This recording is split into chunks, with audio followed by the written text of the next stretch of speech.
Hello, everybody out there watching us on twitch.tv/Botched Podcast. Thank you all for showing up once again. Hopefully you're having a great and fantastic and dandy-full weekend.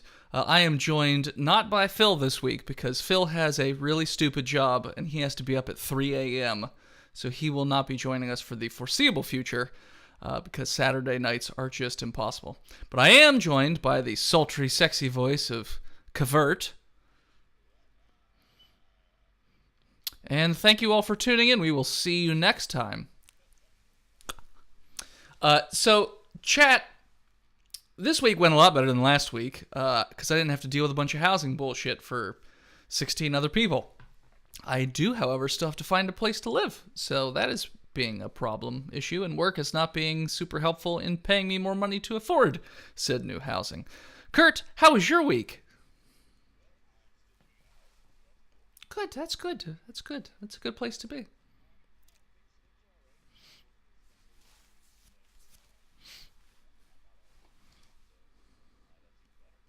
Good. It's also good. Kurt, do you know what we're playing tonight?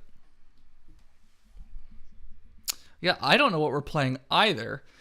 Oh, we can't hear Kurt. What? Now, I could see him before, so let me go in here and do this again. I don't know why it was working on... Here, Kurt, try talking now. Good evening. There you go. Okay, now Kurt can... Everybody can hear Kurt. Great. Fantastic. Say all that stuff again, Kurt. No, I'm just whatever. No one cares. Things good. Yeah, thank good. All right, so chat, I don't know what we're playing either. We're playing one of two games, but it's up to you to decide. First game, or option I should say, is Doki Doki Literature Club, which sounds odd and looks like a stereotypical, like, anime dating sim. Although I'm told 3 hours in, it really takes a turn, so depends on how long you guys want to sit through a normal dating simulator before it goes batshit crazy.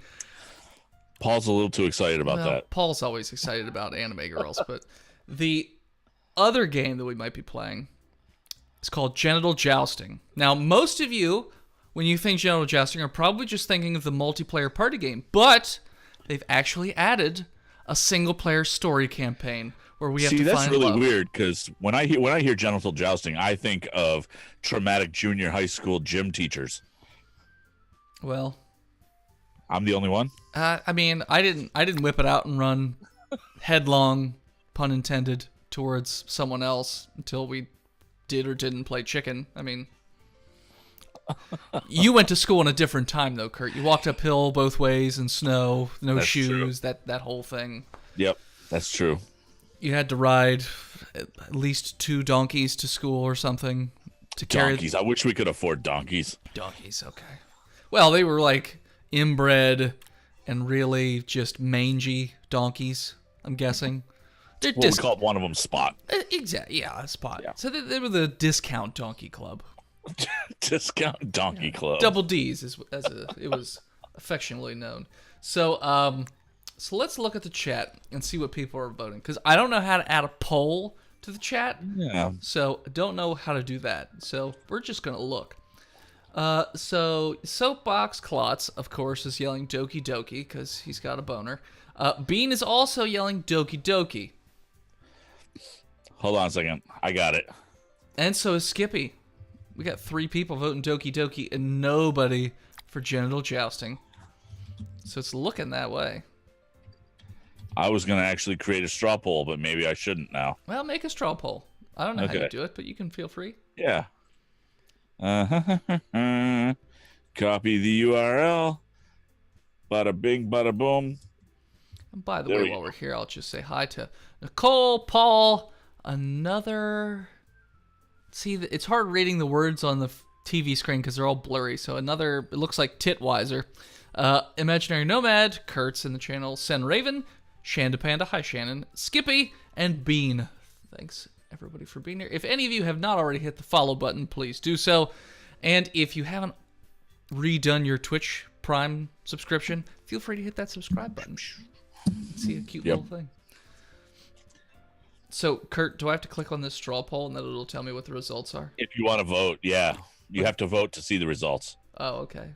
Well, I know which one I want. Me too. Oh, jeez. It is. All right.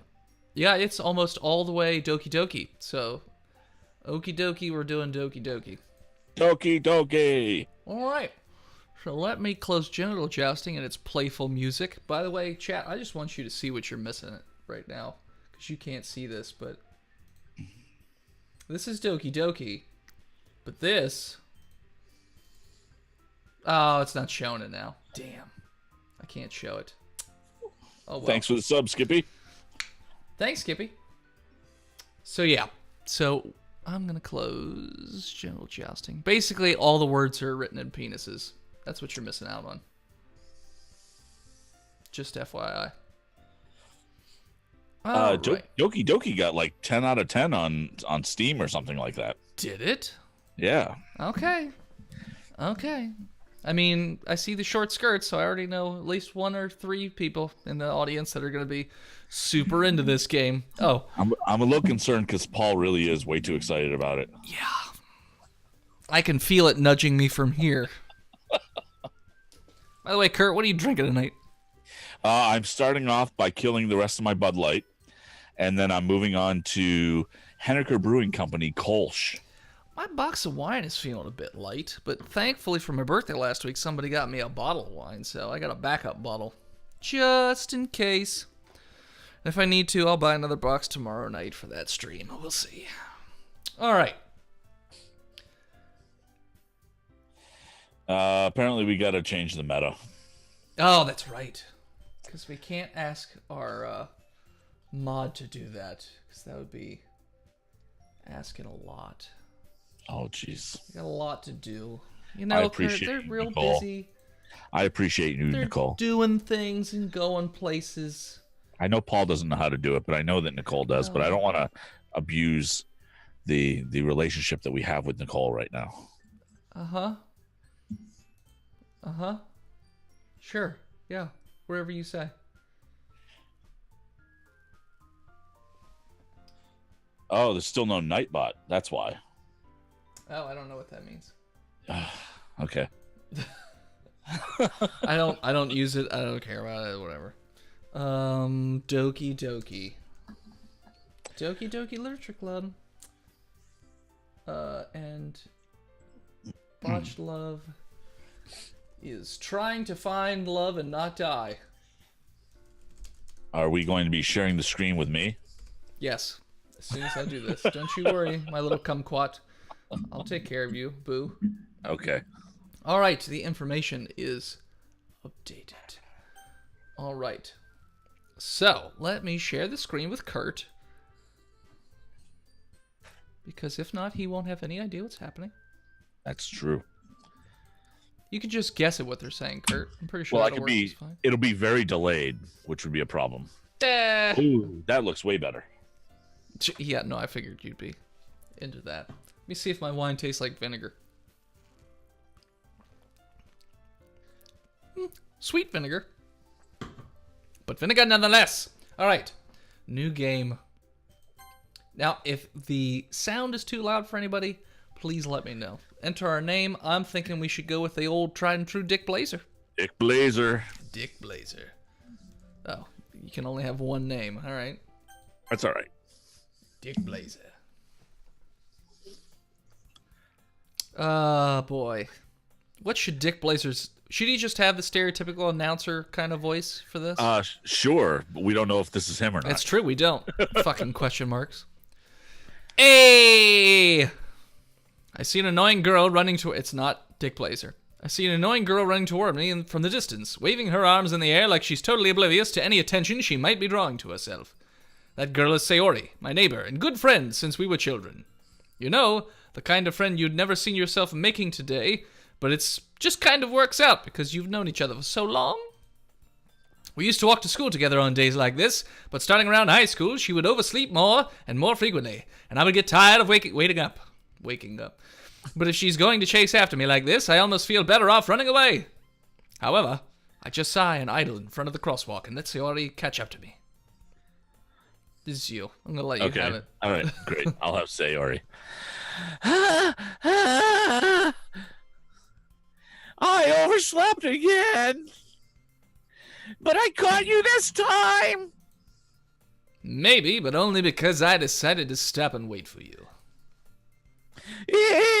You say that like you were thinking about ignoring me. No, why would I ever ignore someone with such a dulcet, lovely voice as you? Where's that hammer? Is that still behind me somewhere? I'll stab you in your heart, Dick Blazer. Ha! Joke's on you, I don't have one. Well, if people stare at you for acting weird, then I don't want them to think we're a couple or something. Fine. You seem very okay with that arrangement. But you did want to wait for me after all. Even though that's not the words. I guess you don't have to have it in you to be mean if you want to. Whatever you say, Sayori. We cross the street together and make our way to school. As we draw near, the streets become increasingly speckled, with other students jumping off making their daily commute. By the way, Dick Blazer, have you decided on a club to join yet? A club? I told you already I'm not really interested in joining any clubs. I haven't been looking either. That's not true. You told me you'd join a club this year. Did I? I'm sure it's possible that I did. In one of our many conversations where I dismissively go along with whatever she's going on about. Sayori likes to worry a little too much about me when I'm perfectly content just getting by on the average while spending my free time on games and anime. No wonder Paul likes this game. I was talking about how I'm worried that you won't learn how to socialize or have any skills before college. Your happiness is really important to me, you know. And I know you're happy now, but I die at the thought of you becoming a NEET. What the hell's that? In a few years because you're not used to the real world. All right, chat. You're the smart ones. What the fuck is a NEET? N-E-E-T. Unless it's, a knight. The knights who say neat. Neat! I know they say neek or whatever, but I think it's just neat. I don't know. That's not how you spell neek. Neat. You trust me, right? Nope. Under no circumstances do I trust anyone in this game because I've been warned that it's disturbing. It's knee? Yeah. Okay. The fuck is knee then? Don't make me keep worrying about you. The neats who say knee. All right. I'll look at a few clubs if it makes you happy. Billy Club. Yeah, no promises though. Will you at least promise me you'll try a little? Nope. Fuck right off. I mean, yes, I guess I'll promise you that. You Not in education, employment, or training. All Really? right. That's Huh. okay, yeah. That's a thing people say ever. 100%. Yay!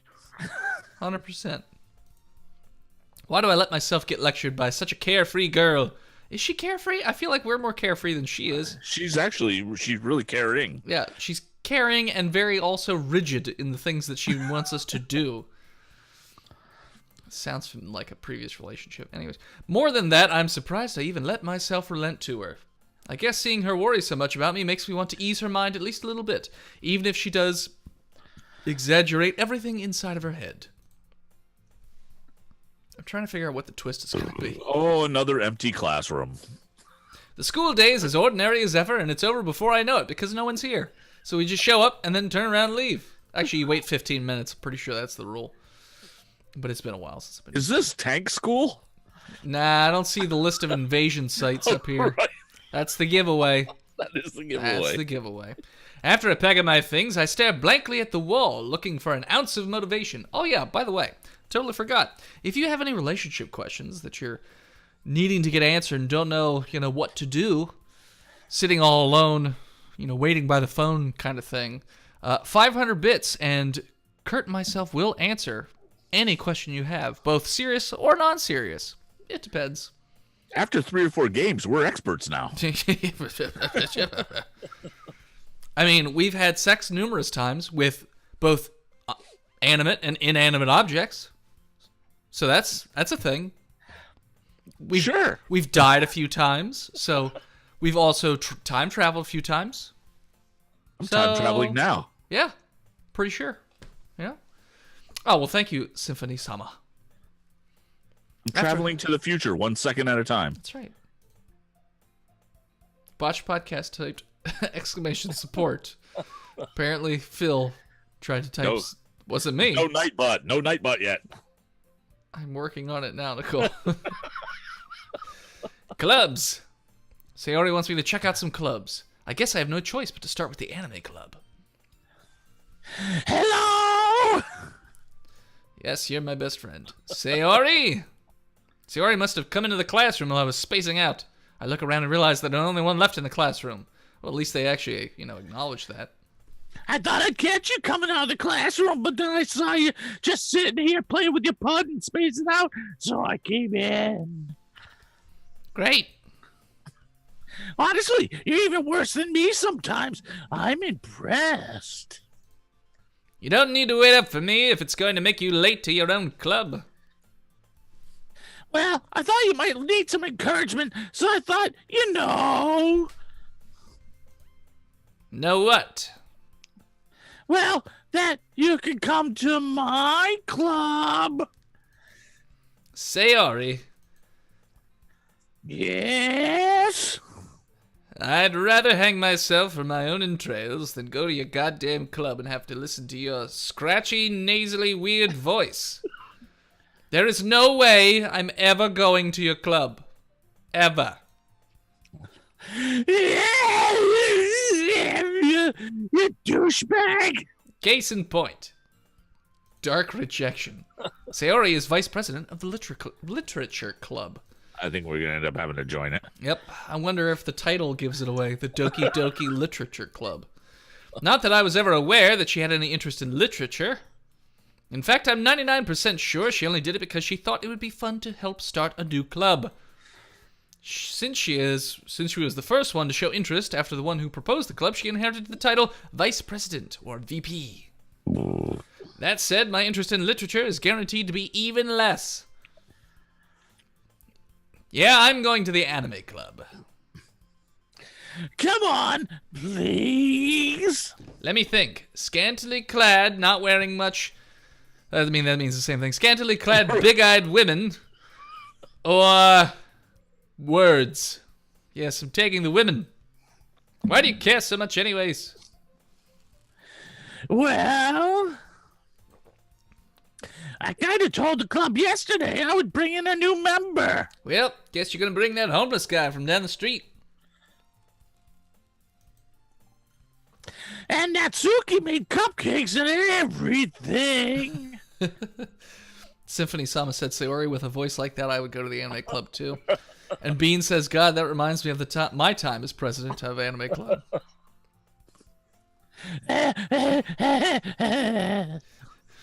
Don't make promises you can't keep, you goddamn bitch. I can't tell if Sayori is really that much of an airhead, or if she's so cunning as to have planned all of this out. I let out a long sigh. Fine, I'll stop by for a cupcake, okay? Yeah, let's go. I'd better have cupcakes, goddammit. And today... and thus today marks the day I sold my soul for a cupcake. Why do I get the... See, reading reviews that say this game takes a dark turn just has me thinking constantly, when and how the turn's going to happen. So do we actually just sign up our soul for a cupcake? Right. Did you actually just sell it? Yeah. I dejectedly follow Sayori across the school and upstairs, a section of the school I rarely visit, being generally used for third-year classes and activities. Apparently you lost her because it's empty. She's not there. She could be behind us. Sayori, full of energy, swings open the classroom door. No one's here. Everyone who's behind you, the new member is here. I told you don't call me a new member. I glance around the room. It's empty. Ah! Girl 1. What's her voice gonna be? I'm gonna go with, we'll go with a tried and true Phil voice. Welcome to the Literature Club. It's a pleasure meeting you. Sayori always says nice things about you. Oh, God. I'll let you have girl too. All right. Seriously? You brought a boy? Way to kill the atmosphere, cunt. Oh, God. Oh, Dick Blazer, what a nice surprise. Oh, God. Welcome to the club. All words escape me in this situation. This club is full of incredibly cute girls. Was that me? That's you. What are you looking at? That's right. Symphony-sama, girl 2 had a tracheotomy. It's covered up by this little thing right here, but she's got one. Yeah, thank you for coming. If you want to say something, yeah, say it. Says sorry. Natsuki.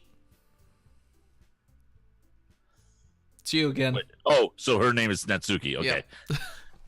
Yeah. You sound like the guy from South Park. South Park. Yeah, Ned? Is his name Ned? Ned. Yeah. Ned. The girl with the sour attitude, whose name is apparently Natsuki, is one I don't recognize. Her small figure makes me think she's probably a first year. She's also the one who made cupcakes, according to Sayori, so... They're probably spiked. Probably. You can just ignore her when she gets moody. Sayori says that quietly into my ear, and then turns back towards the other girls. Oh shit, did you hear that? My bad. Anyway, this is Natsuki, always full of energy. And this is Yuri, the smartest girl in the club. Don't say things like that. Yuri, who appears comparably more mature and timid, seems to have a hard time keeping up with people like Sayori and Natsuki. By the way, apparently we have Nightbot, so yay for things. Ah, well, nice. It's nice to meet both of you. And it sounds like you already know Monica, is that right? Oh, that's right. It's great to see you again, Dick Breza.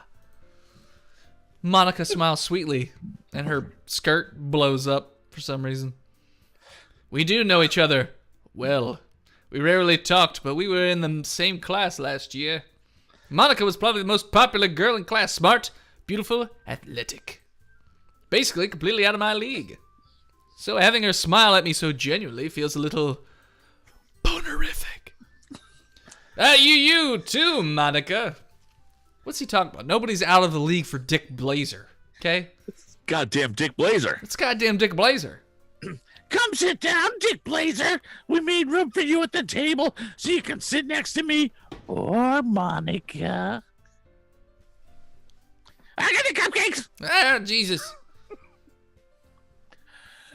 You again. Hey, I made them. I'll get them. Sorry, I got a little too excited. Then how about I make some tea as well? The girls have a few desks arranged to form a table. Where? Somewhere. As Sayori mentioned, it's been widened so that there is one space next to Monica and one space next to Sayori. Natsuki and Yuri walk over to the corner of the room where Natsuki grabs a wrapped tray and Yuri opens the closet. Still feeling awkward, I take a seat next to Sayori. Why? Natsuki proudly marches back to the table, tray in hand. That would be a perfect opportunity to give us, like, I don't know, an option? Okay. Are you ready? They're full of anti-smoking drugs. Ta-da. Painkillers to handle Sayori.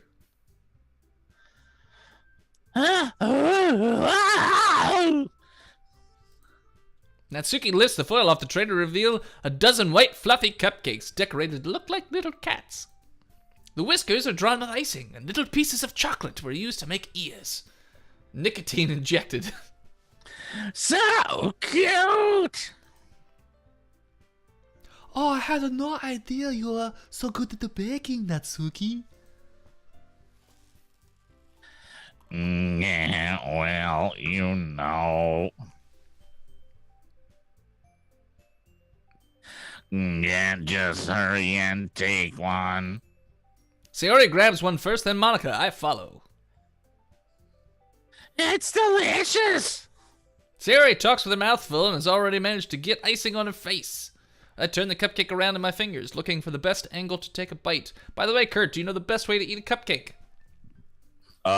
In one bite. No. What if a cupcake's too big? Look at me. No cupcake is too big. I would guarantee I know of at least one cupcake that I've seen in my life that would be too big for you to put in your mouth at once. I did. It's that whole chop the top off and then make it a sandwich, right? Yes. It's that bullshit thing. Yeah. It's amazing. Whatever. You don't chop the top off. You rip the cake in half, and then you put that on top, and then you have a sandwich. Yeah. Whatever. You Thanks. kids. Thanks, Nightbot. Anyways. Natsuki is quiet. Ugh. I can't help but notice her sneaking glances in my direction. You crotch. Is she waiting for me to take a bite? I finally bite down. Ah, razor blade! The icing is sweet and full of flavor. I wonder if she made it herself. This is really good! Talk about Jacob! The roofie should kick in at any point now. Where'd Why- Huh? Why are my pants on backwards? Haven't I heard this somewhere before? Made them for you or anything. I thought you technically did. Sayori said... Well, maybe. But not for, you dummy. All right. I give up on Natsuki's weird logic and dismiss the conversation. Hey, thanks Big Jim for the bits, and he's back. Big Jim. He wants to Doki Doki that ass. Oh, God. Big Jim, that earns you two romance questions, so feel free to ask your dating questions. Yuri returns to the table carrying a tea set. She carefully places a teacup in front of each of us before setting down the teapot next to the cupcake tray. You keep the whole tea set in this classroom? Oh, sorry, that was Dick Blazer. Shit, she came up on the screen. It threw me. You keep this tea set in the classroom? I don't remember what it said. Yeah. Don't worry, the teachers gave us permission. After all, doesn't a hot cup of tea help you enjoy a good book? No. I guess. Don't let yourself be intimidated. Yuri is just trying to impress you. Yeah, that's not... Insulted, Yuri looks away. I meant that, you know. I believe you. Well, tea and reading might not be a pastime for me, but at least I enjoy tea. I'm glad. Yuri faintly smiles at herself in relief. Monica raises an eyebrow, then smiles at me. So, what made you consider the literature club? Oh, Big Jim has questions. 1. I want to romance my wife after 3 kids and 16 years of marriage. Can someone tell me how to do this? Okay, Big Jim. You want me to take this one? I mean, you have the most experience, so I'll let you go first. All right, so 16 years of marriage, you've put in a lot of time, and that's great. So first off, give your kids away so you have plenty of time to spend time with your wife. And then, Like go away for a permanently? week. Yeah, well, of course, because there's no time to romance otherwise. And then you spend a nice long weekend with your wife before you leave her. And that's that's enough romance after 16 years. That's really all you need. Yeah. Sen Raven was on to a thought that I had, which is have someone else take her out, like get her a prostitute. But I would recommend that if she's elderly. And it's like your mother or something like that. I didn't want to make any snap judgments. Sure. I would say doing little things helps. Doing little things leading up to big things. I could tell you that recently I had a date, and it was a lot of fun. If your wife likes mysteries, try and do like a what is that called? A scavenger Escape hunt. room? No, Oh. a scavenger hunt where you put little clues in places that are meaningful to the two of you, and then you write down riddles, and she has to figure out where to go next, and then the next place has a riddle, and then sends you to the next place, and eventually it ends with something romantic like a dinner or something thoughtful that you've done. That's a good idea, I think, anyways. Any date with me is an escape room. You're not wrong, Sen Raven. You're not wrong. And I was afraid of this question. Something tells me I shouldn't tell Monica that I was practically dragged here by Sayori. Well, I haven't joined any clubs yet, and Sayori seemed really happy here, so... Oh, that's okay. Don't be embarrassed. Isn't that Yuri? No. Or is that Monica? That's Monica. All right. We'll make sure you feel right at home, okay? As the president of the Literature Club, it's my duty to make the club fun and exciting for everyone. Monica, I'm surprised. How come you decided to start your own club? You could probably be a board member for any of the major clubs. Weren't you the leader of the debate club last year? Where you know? To be honest, I can't stand all of the politics around the major clubs. It feels like nothing but arguing about the budget and the publicity and how to prepare for events. I'd much rather take something I personally enjoy and make something special out of it. And if it encourages others to get into literature, then I'm fulfilling that dream. Big Jim is asking, so what's the story behind Doki Doki? We're living the story, Big Jim. Yeah, well, the premise is we're in a high school, obviously, and we're joining a literature club. I will tell you the one review that I read. 1 hour into the game, seems like a normal game. 2 hours into the game, seems like a boring game. 3 hours into the game, oh my god, oh my god, oh my god, what the fuck did I just see? How do I unsee what I just saw? So... And it has nothing to do with nudity. I'm aiming for that third, hour. Yeah. Yuri also nods in agreement because I probably didn't let Kurt say his line. Say my line! Then I'm surprised there aren't more people in the club yet. It must be hard to start a new club. School life in a club. Oh, you could have put it that way. Not many people are very interested in putting out all the effort to start something brand new. Especially when it's something that doesn't grab your attention, like literature. You have to work hard to convince people that you're both a fun and a worthwhile. But it makes school events like the festival that much more important. I'm confident that we can all really grow this club before we graduate. Alright, everyone? Yeah! We'll do our best. You know it. Everyone enthusiastically agrees. Who wants to have a fivesome? This guy. Such different girls, all interested in the same goal. Monica must have really worked hard to find these three. Uh-huh. Maybe that's why they're all so delighted by the idea of a new member joining. We're going to be a sacrifice. I'm telling you right now, we're going to be a sacrifice. They're doing like dark witch magic shit. This has got Dream Daddy cult all feeling No, like I feel like the cul-de-sac is probably okay.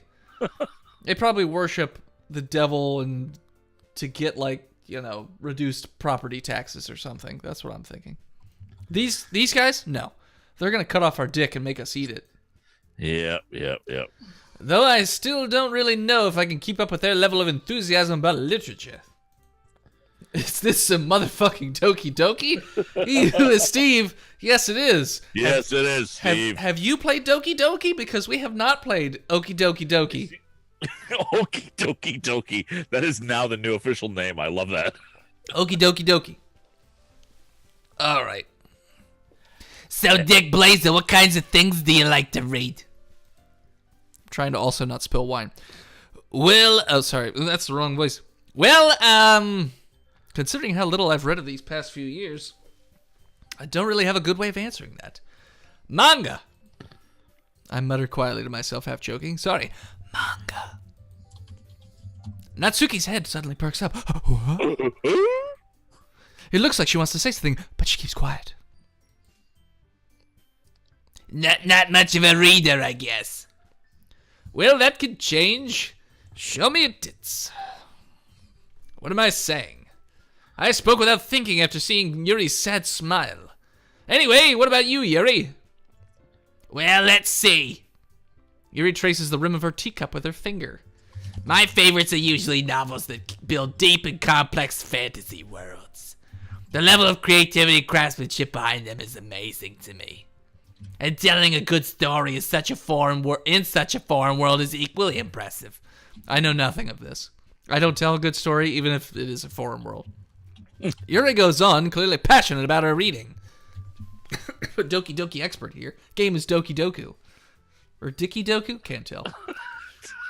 He with Steve says, I have never played this, but I've seen it mentioned in many places. I don't have to tell you that about, because you don't have a warrant. Steve, I don't think you have a warrant half the time, buddy. I'm pretty sure you just do whatever you feel like doing, buddy. But you know, I like a lot of things. Stories with deep psychological elements usually immerse me as well. So none of this is warranted. Zing. Isn't it amazing how a writer can so deliberately take advantage of your own lack of imagination to completely throw you for a loop? Anyways, I've been reading a lot of horror lately. I read a horror book once. I desperately grasped something I can relate to. The joy of sex. The joy of sex. The Bible. At this rate, Yuri might as well have been having a conversation with a rock. Oh, really? I wouldn't have expected that, Yuri. For someone as gentle as you. I guess you could say that. But if a story makes me think, or takes me to another world, then I really can't put it down. Surreal horror is often very successful at changing the way you look at the world, if only for a brief moment. I hate horror. Now, Steve, you just turn off your damn body camera. I mean, we all know how you guys do it. You don't have to, you're secret safe with us. There's only a few of us in here anyways. Why's that? Oh, well, I just... Natsuki's eyes dart over to me for a split second. Boink, boink, boink. Never mind. Oh, that's alright. You usually like to write about the cute things, don't you, Natsuki? What? In the butt. What gives you that idea? You left a piece of a scrap of paper behind at the last grub meeting. It looked like you were working on a poem, a card. Don't say it out loud. And give that back. Fine, fine. Natsuki is a machine fiend. No, she's got a voice box because she had a tracheotomy. Right. Your cupcakes, your poems. Everything you do is just as cute as you are. Uh-oh. Oh, sorry. I'm not cute. Natsuki, you write your own poems? That's adorable. I remember when I was 6. Well, I guess sometimes. Why do you care? I think that's impressive. Why don't you share them sometime? No. Natsuki averts her eyes. You wouldn't like them. Not a very confident writer yet. I hear that. Too real. Too real? Hashtag too real. Let's see here. I understand how Natsuki feels. Sharing that level of writing takes more than just confidence. The truest form of writing is writing to oneself. You must be willing to open up to your readers, exposing your vulnerabilities and showing even the deepest reaches of your heart. Oh, do you have a writing experience too, Yuri? Maybe if you share some of your work, we can set an example and help Natsuki feel comfortable enough to share hers. That. I guess it's the same for Yuri. Hold on, clicking. I wanted to read everyone's poems. She likes toys. She has to face away from the showers now. And then Symphony Sama said flat Suki. Ouch. Is that because she's, sporting A's and everyone else is... I mean... Yep. These are probably D's. Maybe D's. I don't know. It's tough to tell. Everyone likes a little delicious flat chest. This is a well-documented fact. Steve, it's not. It's not a well-documented fact. Everyone in this school is over 18. That's what I'm saying. Yep, they're all over 18, including us. We all sit in silence for a moment. Okay, I have an idea, everyone. Natsuki and Yuri look quizzically at Monica. Quizzical. Let's all go home and write a poem of our own. The next time we meet, we'll all share them with each other. That way everyone is even.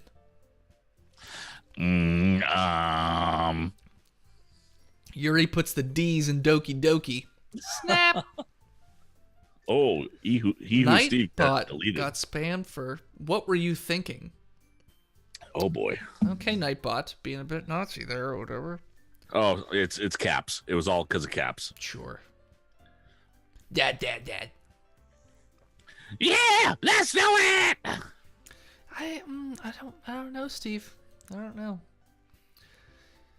Oh, press, now that we have a new member, I think it will help us all get a little more comfortable with each other and strengthen the bond of the club. Isn't that right, Dick Razor? Monica smiles warmly at me once again. Hold on, there's still one problem. Eh? What's that? Now that we're back to the original topic of me joining the club, I bluntly come forth with what's been on my mind the entire time! I never said I would join this club. Sayori may have convinced me to stop by, but I never made any decision. I still have other clubs to look at, and, I lose my train of thought as they're all pointing at me. It's so cold in this room. Why is it so cold in this room? Oh, 4 girls stare back at me with dejected eyes. Oh, look at this. Well, I wouldn't call that one dejected. This one more looks pissed, and this one looks confused. This one and this sad. one. Yeah, these two. Sure, I'll go with the dejected. Who's Monica? Is this Monica? You are. It's Japanese Monica. But. Oh, I'm sorry. I thought that.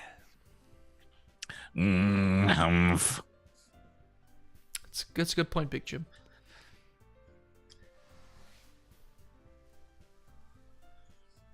Oh, Dick Blazer. Yeah! I'm defenseless against these girls. How am I supposed to make a clear-headed decision when it's like this? That's if writing poems is the price I need to pay in order to spend every day with these beautiful, beautiful girls.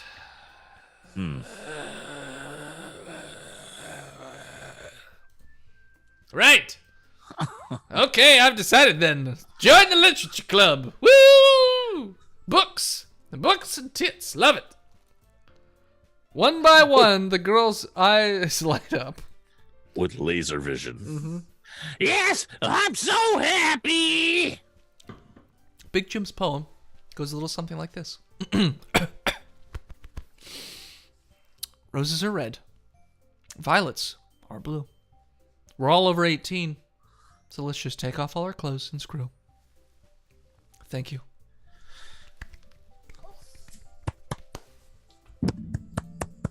Sari wraps her arms around me, jumping up and down. Hey! It's not Japanese. You really did scare me for a moment.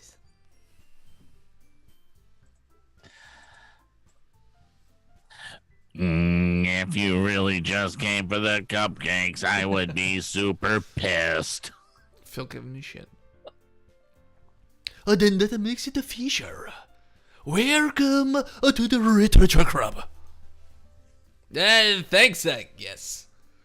That's a terrible haiku, Jim. That was like 1,000,000 syllables. Okay, everyone. I think with that, we can officially end today's meeting on a good note. Everyone remember tonight's assignment. Write a poem to bring to the next meeting so we can all share. Monica looks over at me once more. Dick Brazer, I look forward to seeing how you express yourself. Yeah. Can I really impress the class star Monica with my mediocre writing skills? I already feel the anxiety welling up inside me. Tom welling up inside me, that is. Anybody get that reference? Kurt, you get that reference? No. Meanwhile, the girls continue to chit-chat as Yuri and Natsuki clean up their food. Anybody in chat gets that reference, put the name of the show. Hey, Dick Blazer, since we're already here, do you want to walk home together? Absolutely not. Go fuck yourself, Sayori. That's right. Sayori and I never walk home together anymore because she's always stayed after school for clubs. Sure, might as well. Fuck it. Yay! With that, the two of us depart the club room and make our way home. The whole way, my mind wanders back and forth between the four girls. Sayori, Natsuki, Yori, and of course, Honda Monica. Will I really be happy spending every day after school in a literature club? Perhaps I'll have the chance to grow closer to one of these girls. One of these two. Nope. Yup. Nope. Yup. All right. I'll just need to make the most of my circumstances, and I'm sure good fortune will find me. And I guess that starts with writing a poem tonight. Big Jim, did you have a second question? That's true. You only asked one question. It's time to write a poem. Pick words you think your favorite club member will like. Something good might happen with whoever likes your poem the most. I wrote a Doki Doki haiku. About this? Or there's like another Doki Doki? No, it was about this. I just wrote it. Okay. Well, chat, we're trying to fuck one of these chicks, and we apparently need to pick words that they'd like the best. So we have to pick the words that they would like the best. So, yeah. Which word should we go with? Who knows the next time we'll actually get choices. So, Big Jim, since you're technically Bit Boss, no one else has bid anything yet. He Who Is Steve. He Who Is Steve, still not Bit Boss. He has a question. But he has a question. Steve, after the last time we played our bi-weekly game night, and you asked questions the night before, Kurt and I have questions too. Remember he asked us how to get his chick back, and then she was back. Oh, yeah, yeah. So, and she was back the next day. Yeah. All right, yeah. I was like, wait a second. Did that stripper really like me? I think she did. It seemed she was really into that lap dance. All right, Steve. I've never been to a female strip club. Wait a minute. We'll get to that later. If you want to learn more about that, head on over to patreon.com/botchpodcast and subscribe for $15 a month. But I'm going to say no, Steve. They may have tolerated you, which was why the lap dance was slightly more enthusiastic. Also, you're not a terrible-looking human being, which also helps, because, you know, if they've got to dance with someone who looks like Phil, then obviously they're not going to be as enthusiastic. Although it is easier for them to grease up the pole, because, you know, Italian. But I'm going to say that no, she was just trying to get more money from you. I disagree. He Who Is Steve, how much money did you actually give her up until that lap dance that she seemed to really like? I understand this is an interactive thing, but because it matters. Big Jim, I'm not going to say that about you because you're currently the bit boss. If Steve overtakes you, then sure, I'll talk shit on you all day. What a consummate professional. Now I like her even more. Well, I that's mean, based on what you said. Steve, did you even need to, like, pay her? Or did you just, like, threaten to, place false evidence on her or something like that? $6 and the rest of a gin and tonic you'd been sipping on. So then I agree with Dennis. She does not like you in the least. She was doing it because she had to, and she probably picked your pocket. Oh, yeah. The $6 is nothing. Especially, you know what? Steve probably stole some coke from the evidence lockup. He put it in a little baggie in his pocket, and she found it, and that's why she was so enthusiastic. That's true. That could have been possible. That's what it was. Were you missing a bag of Coke? Yeah. Or after the gin and tonic, were you just that out of it that you don't remember? Because she roofied you. Right. That also might be why she was so enthusiastic, to distract you from the roofie that they were putting in your drink. Joke's on her. My sweatpants don't have pockets. I'm a little concerned that a lap dance costs $6. Well, you've never been to Miss Lindsay's where I live, Kurt. No, I have not. $6 might get you a lap dance. No way. This is America. There's no way that costs $6. With the cottage cheese thighs and all that stuff? I don't know. They're pretty gross. Ugh. Have you ever seen the South Park episode where they go to the strip club? Yeah. Okay. Dance. Would anyone like a dance? Yeah, that. That's but a whole club. Yeah, we're still playing a game. Shut up. Playing a game? Well, word choice infinite. Okay. We're going to pick infinite. All right, now we have disoriented, meager, contamination, games, precious, marshmallow, determination, effulgent, inferno, and breathe. I say marshmallow. I'm saying determination. We're trying to bed that Japanese chick. Or the purple chick. What was the purple chick into? I think she's more depressing. Horror. Wasn't she into horror? Oh, yes, she's into horror. Yeah, which I think is some weird foreshadowing. Just saying. Yeah, I don't know. Big Jim's guessing determination. Okay. Anybody else? Boss. He is the bit boss, sadly.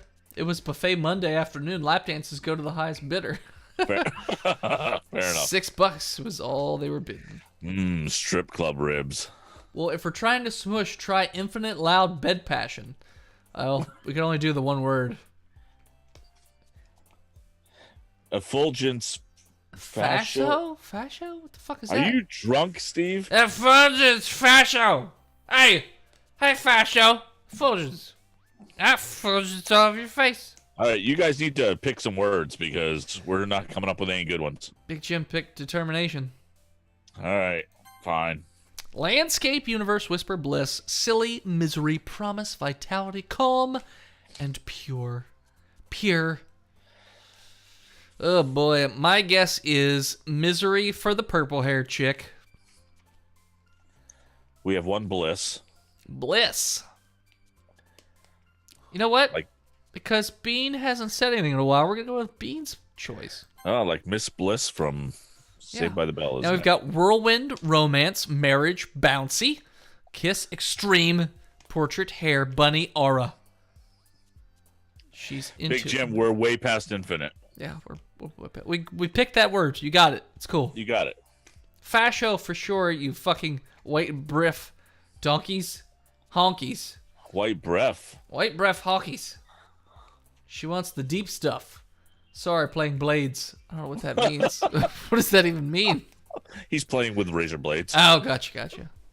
Boy. I cut myself so I can feel something. And no, I'm not drunk. I'm at work and I'm driving, which means he's drunk. Doesn't mean you're not drunk. Oh, Steve, could you put Twitch on that little dashboard cam that cop cars have? Because that would be hilarious. And then pull somebody over. Yeah, pull someone over. Hold on. I got to make a choice. Runs back over to the car. Oh, boy. Elder Scrolls Blades, the mobile game. Oh, okay. Okay, so which word do you want? Aura, said Big Jim. Aura. All right.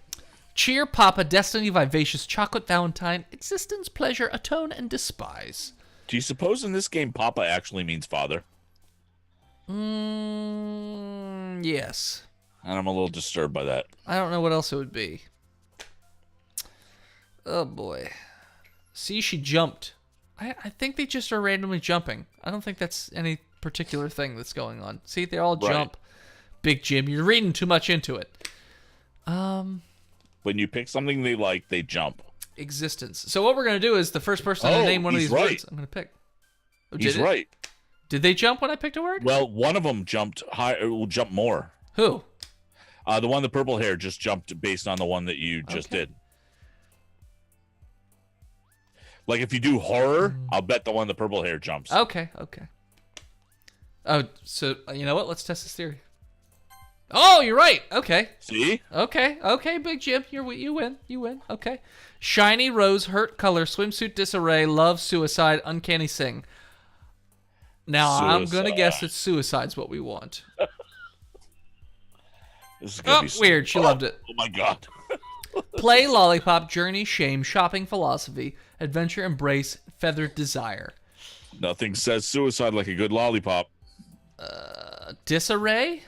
Disarray? Oh, that was the last one. Big Jim's. It's because there's a delay. Oh boy. I think shame or desire. Oh my god. Get the purple chick. Do we want the purple chick? I want the purple chick. She's the bustiest of the three. Okay, fair enough. Philosophy, says Big Jim. Oh, she liked it. All right. Unrequited, fear, disown, captive, vibrant, childhood, vertigo, hope, playground, lipstick. I'm going to guess that fear and vertigo are going to be... He who is Steve, you got to be a little faster. Be a little quicker. It's like that commercial with the old man and the dollar. You got to be quicker than that. I like vertigo just because I like what it implies. Isn't that where you get dizzy from heights? Well, you just get dizzy to begin with. Yeah, it doesn't have to be with heights. She liked it. Essence, holiday, unstable, joy, intellectual, amazing, fluffy, vivid, entropy, and anime. Entropy would be the one that she likes the best. Yeah, not even close. It's gonna be entropy. Yeah. Special, fireflies, giggle, frightening, dazzle, cute, dance together, clumsy melody. Oh, geez, you went right for frightening. Yeah. All right. Skirt, parfait, nibble, judgment, sunset, tenacious, pain, twirl, insight, or ocean. Parfait, clearly. Parfaits, obviously. All right. Whoever says it first for this list, we'll go with that one. Skirt, parfait, nibble, judgment, sunset, tenacious, pain, twirl. Big Jim says pain. Show me pain. So not for nothing, we're Wrong at page 13 out of 20. Yeah. Oh my god. And we didn't pick the right one. Our stupid neighbor bitch liked that one somehow, some reason. Pout, fester, strawberry, flying, smile, secretive, socks, pink, incapable, and depression. My guess is fester or depression. That's what I would think. That's my guess. First one to say it in chat. We're going dark. We are going dark. I mean... Big Jim says depression. Wrong one again. You're 0 for 2 in the last You're going for Sayori. Stop it. Forgive, disaster, memories, unrestrained, agonizing, cry, clouds, anger, tragedy, sparkle. I'm going tragedy. Damn it! Also wrong one. Since when did she like the darkness? Look at this. Look at this. Yeah, bitch. I don't know. Laugh, boop. Boop is one of my favorite words, by the way. Massacre, sticky, wrath, lust, electricity, ribbon, empty, kawaii. I'm saying massacre. I'm thinking massacre, too. All right, we got that one. Yeah, all right, back on track. Wonderful. Poof. Treasure. Headphones. Happiness. Raindrop. Sensation. Explode. Fun and beauty. This is a tough one. Yes, this is a tough one. Chat, what are you thinking?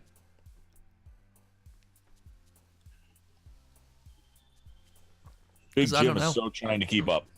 Explode! Explode! Oh, she liked it. Yes. Good choice, Sen Raven. Yep. Sunny, unending, time, crimson, waterfall, rainbow, after image, summer, ambient, fickle. I'm thinking crimson. I was thinking unending. That could work too.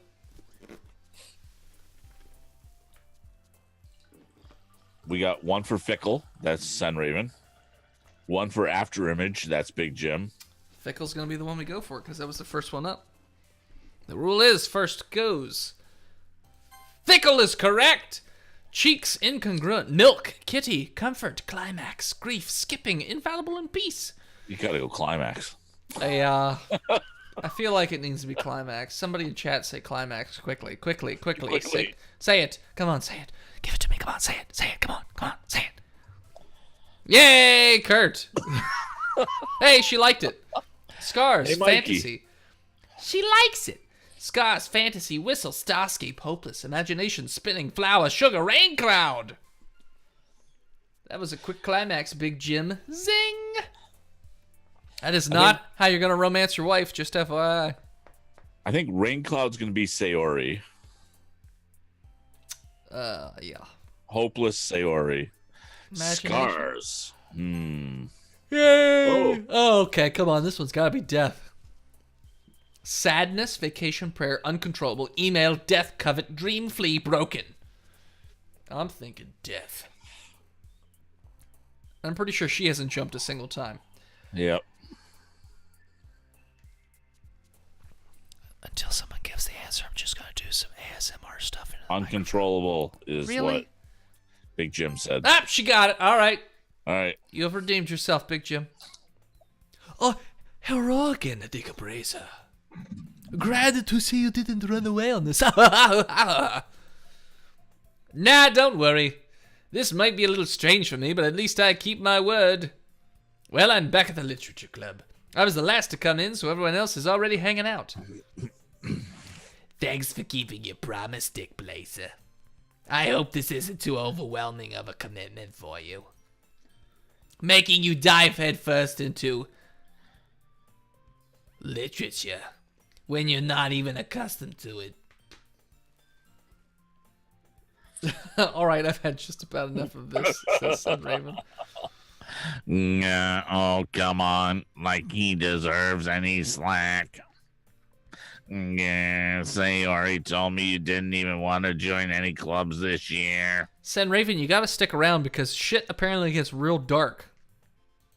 We just have to hold on. Yeah, and last year too. I don't know if you plan to just come here and hang out or what. Yeah, but if you don't take us seriously, then you won't see the end of it. The end of what? Natsuki, you certainly have a big mouth for someone who keeps her manga correction in the crab room.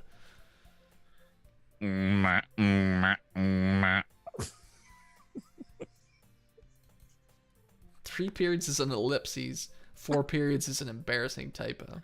Ouch. Natsuki finds herself stuck between saying Monica and manga. Oh, so she's a stutterer. Yeah, manga is literature. Swiftly defeated. Bitch. Oh, shit. I missed it. I accidentally clicked with the right... I'm trigger happy. Oh, swiftly defeated, Natsuki plops back into her seat. How'd you do that? I right-clicked. I guess that makes it go away, and then clicking normally brings it back. I don't know. Oh, okay. Don't worry, guys.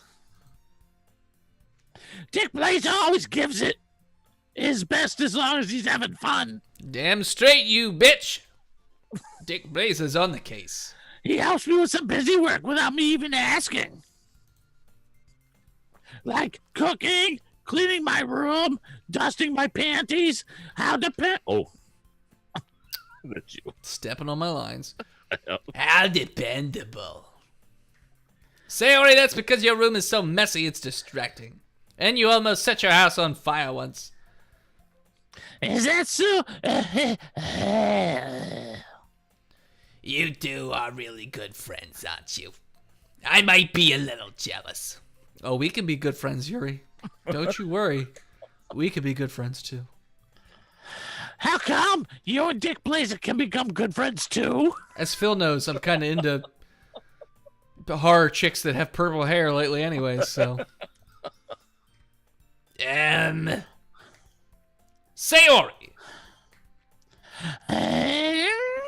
Dot, dot, dot. You bitch.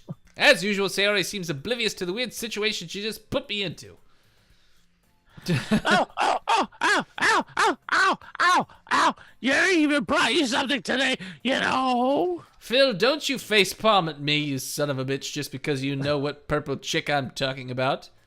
Hint, you should go over to patreon.com/botchpodcast and subscribe for $20 to find out in a few, or $15 to find out in a few weeks. Yeah, but while you're at it, make it 20. Hey, wait. Say Ori. Yeah, me. Not really. Don't be shy. Hope, are all of you as hard as I am now? You're welcome. It's really nothing. What is it? Never mind. Say Ori made it sound like a big deal. It's really not. No, what to do. I'm sorry, Yuri. I wasn't thinking. I guess that means it's up to me to rescue this situation. Hey, don't worry about it. First of all, I wasn't expecting anything in the first place, so any nice gesture from you is a pleasant surprise. It'll make me happy no matter what. Is that so? Yeah, I won't make it a big deal if you don't want it to be. All right. Well, here. Yuri reaches into her bag and pulls out a book. I didn't want you to feel left out, so I picked out a book that I thought you might enjoy. It's a short read, so it should keep your attention, even if you don't usually read. And we could, make out. Discuss it if you wanted. This is... How is this girl accidentally being so cute? She even picked out a book she thinks I'll like despite me not reading much. Yuri, thank you. I'll definitely read this. I enthusiastically take the book. It's just pictures of her naked. Of course I'll read it. Phew. Well, you can read it at your own pace. I look forward to hearing what you think. Now that everyone's settled in, I expect Monica to kick off some scheduled activities for the club.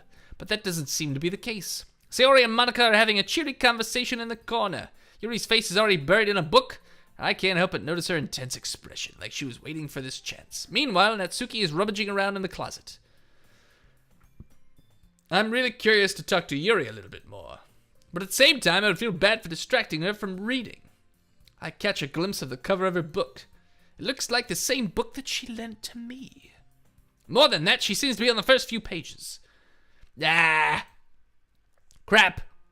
I think she noticed me looking at her. She sneaks another glance at me and our eyes meet for a split second. But that only makes me hide her face deeper in the book. Sorry! I was just spacing out, looking at your face. Your pretty face. They're great. Your face. I mutter this, sensing I made her uncomfortable. Oh, it's fine, she says as she puffs out her chest. If I was focused, then I probably wouldn't have noticed in the first place. But I'm just rereading a bit of this, so. That's the book you gave me, right? Uh-huh. I wanted to reread some of it. Not for any particular reason. Just curious, how come you have 2 copies of the same book? Well, when I stopped at the bookstore yesterday. That's not what I meant. I mean, I just happened to buy 2 of them. I mean, you see. Oh, that's me. Wrong voice. There's something fairly obvious here that Yuri isn't telling me, but I decided to let it go. I'll definitely start reading it soon. I'm glad to hear. Once it starts to pick up, you might have a hard time putting it down. It's a very engaging and relatable story. Is that so? What's it about anyways? Horse murder. Yuri closes the book and scans her eyes over the book. The book is titled Portrait of Markov. It's about Russians. I knew you'd love it. Something just told me you'd love a book about Russians. It's the origin of the national anthem. There's an ominous-looking eye symbol in the front cover. All right. I just wanted to make sure I don't accidentally give anything away. Basically, it's about this girl in high school who moves in with a long-lost younger sister. But as soon as she does so, her life gets really strange. She gets targeted by these people who escaped from a human experiment prison. And while her life is in danger, she needs to desperately choose who to trust. No matter what she does, she ends up destroying most of her relationships, and her life really starts to fall apart. So kind of like Full House. kind of true, Kurt. That's kind of dark, isn't it? Yuri made it sound like it was going to be a nice story, so that dark turn came from nowhere. Yuri gently giggles all of a sudden. Are you not a fan of that sort of thing, Dick Blazer? No, it's not that. I mean, I can definitely enjoy those kinds of stories, so don't worry. I hope so. Yeah, I totally forgot that Yuri's into those things. She's so shy and reclusive on the outside, but her mind seems to be completely different. It's just those kinds of stories. They challenge you to look at life from a strange new perspective. When horrible things happen, not just because someone wants to be evil, but because they have their own goals or their own philosophy that they believe in. Oh, does that sound like foreshadowing much? Yeah, no. Yeah. Then suddenly, when you thought you related to the protagonist, they're made out to be the naive one for letting their one-sided morals interfere with the villain's plans. Again, foreshadowing much? Boy. Yeah. I'm rambling, aren't I? Not again. I'm sorry. Hey, don't apologize, you pretty lady. So pretty. Just love looking at you. You're so pretty. I haven't lost interest or anything. Not one bitty. Well, I guess it's alright then. But I feel like I should let you know that I have this problem. I'm a chronic masturbator. And when I let things like books and writing fill my thoughts, I just, can't help myself. I kind of forget to pay attention to other people. So I'm sorry if I end up saying something strange, like, oh, I'm gonna cut you up into little pieces and put you into a hamburger. That's just me being silly. And please stop me if I start talking too much. That's a lot. I really don't think you need to worry. That just means you're passionate about reading. The least I can do is listen. It's a literature club after all. That's true. In fact, I might as well get started reading it, right? You don't have to. What are you saying? Just a moment ago, you said you were looking forward to it. Let me just get the book. I quickly retrieved the book that I'd put into my bag. All right, it's fine if I sit here, right? I slip into the next seat next to Yuri's. Yeah, no, it's great. Good. Are you sure? You seem a little apprehensive. I know it's not easy sitting next to the great Dick Blazer, but you'll get used to it. That's, oh boy, I'm sorry. Mashugana. It's not that I don't want you to. It's just something I'm not very used to. That is reading in company with someone. I see. Well, just tell me if I end up distracting you or anything. All right. I open the book and start the prologue. I soon understand what Yuri means about reading in company. It's as if I can feel her presence over my shoulder as I read. It's not a particularly bad thing. Maybe a little distracting, but the feeling is somewhat comforting. Yuri's in the corner of my eye. I realize that she's not actually looking at her own book. I glance over. It looks like she's reading from my book instead. Sorry. I was just... Yuri, you apologize a lot, don't you? I do? I don't really mean to. Sorry. I mean... Yes, Big Jim, you're correct. She wants to mount us. And then sacrifice us. I've seen that before. Pretty sure it's called Bible Black. Feel free to Google it if you've never heard of it. Is it canon that Dick Blazer is in all these different games as the same person? That he runs a dating agency and also goes on a bunch of different high schools? He Who Is Steve. These are all chronicles of Dick Blazer. Think of it like the multiverse. We are all Dick Blazer. And Dick Blazer is amazing at relationships. Doesn't matter what universe he's in.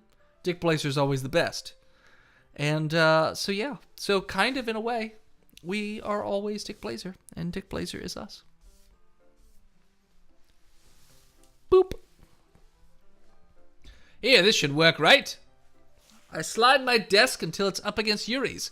Then I hold my book more between the two of them. I suppose so. Yuri timidly closes her own copy. Once we each lean in a little bit, our shoulders are almost touching. Ooh, what is this, a middle school dance? It feels like my left arm is in the way, so instead I use my right hand to hold the book open. Sounds awfully Unitarian. We're all united in the light of Dick. That's right, Hugh and Steve. Let the light of Dick bathe over your face and chest. I guess that makes it kind of difficult to turn the page. Here. Yuri takes her left arm and holds the left side of the book between her thumb and forefinger. Ah! I do the same with my right arm, on the right side of the book. Assuming we both read the exact same fucking speed. Because that happens. That way I turn a page and Yuri slides it under her thumb after it flips to her side. But in holding it like this, we're huddled even closer than ever before. It's actually kind of distracting me. I can't imagine why. She slowly slips a knife between my third and fourth ribs. Doesn't matter. I'm distracted. Not looking at the knife. Can't feel it. You win, Yuri. It's as if I can feel the warmth of Yuri's face and she's in the corner of my vision. Are you ready? Oh, sorry. Are you ready? Eh? To turn the page. Ah, sorry. I think I got a little bit distracted for a second by your ribbon. It's a wonderful, wonderful ribbon. Very taut. I glance over at Yuri's face again and our eyes meet. Oh. I don't know how I'll be able to keep up with her. That's okay. You're not as used to reading, right? I don't mind being patient if it takes you a bit long, because you read at a first grade level and we're in high school. It's fine. It's fine. It's probably the least I can do, since you've been so patient with me. Yes. The warmth of her face. Yes. Thanks. We continue reading. Yuri no longer asks me if I'm ready to turn the page. Instead, I just assume that she finishes the page before me, so I turn it by my own volition. We continue the first chapter in silence. Even so, turning each page almost feels like an intimate exchange. My thumb gently letting go of the page, letting it flutter over to her side as she catches it under her own thumb. ASMR. Hey, Yuri! This might be a silly thought, but the main character kind of reminds me of you a little bit. You think so? How does she? Well, I guess she's more blunt in a lot of ways, but she also second guesses all of the things that she says and does. Like she's afraid she'll do something wrong. It's not like I can see into your head or anything. But they're kind of reminiscent of your mannerisms. I see. Yuri remains silent for a moment. But Dick Blazer, that's probably a terrible thing to have in common with her. Oh! Ah, that's so embarrassing that you think that. Wait! I didn't mean it in a bad way or anything. Sorry, I really didn't know you were self-conscious about that sort of thing. Huh? I guess I more meant that it's kind of cute. Uh-huh. What are you saying all of a sudden? Daddy needs a glass of wine. Okay, everyone. I think it's about time we share today's poems with each other. We might not have enough time if we wait too long. Yuri exhales, spared from finishing her thought. Is that alright, Yuri? You look kinda down. I'm sorry if you haven't been looking forward to this. Daddy needs a glass of milk, says Big Jim. It's not. It's fine. It's fine. Yuri releases her hand from the book, causing it to close on top of my thumb. All right, that's how I close books too, you insensitive bitch. I guess I'll do some more reading tonight. Alone in my bed, naked. Alone. With my book. With my book of words. Yep. Or would you prefer that I only read it with you? I guess I don't have too much of a preference either way. In that case, I'll read a little more tonight. It'll be more fun to read with you after it picks up a bit, you know? That's good reasoning. In that case, feel free to finish the first 2 chapters in your own time. All right. I stand up. I make a mental note of where I left off in the book and then slip it back into my bag because bookmarks are not a thing. There's no paper anywhere in this room to just take and stick in there. Like this cabinet, closet, whatever it is. Oh, by the way, did you remember to write a poem last night? Yes. My relaxation ends. I can't believe I agreed to do something so embarrassing. I couldn't really find much inspiration, so I just picked 20 random words and hoped that they go together. Well, now that everyone's ready, why don't you find someone to share with? I can't wait. Sayori and Monica enthusiastically pull out their poems. Zip. Sayori's is on a wrinkled sheet of loose leaf torn from a spiral notebook. On the other hand, Monica wrote hers in a composition notebook. I can already see Monica's pristine handwriting from where I sit. Natsuki and Yuri reluctantly comply as well, reaching into their bags. I do the same myself. Who should I show my poem to first? Yuri. It should be Yuri. It's got to be Yuri. I mean, you picked words for Yuri. I know, but we got to leave it up to the chat. And Big Jim gets 2 choices because he is the bit boss. Come on, Big Jim. Yuri, he says. That's 2 for Yuri. 2 for Yuri, 2 for Yuri. Do I hear 3? Do I hear 3 for Yuri? Big Jim. Big Bad Jim.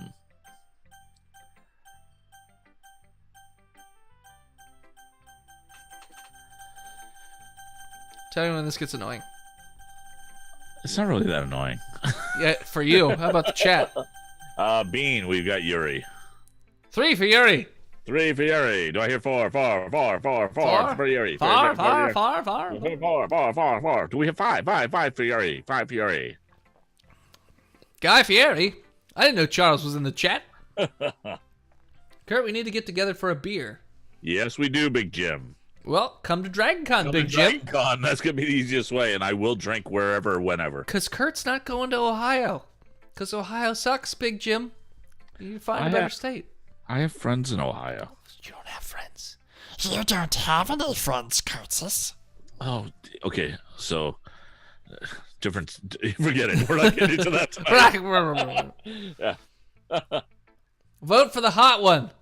I mean, Vote for the hot one. these are both the hot one. Well, it depends on whose definition of hot, because Steve apparently likes them flat, so. Granted, Steve, love of my life, was flat-chested, but still, I like cans of soup. All right, let's just go Yuri. All right, let's go, Yuri. Yeah, jeez. No, Big Jim, Ohio rocks in the sense that it has rocks in it. You're correct. I have friends in Ohio. Ohio's fine, except for that whole college thing. You mean the Ohio State? Yeah, that bullshit. Yeah, The Ohio State. Yeah. Because that's not annoying to anyone whenever somebody has to say the Ohio State. Yeah. All right. Yuri seems the most experienced, so I should start with her. He who is Steve likes all women except fat chicks. No fat chicks. Jesus, Steve. Wow, dude. Why you that's gotta discriminate? Well, it's really mean. I mean, we're trying to have a wholesome show here, where everyone's included and everyone's accepted, and you have to go there. Okay, he changed his mind. Maybe some fat chicks. More cushion for the pushing, I always say. Only around 18. Hey, give or take a year or 5. Wait, again, is that size 18 or is that age? What is a size 18? It's big. Is it? Okay, Yeah, I don't know. yeah. I know nothing of these things. 18 sounds small because I wear a 33 pants, so. No, that's the chicks do it differently, man. I know. Informed except the Ohio State. I can trust her opinion to be fair. ... As Yuri reads the poem, I notice her eyes lighten. Exceptional. Eh, what was that? Did I say that out loud? Yuri first covers her mouth, but then ends up covering her whole face. Back to twirling that sexy hair. No. He's going to hate me. Oh, sorry. You really didn't do anything wrong, Yuri. Yeah? That's I guess you're right. What am I getting so nervous for? Ah! Yuri takes a breath. So, what kind of writing experience do you have? How big is your pencil? Does it have functional lead? Or graphite. Or graphite? It's okay to have either. I don't judge. I'm just curious. Your use of imagery and metaphors indicates you've written a lot of poetry before. Really? Wow, that's a huge compliment coming from you. I thought I just picked from 20 random words. Thanks, Internet. And tried to pick the one that you'd like the best because I like your personality. It's a great one. It's a great personality. You got great personalities. If I remember correctly from working at the Gap, a size 0 to 20-inch waist. What? A size 0 is a 20-inch waist. So a size 18 would be a 38-inch waist. Okay. I don't know. I'm a little disturbed that he knows that. Yeah. To that detail level. Well, I don't think he actually worked at a Gap. He's a cop. I'm pretty sure he's killed people and he just has the bodies. He's basically Buffalo Bill. He stalked a Gap. Yes. Okay. The only Gap was... Never mind. Yep. This is actually my first time, really. Huh? Yuri stares at me blankly, then looks at my poem again. Well, I know that. I just meant to... Yuri trails off, unable to find an excuse. She traces her finger along the words in the poem, as if breaking it down more thoroughly. Yeah. Okay. Sorry. Yeah. Okay. This is the reason I was able to tell. It's just that there are specific writing habits that are usually typical of new writers. And having been through that myself, I kind of learned to pick up on them. I think the most notable thing I recognize as new writers is that they try to make this style very deliberate. Steve says, I worked at the Gap for 4 years, thank you very much. Was that like an undercover sting operation where you were stealing the coke from the Gap employees? Or like legitimately worked for the Gap? Just questions. Lots of questions. In other words, they tend to pick a writing style separate from the topic matter, and then they form fit the two together. Are you paying attention to these whole writing things, Dennis? No. Okay. The end result is that both the style and expressiveness are weakened. I like to just wing it and hope that it works out well. Do you try too hard with your style? No. Because you'd have to have a style first, and I don't.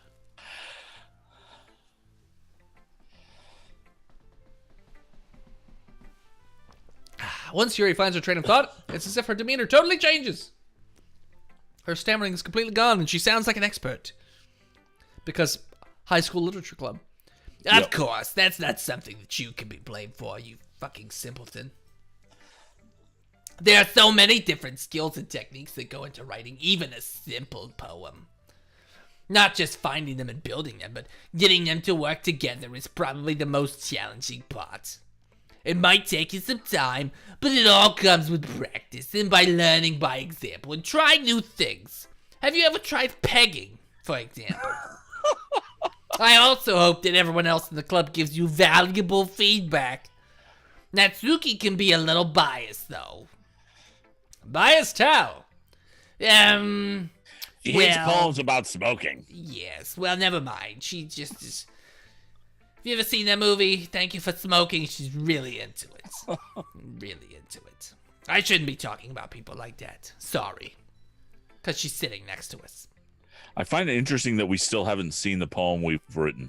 It's fine. I don't think we are. We saw the 20 words, and that's it. I'm not sure if Yuri is apologizing to herself, to me, or to Natsuki. Do you like the taste of rubber? Bean. You make my heart happy. Do you mind if I read your poem now? Please do. I'd love to share my thought process behind it. Yuri smiles dreamily as if there's a rare opportunity for her. Please let us see it. Which itself is kind of funny. After all, this isn't supposed to be isn't this supposed to be a literature club? We do. Oh, good. Ghost under the light. The tendrils of my lair illuminate beneath the amber glow, That's bathing. hair. It must be this one. The last remaining street light to have withstood the... I thought it said sheet, but it's street. The last remaining street light to have withstood the test of time. The last yet to be replaced by the sickening blue-green hue of the future. I bathe. Calms breathing air. That doesn't make sense. Wait. Yeah. Okay. Am I missing something? It No, looks I think it is calms. I think it is calms. Okay. CALM apostrophe. Or S. maybe it's calm with the dot and the comma under it. I forget It's what it's called. the calms breathing air. I think it might be calm. Breathing air of the present, but living in the past. The light flickers, I flicker back. Is that like clap back? I hear that's a thing these days That's way different. that the kids say, Yeah. Yeah. usually in politics. Click outside the poem to continue. Oh, there's more? Oh. I'm sorry to have such terrible handwriting. Well, at least she knows. What? I wasn't thinking that at all. But it took you a long time to read. Look, I was doing that for comedy effect. I've got a lot of people watching, okay? Can't just be performing for the computer. That's classical pretentiousness. Classic pretentiousness. Well, I just don't read script very often. I actually think your handwriting is pretty. Pretty butterfly. Your handwriting is very pretty. I love your handwriting. It's my favorite handwriting in this entire classroom. So good. That's a relief. Also, I like the poem. Wink. Even though it's short, it's really descriptive. It wasn't too short. I usually write longer poems. Well, considering ours was 20 words that didn't make sense together, not at all. I'm really glad you like it. Yes, I love them. I'll be honest, since it's our first time sharing, I wanted to write something a little more mild. Something easy for me to digest, I suppose. Are you into ghosts, Yuri? Actually, the story isn't about a ghost at all, Dick Blazer. Dumbass. Really? I must have totally missed the point of your story. I was totally reading it, not looking at that fashionable ribbon of yours again. Well, I suppose you only did glance over it, after all. She said something about flicking. Yes, I love to flick beans. My poem, my told me, poem size doesn't matter. My told me. My told me. Who told you? You, Steve. Steve is drinking. My told me the size doesn't matter. You know what, Steve? That reminds me. I need to put some more booze in my cup. So hold on a second. I gotta tilt the bag because the bag's getting low. So while Dennis is refilling, I'm going to read the haiku that I wrote in honor of Doki Doki. Yeah, you do that, buddy. Now, a haiku, for those who don't know, are 3 lines of 5 syllables, then 7 syllables, then 5 syllables. So the haiku is as follows. Okay. Doki Doki now. Doki Doki. Makes pants uncontrollable. Uncontrollable. Thank God it's legal. Legal. Beagle. Thank you very much. But remember, I feel like we need like the drums, so you can be like. Yeah, we do need bongos. Pull like So I Married an Axe Murderer. Right. Great movie. If anyone hasn't seen it, it's good stuff. Little underrated Mike Myers movie. I know, it's good. It has one of my favorite side scenes that has nothing to do with really the movie, where his buddy has to commandeer a car at the airport. And the guy's just like, "I'm gonna commandeer your car," and the guy's just like, "No." Can I commandeer it, please? No. No. Hey, Big Jim, thanks for the 1 bit. Oh, and he who is Steve, 100 bits. Excellent haiku, Kurt. Thank you. Yeah. I go all beatnik. Everybody, let's hear it for Kurt. Let's hear it for Kurt, everybody.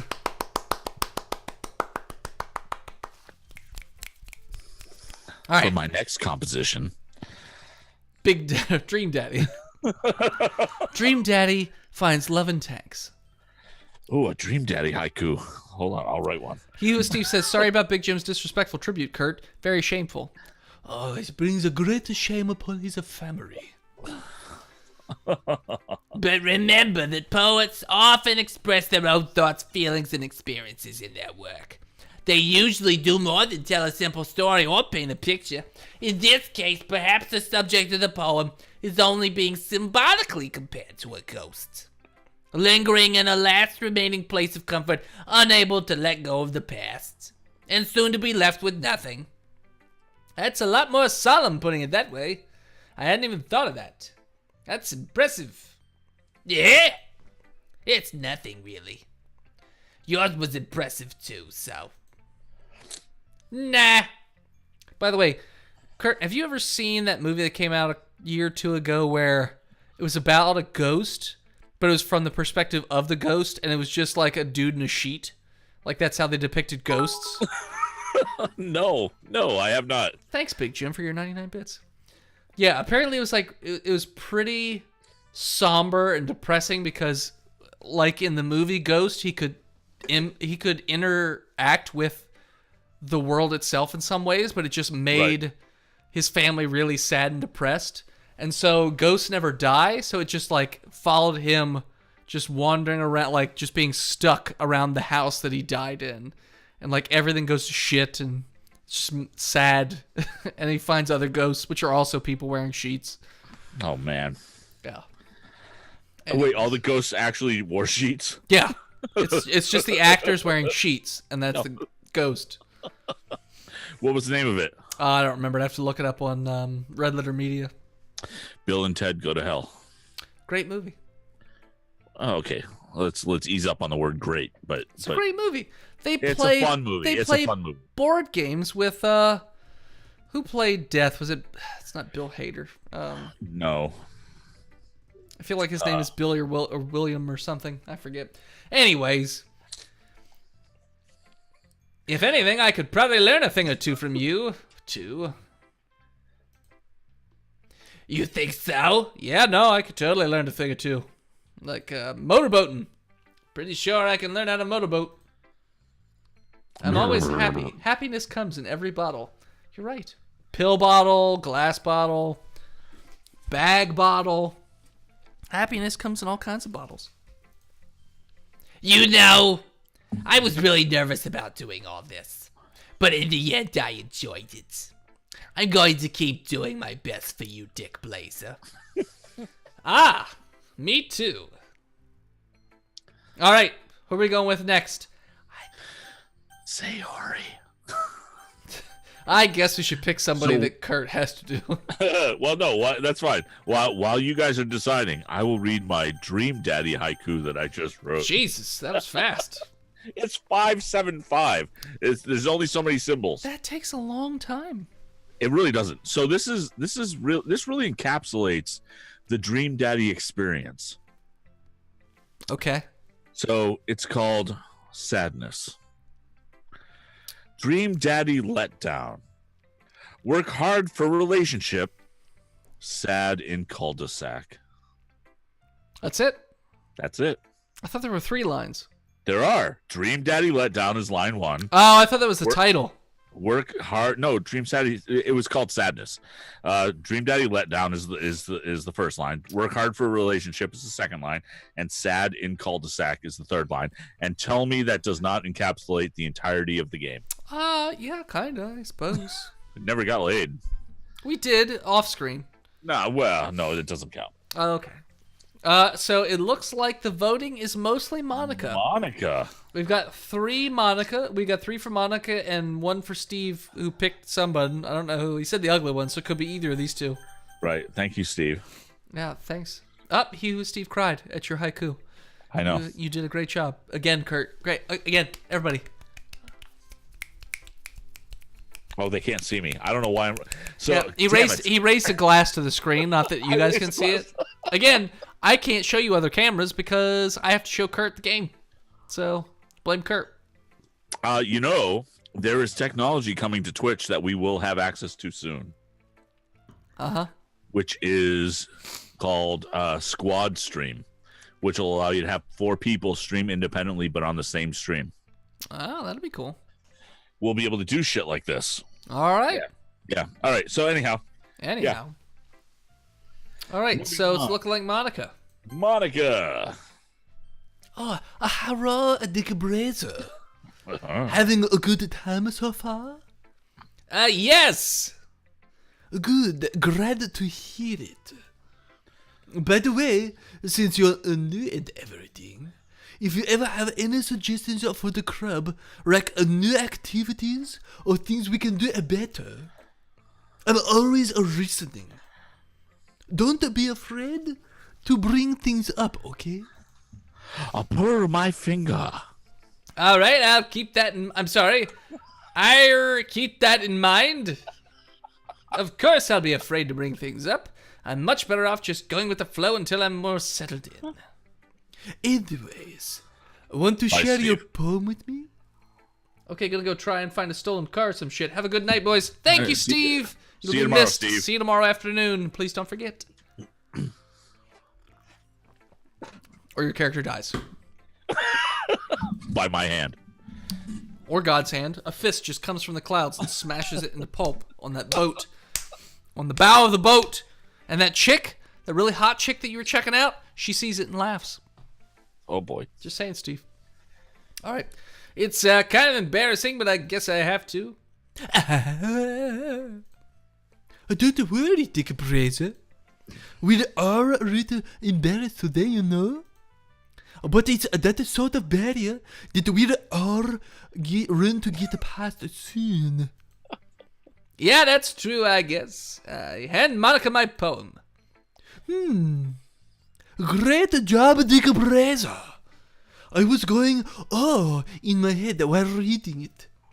It's really a metaphorical. I'm not sure why, but I didn't expect you to go for something so deep. I guess I underestimated you. It's easiest for me to keep everyone's expectations low. Just like real life. That way it always counts when I put in some effort. That is not very fair. Well, I guess it worked anyway. You know that Yuri likes this kind of writing, alright? Writing that are full of imagery and symbolism. Unlike Sayori, who likes using a simple and direct words to describe happiness and sadness. Yuri likes it when the readers are left to derive their own meaning out of it. It's very challenging to write like that effectively. But allowing people to get something out of it just by fear, or letting them deeply analyze all the nuances. It can take years of the practice, which I'm assuming Yuri has at this point. I never really asked her. I'm sure I'm nowhere near her level yet. Don't worry so much about that. You do your own thing. Just keep exploring and learn by trying new things. I'm sorry. I'm sure I'll end up... I'm turning Japanese. I'm sure I'll end up trying different things a lot. Many times. I love ribbons. You guys have great ribbons here in this classroom. Love them. Got great coats, too. And under shirts. Vests. It could take... Vests, yes. Thank you for the save there, Kurt. Vests. I love your vests. Soft and pillowy. Big old vests. Anyways, it could take a while before I feel comfortable doing this sort of thing. Oh, Like that's standing. that's okay. I call this Tank U. Sherman was way hot. IS-2 makes my pants taut. Panzer Blitzkrieg comes. Yikes, says Nicole. Direct. Yeah. There's something poetic about that. Sherman was way hot. IS-2 makes my pants taunt. Panzer I think Blitzkrieg he means comes. taut. Taut, yeah, I think you mean taut, not Because taunt. taunt Doesn't make means way sense. different. IS-2 makes my pants make fun of me? You call that a penis? Nerd. Anyways. That's okay. I'd love to see you try new things. So many new things. That's the best way you can find the right kind of style that suits you. Everyone else might feel a little bit biased towards all kinds of styles. But I'll always help you find what suits you most. So don't force yourself to write the way everyone else wants you to write. It's not like you have to worry about impressing them or anything. Clearly, this is the part that takes 3 hours. Yep. Ah ha ha ha ha ha. Anyway, do you want to read my poem now? Don't worry, Oh, sorry. Don't worry, I'm not very good. You sound pretty confident for someone who claims to not be very good. Well, that's because I have to sound confident. I am the emperor of this literature club. That doesn't mean I always fear that way, you know? I see. Well, let's read it then, shall we, booby cakes? Hole in the wall. Up, she's doing a glory hole. All right, I like it so far. It's gonna be good. It couldn't have been me. See, the direction the spackle protrudes. A noisy neighbor? An angry boyfriend? I'll never know. I wasn't home. I peer inside for a clue. No, I can't see. I reel, blind, like a film, left out in the sun. But I feel like this is a poem for the bongos. Yep. My retina's already scorched with a permanent copy of the meaningless image. It's just a little hole. It wasn't too bright. It was too deep. Stretching forever into everything. A hole of infinite choices. I realize now that I wasn't looking in. Oh, there's a bar. Jesus. I was looking out, and he, on the other side, was looking in. All right, great poem. Felt like it was there. So, what do you think? I think you don't know what the fuck you're talking about, lady. It's very freeform, if that's what you call it. Sorry, I'm not really the right person to ask for feedback. It's okay. Yes, that kind of style has gotten pretty popular nowadays. We call it Doki Doki. That is, a lot of poems have been putting emphasis on the timing between the words and the rhymes. When performed out loud, it can be really powerful. What was the inspiration behind this one?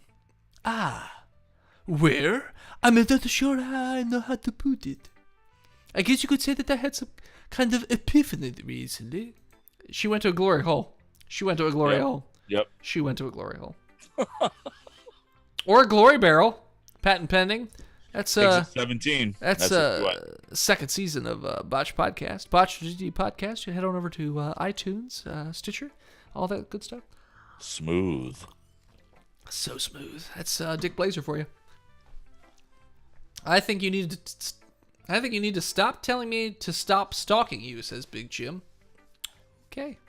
Nicole draws scroll bar on paper. Hey, we could do it. Well, she did do it. She did do it. That was awesome. Yeah.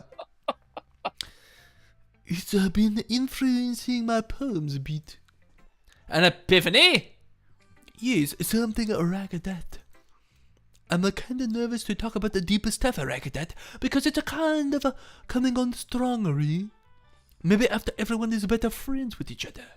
Anyway, here's Monica's handwriting tip of the day. Sometimes when you're writing a poem or a story, your brain gets too fixated on a specific point. If you try so hard to make it perfect, then you'll never make any progress. Just force yourself to get something down on the paper and tidy it up later. Another way to think about it is this.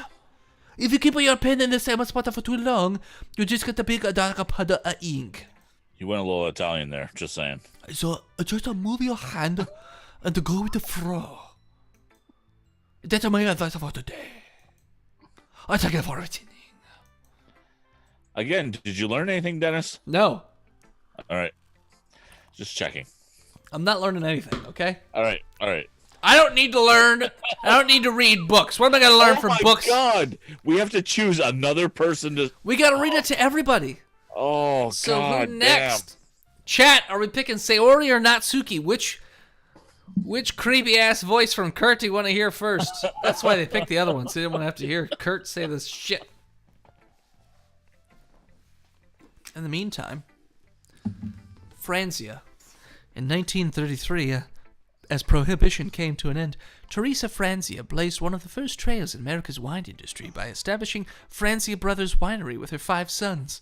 An Italian immigrant, Teresa's old world work ethic, say that 5 times fast, a new world entrepreneurial spirit led her to become the godmother of American wine.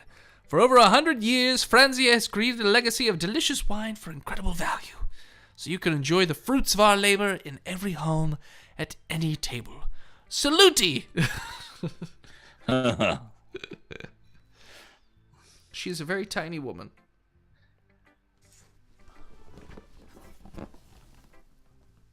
Oh, Big Jim.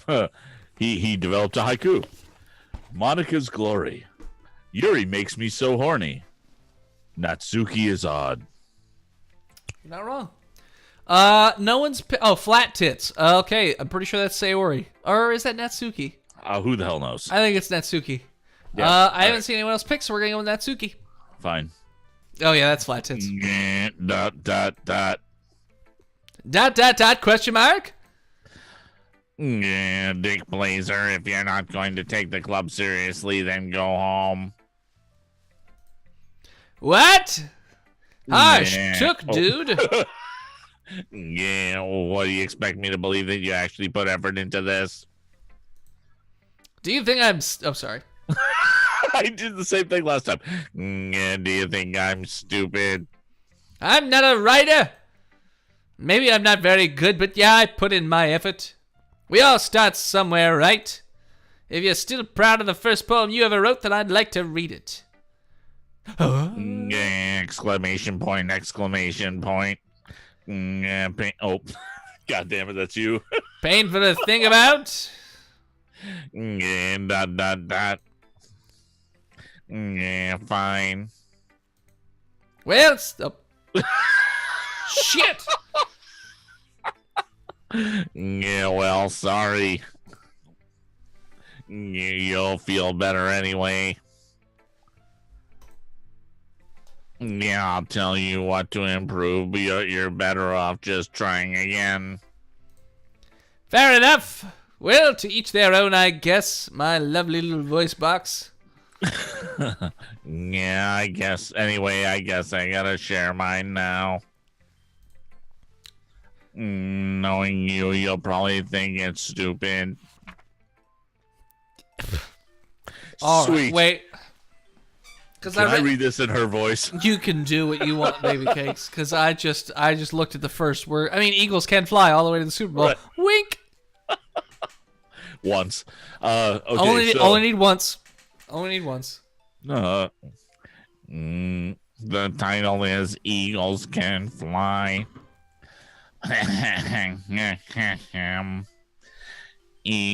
Monkeys can climb.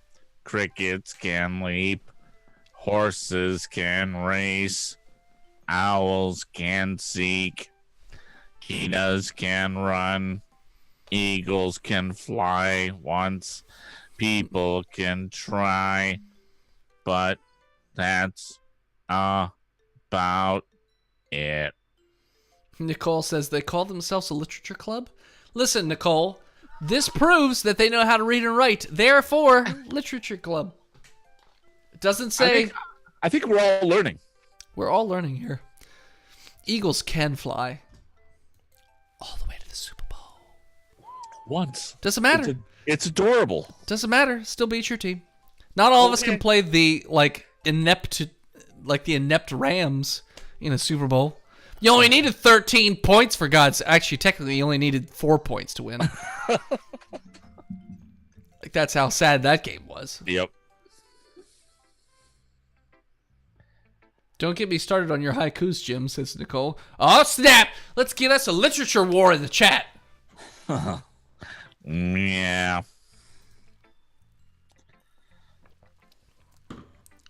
Still you. I told you that you weren't going to like it. I like it. It's great. Yeah, what? And just be honest. I am being 100% honest. Love it. Everything about it's great. Fantastic. Why are you so convinced that I wouldn't like it? Yeah, well, I love children's books.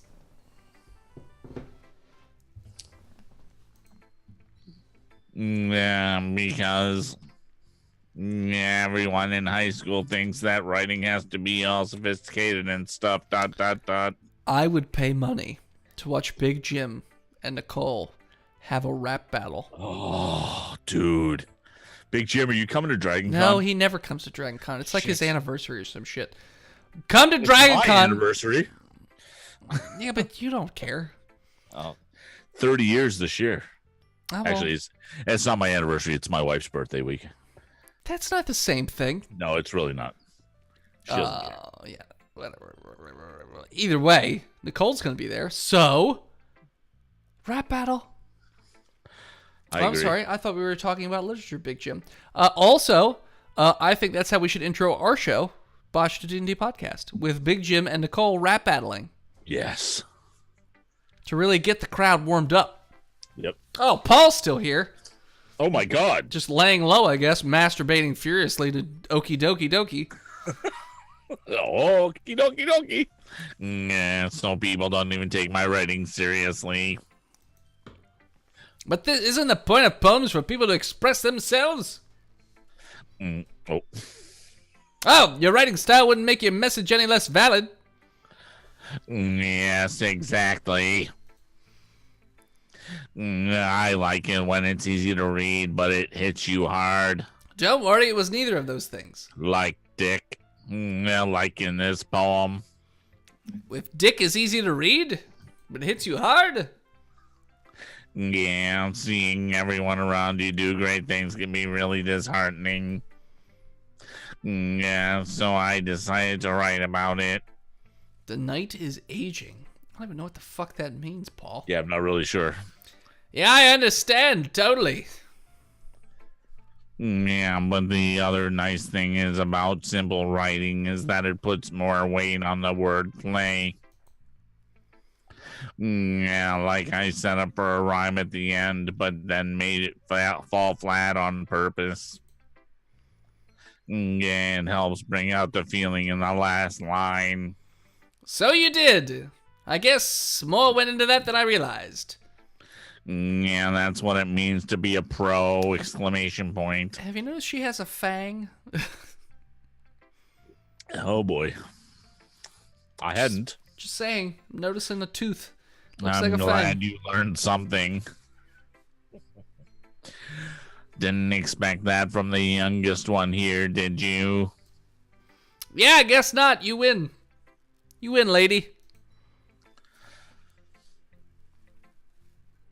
Oh, I decided to humor her with that last comment. I don't really care how old everyone is, but if Natsuki is feeling proud, then I won't take that away from her. Too simple of writing is sophomoric. Thanks, Big Jim. Well, decisions. Dot. It's a good poem, right, Dick Blazer? No! Nothing you do is quality. Are you sure this is your first time? It's not. I've just got done with 3 other women before you. Of course! You're my first, baby. It's not that good. Am I the kind of guy who would be writing poems in his spare time? No, I'm too busy banging checks and snapping necks. Or was it cashing checks and snapping? I don't know anymore. Not necessarily at different times. I guess you're right. But that's why it's impressed me. Well, to be honest, I was afraid that you wouldn't do it seriously. And that you wouldn't write one at all. I'm really happy you just wrote one. Yay, participation award. It just reminds me of how you're really a part of this club now. Big Jim, I don't I don't think this chick is the anime freak. The last chick was the anime freak. No, and Dick Blazer wanted to join the anime club. Yeah. And he hasn't been able to because of this chick. Yeah. Not to mention the fact that I'm standing in front of you in the club room, ? Yeah, well, of course. I'm not really into it yet, but that doesn't mean I'll break my promise. See? It's like I said before, Dick Blazer. Deep down, you're not selfish at all, you know? Trying new things like this for other people. That's something that only really good people do. Thanks, Sayori. You don't, Sayori. I'm not sure if Sayori sees the full picture of my motive here. Titties and cupcakes. That's my motive. Then again, I can't deny that she's part of the reason I joined, because she basically made me. Knowing how much this means to her and all. Yeah. And I'm gonna make sure that you have lots of fun here, okay? That'll be my way of thanking you. No, don't worry. You can think of some other ways. Yeah, you know that whole... All right, I'm going to hold you down then. What? Yay! She's into it. Holding me down. Now you read me poem to you, right? Don't worry. I'm really bad at this. Yes, we'll see about that. Dear Sunshine. You want to read this? Sure. In her voice. Sure. It's called Dear Sunshine. The way you glow through my blinds in the morning. It makes me feel like you missed me. Kissing my forehead to help me out of bed. Making me rub the sleepy from my thighs. From my eyes. Are you asking me to come on and play? Are you trusting me to wish away a rainy day? I look above. The sky is blue. It's a secret. But I trust you too. If it wasn't for you, I could sleep forever. But I'm not dead. I'm mad. I want breakfast. Wow. Amazing. So weird. Sayori, that was fucking dumb. This is just a guess, but that's about me. Did you wait until this morning to write this? No. Just a little bit. You can't just answer just a little bit. It's a yes or no question, you stupid cunt. I forgot to do it last night, and so I was hungry this morning. Well, at least that makes you feel a little better about myself. At least that makes me feel a little better about myself. Big Chuma's moved. Don't be mean. He was moved. I still tried my best. Ah, yes. I didn't mean to say it was a bad poem, but it was. It wasn't as bad as the last one I read, but it came out nice, or how should I put it?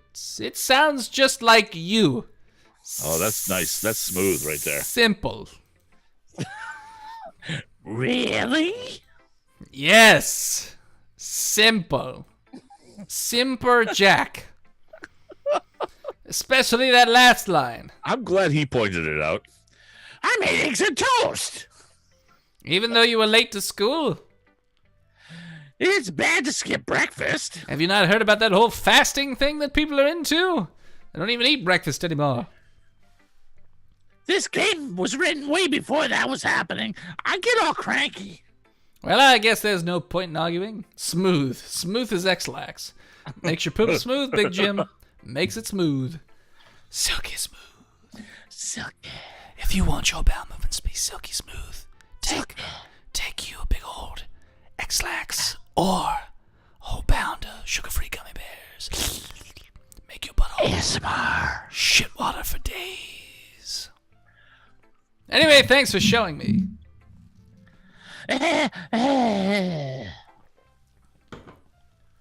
Panzerzot says, hey, I'm fasting today because I'm drinking beer. Hey, Panzerzot. I don't know if I've seen you in the chat before. Hey, Panzerzot. This was so much fun. Monica's the best.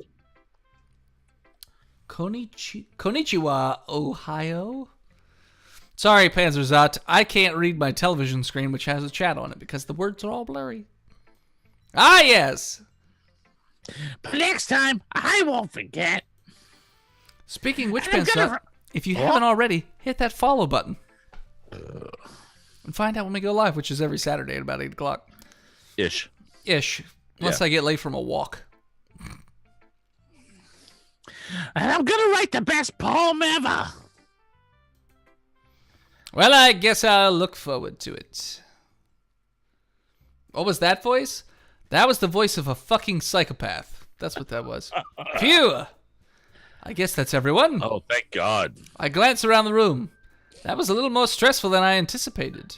It's as if everyone is judging me for my mediocre writing abilities.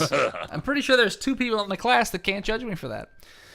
Even if they're just being nice, there's no way my poems could stand up to theirs. Breakfast? How do I beat that? This is a literature club, after all. Do not call Seobe. I sigh. I guess that's what I ended up getting myself into. Across the room, Sayori and Monica are happily chatting. My eyes land on Yuri and Natsuki. They gingerly exchange sheets of paper, sharing their respective poems. As they read in tandem, I watch each of their expressions change. Natsuki's eyebrows furrow in frustration. Meanwhile, Yuri smiles sadly. What the fuck is with this language? Did you say something? No, it's nothing. Natsuki dismissively returns the poem to the desk with one hand. I guess you could say it's fancy. Panzerzot, on Saturday nights we play dating simulators because that's what you're supposed to be doing on weekends, is going on dates, but we're going on fake dates. So we play different things. Last week I believe we played Kitty Powers, Powers, and a little bit of Panzer Madels. Once we're done with this game, we're going to play some genital jousting. Probably not tonight. With this for a while. Yeah, we're not going to be done with it tonight. Maybe next week or something like that. We do every Saturday though, so. The last game we played was also Panzer Madels, and then we've also played. What was the bird? Hatofu Boyfriend. Yeah. Hatofu Boyfriend and Dream Daddy. Because all your past practices Dream Daddy are all visual novels. They kind of are visual novels, but they usually give you some choices. This one doesn't give you very many. So you're familiar with the past broadcasts. So when is the classic If Fate Stay Night? Wait. What? When is the classic of Fate Stay Night? You'll have to send us information about that. I don't know. Don't know that one. I just bought a Humble Bundle that had a bunch of dating stuff in it, so just check them. I can't read the word because it's all fuzzy on my screen. Looks like titties, but I can't tell. It's tidies. Tities. Yeah, it's titties. Yeah, it's titties. Titties. Yeah. Okay. Sorry. Yours is cute. Cute. Did you completely miss the symbolism or something? It's clearly about the feeling of giving up. It was about a fucking eagle. Yeah, how can that be cute? Yeah, I know that, yes. I just meant the language, I guess. I was just trying to say something nice about your piece of shit poem. Panzer's if it's nudity, then yeah, we can't do it. I mean, clearly. But regular, NSFW content. Well, there's a lot of dating sims is. that you can get on Steam that come locked in terms of like the graphic quality. Like one of the dating sims in the Humble Bundle is locked in terms of it'll fuzz out all the nudity, but you can download a patch that makes it all not fuzzy. Oh, he says it has a Steam release that's cleaned up. Yeah, see the Steam releases, they tend to be cleaned up. I'll look that game up. I have no idea. Yeah, OG Fate Stay Night. Okay, write that down, Kurt. Yeah. Hold on. Scritch. Okay, I wrote it down. I mean, I don't have a pencil on me, so I can't write it. Yeah, hey. You mean you try that hard to come up with something nice to say? Thanks, but it really didn't come out nice at all. You're kind of a cunt. Well, I do have a couple suggestions. Humph. Yeah, if I was looking for suggestions, I would have asked someone who really actually liked it. Panzerzot, I don't know how the hell I haven't heard of Fate. Yeah. I don't typically play a lot of dating sims. We just thought it would be a fun idea for a Twitch channel. So now we're watching them, but I haven't seen it pop up. Like, I've even typed in, like, top 5 craziest dating sims or, like, weird dating sims, and Fate's never popped up. So I don't know. Yeah, which people did, by the way. Yeah, Sayori liked it. Yeah, and Dick Blazer did too. Yeah, so based on that, I gladly give you some suggestions of my own. Bean, I've actually owned this game for as long as I owned Dream Daddies. Before Dream Daddies, in fact. Oh, really? I didn't even know that. I got it the same time as I got Hatoful Boyfriend. We just played Hatoful Boyfriend instead. We didn't leave it up to the chat to decide. So I have heard of it, but not that long ago. Yeah, first of all. Excuse me. I appreciate the offer, but I've spent a long time establishing my writing style. I don't expect it to change anytime soon, unless, of course, I come across something particularly inspiring. Which I haven't yet. Nah. And Dick Blazer liked my poem too, you know. He even told me he was impressed by it. Natsuki suddenly stands up. Huh? Doink. No, I didn't realize you were so invested in trying to impress our new member, Yuri. Hold on, trying to pour wine and click buttons at the same time. Oh, no. It's filling up. So he's saying this one seems boding after Hatoful. I think he means boring. I think that everything that we've heard about this game means that you have to give it some time, and then it takes a hard turn. Yeah. And it goes crazy. That's what I hear. Yeah. Yeah. So, Panzerzot, you weren't here. When I read the Steam review, it said 1 hour in, seems like a normal dating sim. 2 hours in, this is kind of boring. 3 hours, it said, oh my god, what have I seen? Why can't I unseen what I have seen? So, I think it's going to take a turn, yeah. So the less we have to deal with the chat, the faster we can get to that point. Yeah, no, I read a lot of reviews. You just... Yuri stands up as well. Maybe you're just jealous that Dick Blazer appreciates my advice more than he appreciated yours. Yeah, and how do you know he didn't appreciate my advice more? Panzer, I can't ignore you. Come on now. You got Panzer in the name. Come on. Yeah. Panzer brings back awesome memories. Of Panzer Madels. Read your line, Kurt. Are you that full of yourself? Die! No. If I was full of myself, I would deliberately go out of my way to make everything I do overly cutesy. Yeah.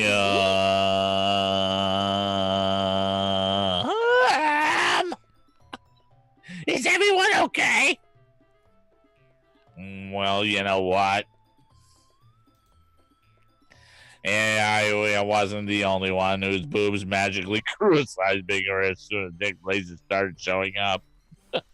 Guys, I'm okay with that. I am actually very okay with the whole size going up as soon as I showed up. Well, no, what I find interesting is Natsuki is saying her boobs grew magically a size bigger. Hers?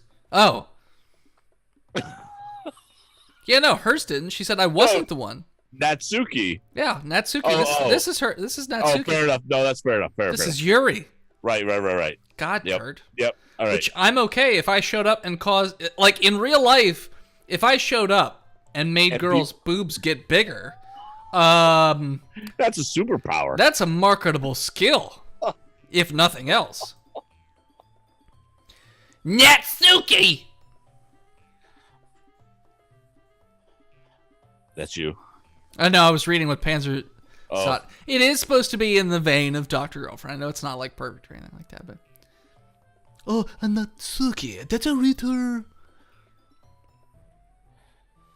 This doesn't involve you. I don't like fighting, guys. I told you I wouldn't ignore you, Panzer.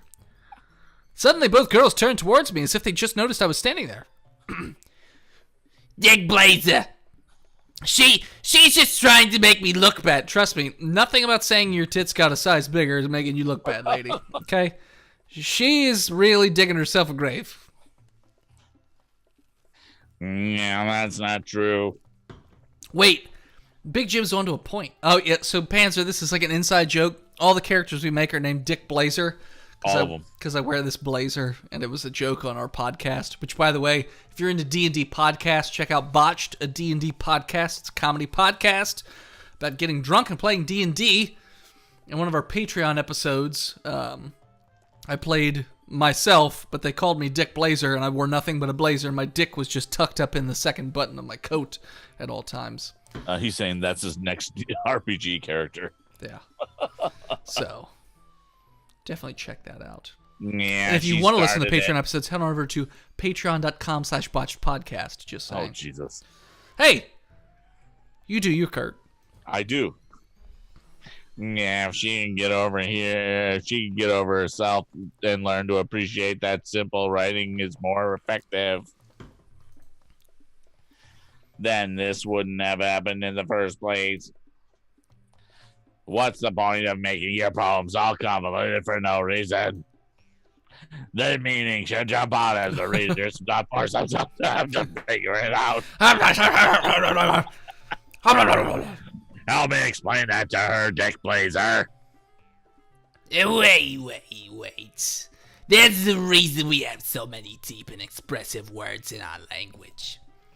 It's the only way to convey complex feelings and meaning the most effectively. Avoiding them is not only unnecessarily limiting yourself, it's also a waste, you bitch. You understand that, right, Dick Blazer? Well... How did I get dragged into this in the first place? It's not like I know anything about writing. But whomever I agree with, they'll probably think more highly of me. Oh, come on. Oh, God. We're definitely going Yuri, right? You have to, right? Because you want to nail Yuri first. We want Yuri. I want Yuri. I don't know about the chat. Oh, Big Jim. Chat, it's up to you. Who are we picking? Help me say Ori, which is your friend. Natsuki is this chick, and then Yuri is the purple-haired chick who looks a lot like I'm gonna need a bio break pretty soon too. Looks a lot. Oh no, yeah. As soon as we're done with, I was waiting for this scene to be over, but I didn't know it was gonna take 18 days. Yeah, no kidding. We got 2 for Yuri, Yuri. who looks oddly like the woman I had a marital affair with. Just All right. saying. Wonder why I like that one. Not seeing any other votes. We're gonna go Yuri. Natsuki. You're right that I liked your poem. Yeah, see. Wait! That's not an excuse for you to be so mean. You shouldn't pick a fight just because someone's opinion is different. No, Big Jim, I wasn't the one that was married. The purple-haired chick was. And that's not what happened at all. You can fuck right off. Yuri wouldn't even take my poem seriously. Neither did Kurt, because it was about the Eagles winning. Oh, shit. I understand. Yuri. You're a seriously talented writer. It's no secret that I was impressed. Well, that's... But here's the thing. No matter how simple or refined someone's writing style is, they're still putting feelings into it and it becomes something really personal. That's why Natsuki felt threatened when you said a poem was cute. I see. I didn't notice that. I'm sorry. Panzer's out. Obviously, the purple-haired chick. That's what Yeah, we're we're going for aiming. Yuri. We're We're going going for the Tatas. But Natsuki, you took it way too far. Definitely not the childhood friend. Do you hear the way Kurt announces that one? Absolutely not. Yuri means well, and if you just told her how you felt, then this wouldn't have happened in the first place. Are you? Oh, sorry, that's you. Are you kidding? That's exactly what I did. It was her that. And Natsuki, I think that's enough. You both said some things that you didn't mean. Yuri apologized. Don't you think you should too? Natsuki clenches her fists. In the end, nobody has taken his side. Natsuki, you're just a coward. No, I don't want to go Natsuki. I want to go for the Tatas. There's only 2 in this room that have Tatas. Right. She's trapped. At this point, being defiant is the only because she can't handle the pressure. I end up feeling bad for her. Damn it, you're back, Sayori. Sometimes when I'm hurt, it helps me to walk and clear my head. Sayori, she doesn't need to. You know what? I'm going to do that. I'll spare me from having to look at your faces right now. Without warning, Natsuki snatches her own poem up from the desk and storms out. Panzer? Yeah, that's cool. Just doesn't do me any good. On her way out, she crumples up the poem with her hands and throws it in the trash. Natsuki! Oh, she really didn't need to do that. I look across the room. Yuri has her chin buried in her hands while she stares down at her desk. I gingerly approach her? That seems like the right emotion to use. And sit in the adjacent chair. Everything all right? I'm so embarrassed. I can't believe I acted like that. You probably hate me now. No, Yuri! How could anyone have gotten frustrated after being treated like that? You handled it as well as anyone could. I don't think any less of you. Well, all right, I believe you. Hey, that's fair, Panzer. Thanks, Dick Blazer. You're too kind. I'm thankful to have you a part of this club now. That's nothing. One more thing. That one thing that Natsuki said about you know. I would never do anything so shameful. So? What thing did Natsuki say? Well, never mind that. I'm going to make some tea. Good idea. Make enough for more than one person, okay? Yeah, sure, that sounds great. Okay, everyone. It's just about time for us to leave. How did you all feel about the sharing poems? And Kurt's gone. He's left me. That was a lot of fun! Well, I'd say it was worth it. I bet she could fit them easily into all sorts of places. You're not wrong, Panzer? It was alright. Well, mostly. Dick Blazer, how about you? Yeah, I'd say the same. It was a neat thing to talk about, everyone. Awesome. Hey, Panzer, I'm like 5 glasses of wine in, too, so I feel you there. In that case, we'll do the same thing tomorrow. And maybe you learned something from your friends too. So your poems will turn out even better. ...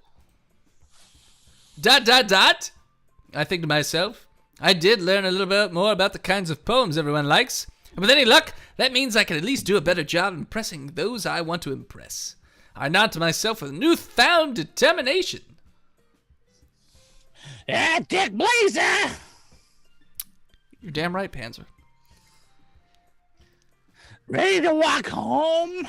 Sure, let's go, you fucking annoying bitch.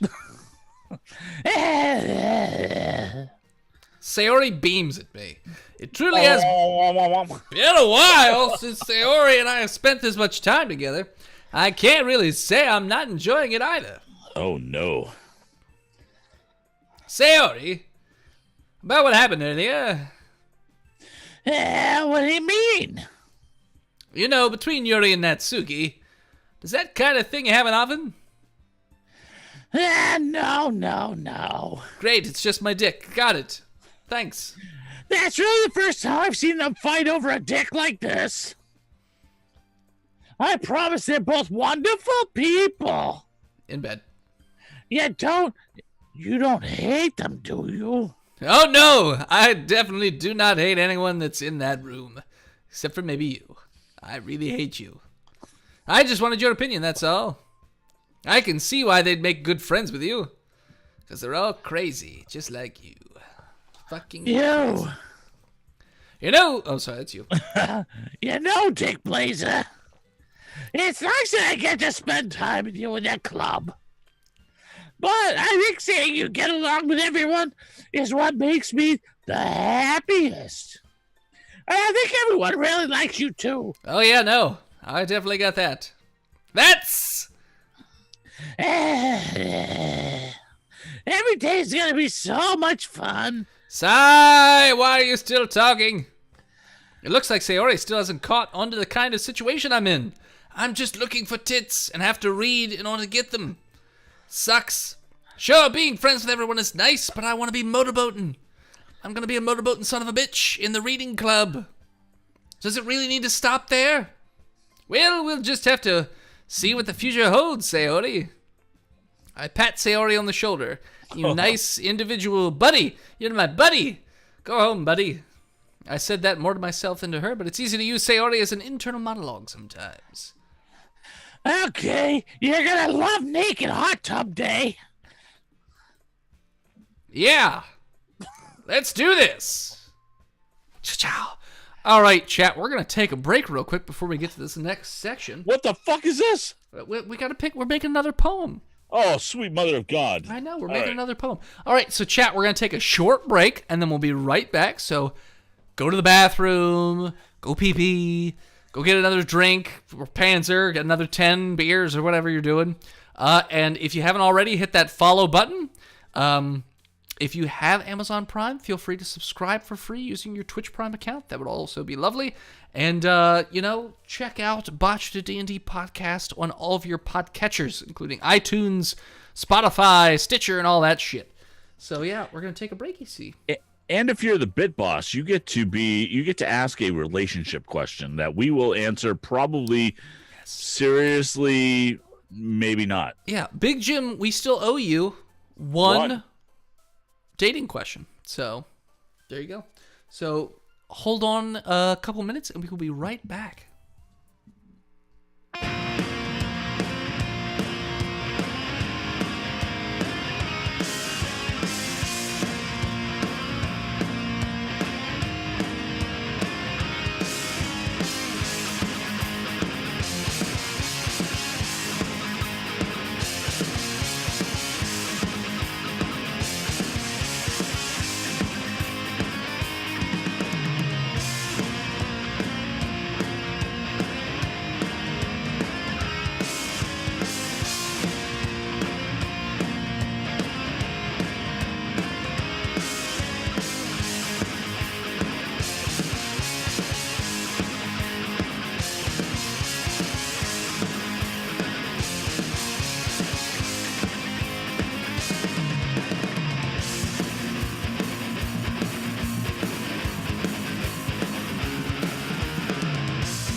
And we're back. So to answer Panzerzot's question, no song request on a break. Technically, we were playing music from not Panzer. God damn it, Panzer. Now you're in my brain. Gozer, which does our intro and outro music for the podcast, but they also do a bunch of other songs. So they gave us some music to play. So their music is what's playing in the background during the breaks and the intro music. Gozer_music. If you'd like to hear more of what they do, they're like a gothic horror band, I believe. I don't think so, really. I mean, they don't sound like it, but I think that's how they advertise themselves or something. Oh, really? I think so. They're like a gothic rock horror band or something like that. Resurrection by Erection. That sounds like that would be a song right up our alley. Alley. Jesus Christ. All right, the wine's kicking in. I haven't got to the hiccup stage yet. That's usually when Phil calls me out. Nice.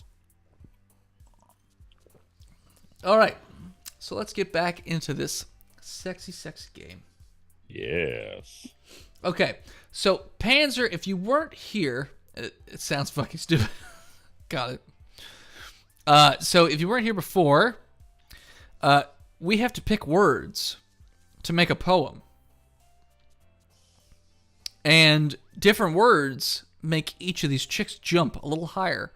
So depending on who we want to woo, we need to pick certain words. So if we want it to be cutesy, we pick this middle chick. Or we'll pick a word that, a cutesy word.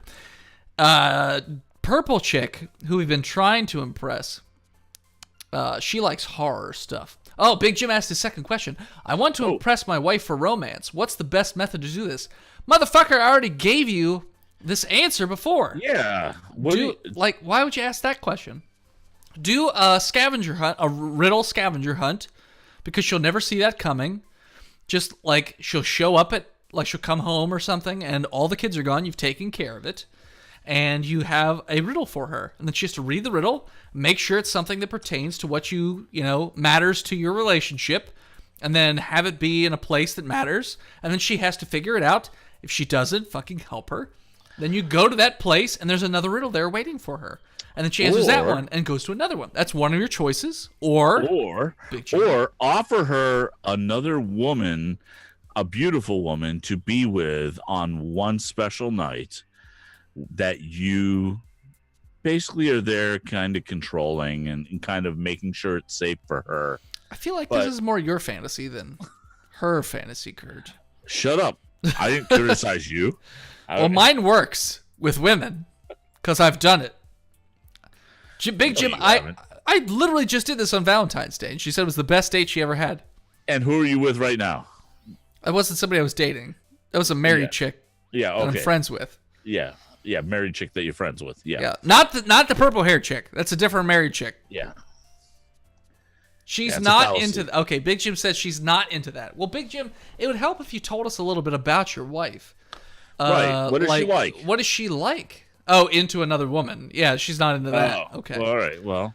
Yeah. Well, okay. So it doesn't need to be for her. It can be for you. But her thing was the first choice. Make it a whole day, Big Jim. Start with breakfast in bed. So she wakes up and it's there. Oh, is that bacon? Oh. Unless she doesn't like bacon, in which case, divorce her. Well, yeah. I mean, that goes without saying. That goes without saying. But, yeah, breakfast in bed to start. And then, take her to a spa. A massage works really well. But a day spa is good for, whatever random fucking shit that chicks are into. Buy her a candle that smells like vanilla. Well, or whatever she likes the smell of. Because some women don't like the smell of vanilla. Well, they're not going to like the smell of Big Jim. Yeah. Vegans. Of course she likes bacon. Okay. Is that or chocolate? I couldn't tell what that emoji is, but I'm going to guess bacon. So yeah, make her breakfast in bed to start with, then some massagey stuff. Take her on a small, short trip. Taking her to a B&B that's kind of out of the way is also a fun choice. Or take her to a Burger King that has a B in there as well. I wouldn't. You could, but I wouldn't. It wouldn't be my choice. It's a B&K, not a B&B. That's exactly right. I said B&B, not B&K. Right. But, if you can't afford a B&B, a B&K is almost as good. Oh, Musk, no fuss. What are you, my roommate? Jesus. Let me think what else. So, yeah, like an Airbnb trip Could be like a couple hours away. Like my friends went to a castle and stayed at a fucking castle Airbnb. The town was stupid, but they just didn't leave the castle. They just stayed in there and got champagne and fucked around and went on tours however many distance away. Or you could surprise her with a really nice vacuum cleaner. No, That'd be cool. That's a bad one. I would definitely recommend against getting her cleaning appliances. You will get your dick snipped faster than you can say Lorena Bobbitt. You don't even know. Some chicks dig that. Some. Well, it all depends on your wife's love language. Right. And Big Jim, if I were you, I would find a way to find the book, The 5 Love Languages, and read that because it is genuinely helpful and has helped me out of a jam more times than I could count. I'm going to guess that Kurt has never read it. You're a fucking idiot. Have you ever read The 5 Love Languages? I've been married 30 years. I don't need to. Okay. Then you don't fucking need to, apparently. Okay, you want this game to be 12 hours long? Sorry, Panzerzot! Panzer, the way it works is you give us 500 bits and we answer a question for you. So we were just trying to help Big Jim not be as shitty at being a husband. That's all. We're trying to help the audience. That's right. We're trying to help the audience here, Panzer. And Panzer, if you're gonna do the stink, you got to do 2 in the pink. So you got to do the shocker. Is really what it is. Sorry, wait. It's this one. Yeah. All right. So we need So the way this works, we have all these words here: hair, question, forgive, anime, parfait, bouncy, cute, fireworks, blanket, massacre. First one of you to say one of these words, that's one we're gonna pick. Again. Massacre. Okay, but not you, fuckstick. Horror-related words are going to work better on Purple Hair, who we're trying to get with. Cutesy words work on the pink chick. And then I don't even know on this other one, to be perfectly honest. She just seems to be crazy. Is that Sayori? Yes? Yeah, so Sayori went dark. She went the whole suicide route. Yeah, she's a little dark. That's She didn't go horror, she went dark. I mean, my guess, forgive? What the fuck is that? That's Sayori. Sayori liked to forgive. Bean. Oh, God. Clouds, death, bed, dance, whirlwind, pink, fickle, unrestrained, extraordinary, and dark. I'm pretty sure death was one we picked last time, and purple hair chick liked it. No, we picked fickle last time. True. I mean, multiple words. You know. True. We may have picked one or the other, but Purple is complicated words. what? I don't think that's true either. We've picked some pretty complicated words. Or metaphorical ones. Maybe. Bean says forgive. Even though that was the last one. No, he picked the last one. Panzer, so you can explain it all you want, but what's your word? Yeah. Whirlwind. Okay. Whirlwind. Oh, purple chick likes whirlwind. Wow. All right. Laugh, skirt, effulgent. I hate that word. I know. I don't know if I'm pronouncing it right. I'm not 100% sure. Oh, yeah, sure. You're pronouncing it well enough for this game. Peaceful, infallible, embrace, secretive, friends, and contamination. Anyway, if it's over 3 stables. If it's over 3 stables, Yuri likes it. Oh, my God. There's horses in this game? Damn. That's the turn. They're all into horse porn. Wow. Mr. Hands is her favorite video. Horse gag. Chat, Horse gag is the favorite video. Chat, if you've never seen the video Mr. Hands, I would just click new tab and then type in Mr. Hands and watch that and be entertained for hours on end by the 30-second clip of a man getting fucked to death by a horse. Oh, see, that's not right. Peaceful. What? Peaceful? Peaceful? What are you doing? Is Big Jim gone already? Fuck's sake, you did not just drop Mr. Hands in here. Panzer! You haven't listened to my show. That's exactly what we do. Puppy, melody, jumpy, afterimage, bliss, hopeless, kitty, headphones, beauty, desire. Goatsy. It's not one of the choices. Oh. I think afterimage she liked because I think Big Jim picked afterimage last time and she liked it. Bean's picking afterimage. I think she did. Boom, like it. There we go. Graveyard, definitely gonna be her. Treasure, cheeks, flying, universe, sticky, determination, swimsuit, music, and variance. Clearly, sticky is the right answer. Graveyard. Oh, damn it. Unrequited, marriage, sweet, philosophy, melancholy. I think we picked melancholy, and this bitch got I think that's Sayori. Yeah, that one. So don't pick this one because this is not her. This is her. Dude, I thought having horse furry artist in my chat was yikes overload for most people. Oh, you've never met this chat before, Panzer? Yeah, no kidding. We're Welcome into to some the chat room, Panzer. weird shit. Melancholy, disoriented, vivacious, warm, anxiety, and feather. Panzer, we fuck tanks. We did fuck tanks. We did. Also, Bean, keep picking this chick. I think you're secretly into the small boobs. I'm just saying. Milk, flower, peace, vertigo, dream, portrait, destiny, alone, promise, and unstable. Of course, we did die after fucking tanks. Unstable. I feel like it's... Okay, we got it. All right, Bean, you're kind of 50-50 on this. Kawaii. Pretty sure that's not. Calm, skipping, agonizing, hurt, shopping, breathe, chocolate, defeat, and fun. Agonizing feels right to me. Yeah. Hey, do you know flare or unflared? What? What does that word say? Unflared. Okay. Do you know what flare or unflared means? I don't know what unflared means.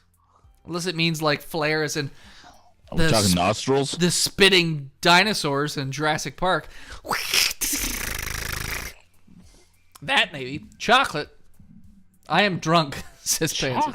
Wow, we got the middle one. That's the So first at least Panzer's the right person for this chat room. Yeah. It's about horse dick. Okay. All right, cool. All right. You know, I don't judge. It'll Entropy, probably be appropriate at some point. play, awesome, waterfall, heartbeat, depression, sunny, fireflies, extreme, inferno. Horse dick. Firefly. Bean, you're really messing this up lately. Come on, Bean. Normally, you're like the darkest of dark motherfuckers. Big Jim, where are you when we need you? I know. You're the bit boss.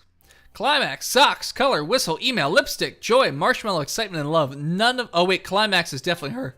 Boom. I remember that one. I remember. We had to do climax. Yep. Complicated words. Okay. Candy, judgment, loud, pure, rainbow, lucky, tears, vibrant, passion, imagination. Yeah, which of those are complicated? Judgment? Imagination? Actually, I think we did pick imagination last time. Vibrant. Vibrant. Oh, she liked it. All right, all right. Bean. All right. All right, Bean. All right. Sadness, eternity, nature, sugar, childhood, fantasy, bunny, lust, essence, and fester. I think fester is a good one. Yeah. Eternity might also be a good one. So, Bean, we wouldn't question your ability to pick words if you were the bit boss. It's But true. just randomly shouting out words makes us question your every decision. It's true. It's true, Bean. I still love you, though. Because Yeah. you're crazy. Well, I love crazy. sort of. I mean, I kind of like them. If you want to know how much I love crazy, head on over to patreon.com/botchpodcast and subscribe for $15 a month. It's a different story. That's a different story. There's one called Doki Doki. What? We got to choose Doki Doki. I don't even know what the hell that means. Okie dokie dokie. Scars, uncanny, incongruent, aura, cage, sing, doki doki, existence, disown, and memories. Memories. Not seeing the big G chat enhances my experience. What? I mean, I know you're drunk, but it's okay. Doki doki is Japanese onomatopoeia for heartbeat. Okay. Okay. It's a cute thing. Oh. Definitely for her then. Oh, Doki Doki. Oh, okie dokie dokie. Okie Doki Doki. Okie dokie artichoke. Okie dokie dokie artichoke choky. Anybody? Oh, he said aura. Sorry. Sorry, big Big Bean. Oh, she liked it. Cheer. Hey, Mikey. Hey, Mikey, she liked it. Cheer, clumsy, fear, romance, unending, party, dazzle, papa, explode, and daydream. The Papa thing really throws me. I'm thinking unending or romance. Sorry, went to brush my teeth. What did I miss? Well, we're trying to pick words to woo. And we've learned, Big Jim, that complicated words are what gets the purple-haired chick. Or metaphorical. Well, we've been told that. For purple hair. Explode? I'm pretty sure Explode worked last time, right? it did! Precious, strawberry, heart fluffy, rain cloud meager, heaven sent crimson, lollipop ambient. Too late, Bean, sorry. Precious, strawberry, Precious. heart fluffy, rain cloud meager, heaven sent, crimson, up, crimson. Up, she liked it. Oh, Captive, Crimson. despise, broken smile, empty anger, playground, pout, vitality, and happiness. I'm gonna get some more wine while you pick the words. Please don't pick too quickly. Crimson by. Oh That was- wait, that was last time. Yeah. Come on, Big Jim, keep up. Vitality. Panzer said. Oh, hey, Bean. Thank you. You're the man, Bean. I mean, kinda. Oh, by the way, Panzer, I don't think you've been here since since somebody has donated. So, what did you think of our, gifts? Oh, she liked it. Bubbles, tragedies, twirl, silly, misfortune, vacation, comfort, lazy, vanilla, and raindrops. I am Kurt. The chat is slow, says Big Jim. My name's Kurt, and everyone's too slow for me. My alerts are better, Kappa. Well, it's not a competition. Yeah. I mean, God damn it, Panzer. We want to like you, but Yeah, come on now. Raindrops. shit, dude. Wow, she liked raindrops. Wrath, journey, electricity, special, frightening, hope, disarray, amazing, whisper, and infinite. Oh, and if you want to see what our follow is, then you should definitely hit that follow button. You should definitely hit That follow. is something special. Let me tell you. Frightening is what Frightening. Big Jim says. Boom! Family, ocean, analysis, cry, suicide, prayer, nibble, atone, mouse, and sunset. Mouse is intriguing. I don't think that's going to be the cutesy one. Oh, you're probably right. Damn it. Atone. Oh. Devil May Cry or Platinum. Panzer, I've never actually played any of the Devil May Cry series. Really? I've watched some of the cutscenes, but I've never actually played the game or watched somebody play the game, and I've never played Warhammer 40K either. Also I think I watched played the first Devil May Cry. Oh, okay. Last chance, chat. Together, intellectual, poof, horror, adventure, boop, which is my favorite word ever. Boop. Tenacious, uncontrollable, charm, or time. I think horror is the obvious choice here. Horror is the obvious choice. Tenacious. Tenacious. She likes that tenacious D. Intellectual. She liked it. She All right. liked it. Another day passes and it's time for the club meeting already. I've gotten a little bit more comfortable here over the past couple of days. Entering the club room, the usual scene greets me. Hi, Dick Blazer. Dirk Blazer. Dirk. Yo, Sayori. It's always good to see you. Looks like you're in a good mood today. I've been drinking before class.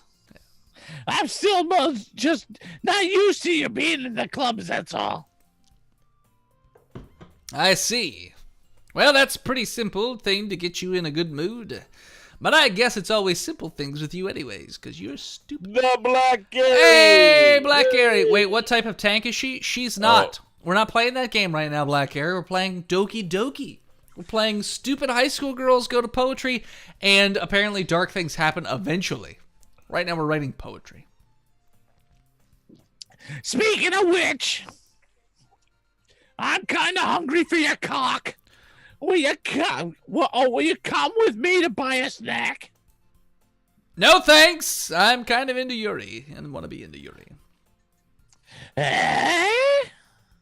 Where is the second chat again? I don't even know what that means. I don't either. For the Discord, which you can get for $20 a month at patreon.com/botched podcast. That's not true. It's only $5 a month. Shut up. I mean, for $30 a month, you can be an executive producer, which we read your name off at the end of every show, and you get a special chat with the show hosts, and you get to make decisions or help make decisions for the show. Just says in patreon.com/botched podcast. I have my reasons. Well, you had your lots of time, Kurt. Why don't we take a look at your purse, Sayori? Dennis is giving away this card. Why that? All of a sudden. No reason, really. I just like to go through your purse. Just wanted to look at it. Sayori nervously retrieves her coin purse. I hope they don't find my tampons.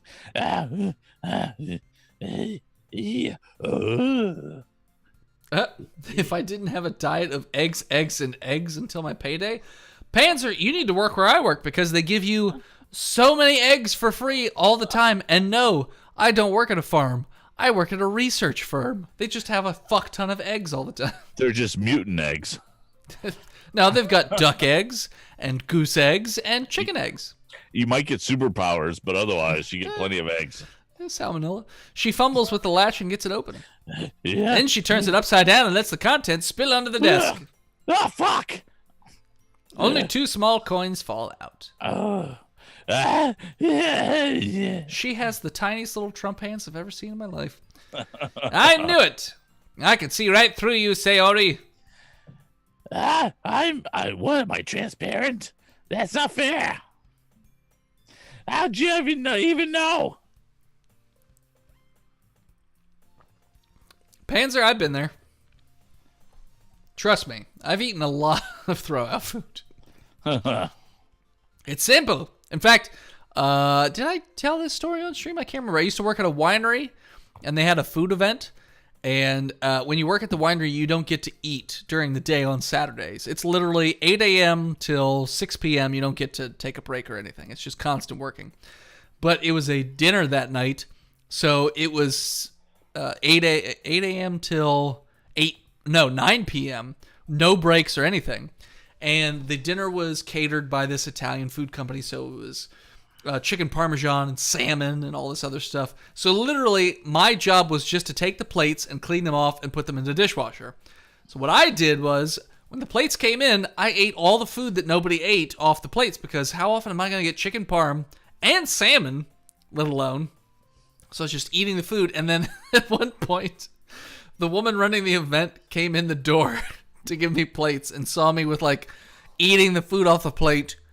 And she's like, "What are you doing?" I was like, I'm just cleaning off the plates. She's like, "That's fucking disgusting." I was like, "It's pretty goddamn delicious, I think." Whatever. It's not going bad. You just pull apart the part where they chewed off of it. It's fine. They didn't touch it. It's not like they're picking up the chicken parm and the salmon and playing with it with their fingers. It's pretty fucking disgusting. Whatever. You cut around the chewed parts. It's fine. It's fine. It's fine. It's simple. If you had enough money in the first place, you would have bought a snack before coming to the club room. So either you're not hungry and want an excuse to take a walk, or you plan to conveniently forget that you spent all your money so that I would lend you some. Objection! But there's one more thing. You're always hungry. And so, that only leaves one option. Because there is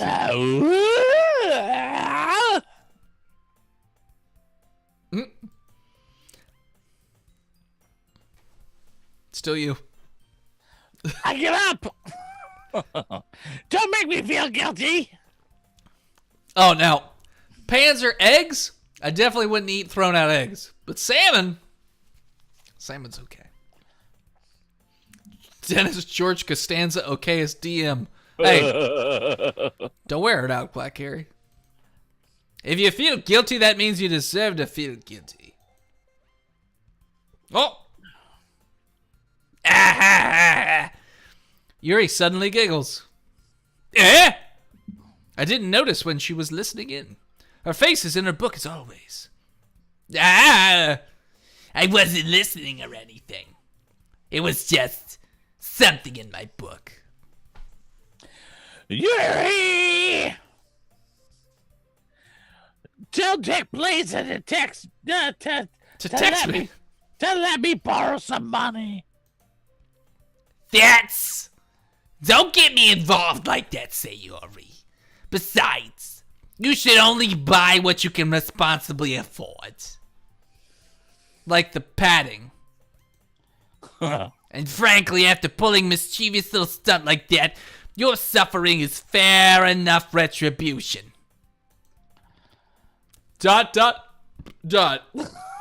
Uh-oh, hiccups might be starting soon. Good luck. There's a huge dead zone in the back kitchen area, close to the dump point. Panzer, another fun story. At the winery, we were not allowed to accept tips, but there was no camera in the kitchen. So I'd be like, oh, thank you for the tip. Oh, I got to go throw away this thing in the kitchen real fast. Do. Pocket. Ah! I didn't mean that. I got absorbed into my book. Yeah.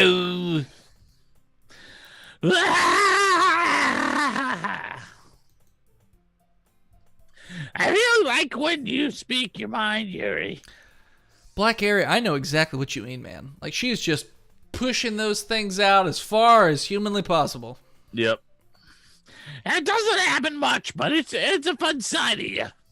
Panzer, what side of the country do you hail from, by the way?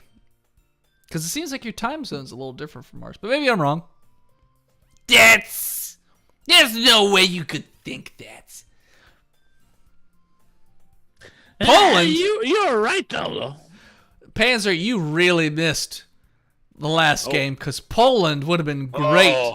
Because that would have been awesome, dude. Because in Panzer Mädels, they made a lot of Polish jokes. Yeah. In fact, you were first on the invasion list. Yep. Oh, yeah, you're in Nicole's time zone. Nicole is from Austria. Another Nazi country. Yeah. I did something bad, and now I have to accept the revolution. Oh, no. Now they're talking another language. Only Big Jim or Nicole is going to get it. Oh, Jesus. Kappa. Retribution? That. Still coming from you, Sayori. I guess there's a little devil inside all of us, isn't there? Shut your twat. Don't let her fool you. Sayori knows exactly what she's doing. Calculating bitch. After all, she told you guys she was bringing me to the club before she even told me. I've worked with too many Polish people, says P. But. Okay. You wouldn't have us come if it wasn't for the cupcakes. You're goddamn right. So I had to trick Natsuki into making them. Come on, give me more credit than that, Sayori. Also, Panzer, you don't know this, but Nicole loves German accents. Fake ones, too. Loves them all. Yeah. Yeah, she loves them so much. No. They're so good. Yeah, it's so good as the German accents. Yeah. My best friend is Polish. He's also a patron. What? Black Harry, who's your Polish patron?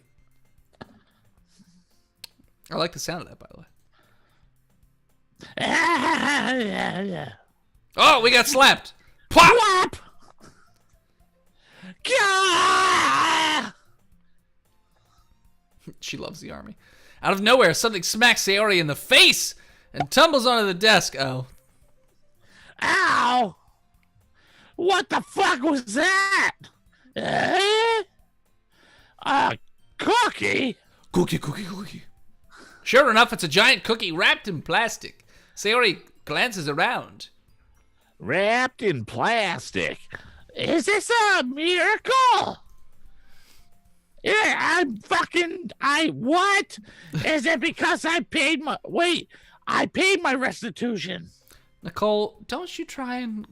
He's a new viewer. You don't need to be coloring his opinions, okay? Really, Nicole? I mean, Jesus, come on. you're We expect more out of you. You're the mod. You're supposed to be just taking care of things and being kind and courteous to myself, Kurt, and the other, watchers. You don't need to be shit-talking and just squatting over me and taking a shit on my chest. I know you're Austrian, so you're into that, but goddamn. So you're not going to see her in a couple of weeks? Not in a couple weeks. It's going to be a couple months. Right. Retribution. That's what I She's mean. coming in a couple of weeks. Yeah, but to New York. I'm not driving them to New York. All right, well. I might. You can. Oh, actually, the one almost worked. Uh-oh. Voice box. Yeah.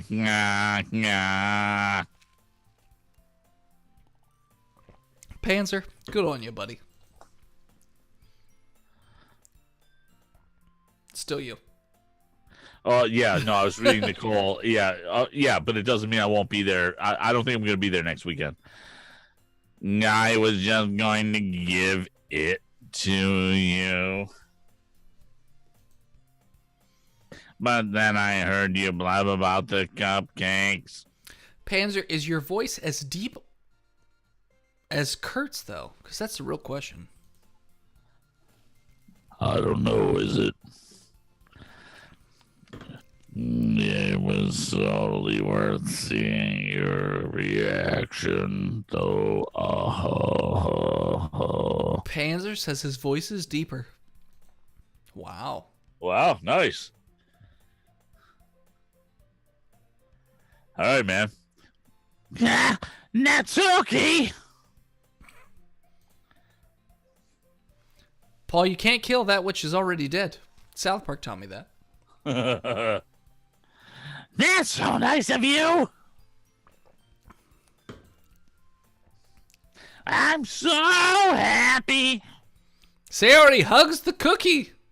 For some reason, because she's fucking crazy. Really understand. Jeez, just eat it, you stupid bitch. Sayori rapidly tears open the wrapper and takes a big bite. Cookie! She good. Oh, she's into, three-way porn. Male, male, female. Devil's three-way. Sayori suddenly claps her hand over her mouth. Oh. I bit my tongue! She did it all for the cookie. What? The cookie. What? You're going through a lot just over one cookie. Maybe half the chat room gets that, Black Area. Natsuki takes a bite of her own cookie. That's flexibility. Oh, no kidding. Yours looks really good too, Natsuki. Let me take a taste. Can I try it? Gee. Beggars can't be choosers. God damn it, game. Give me longer sentences so I can pour wine. No, it's 4 words every time. But yours is chocolate. Yeah, why do I think I gave you Missed. that one? Fine. Still, I'm really happy that you shared this one with me. I literally spilled wine all over my table. With no way to clean it up.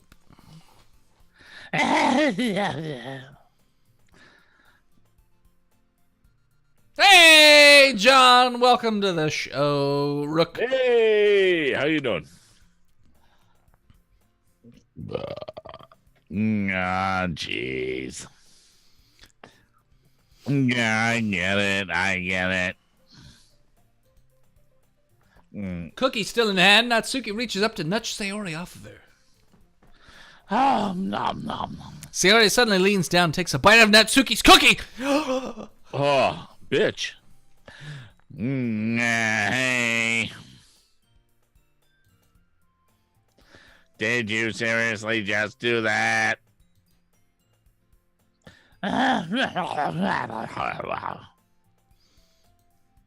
Mouthful, Sayori trots away to safety.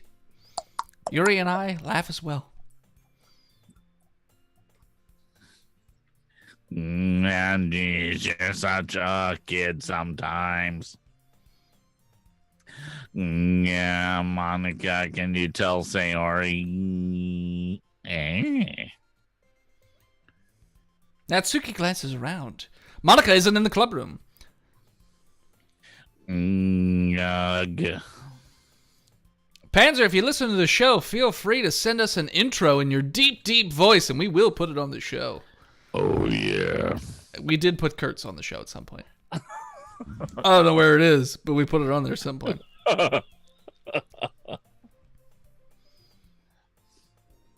Yeah, where's Monica anyway? She's readying the sacrifice. Sorry. Good question. Have any of you heard anything about her being late today? Not me. Yeah, I haven't either. Not that I would know.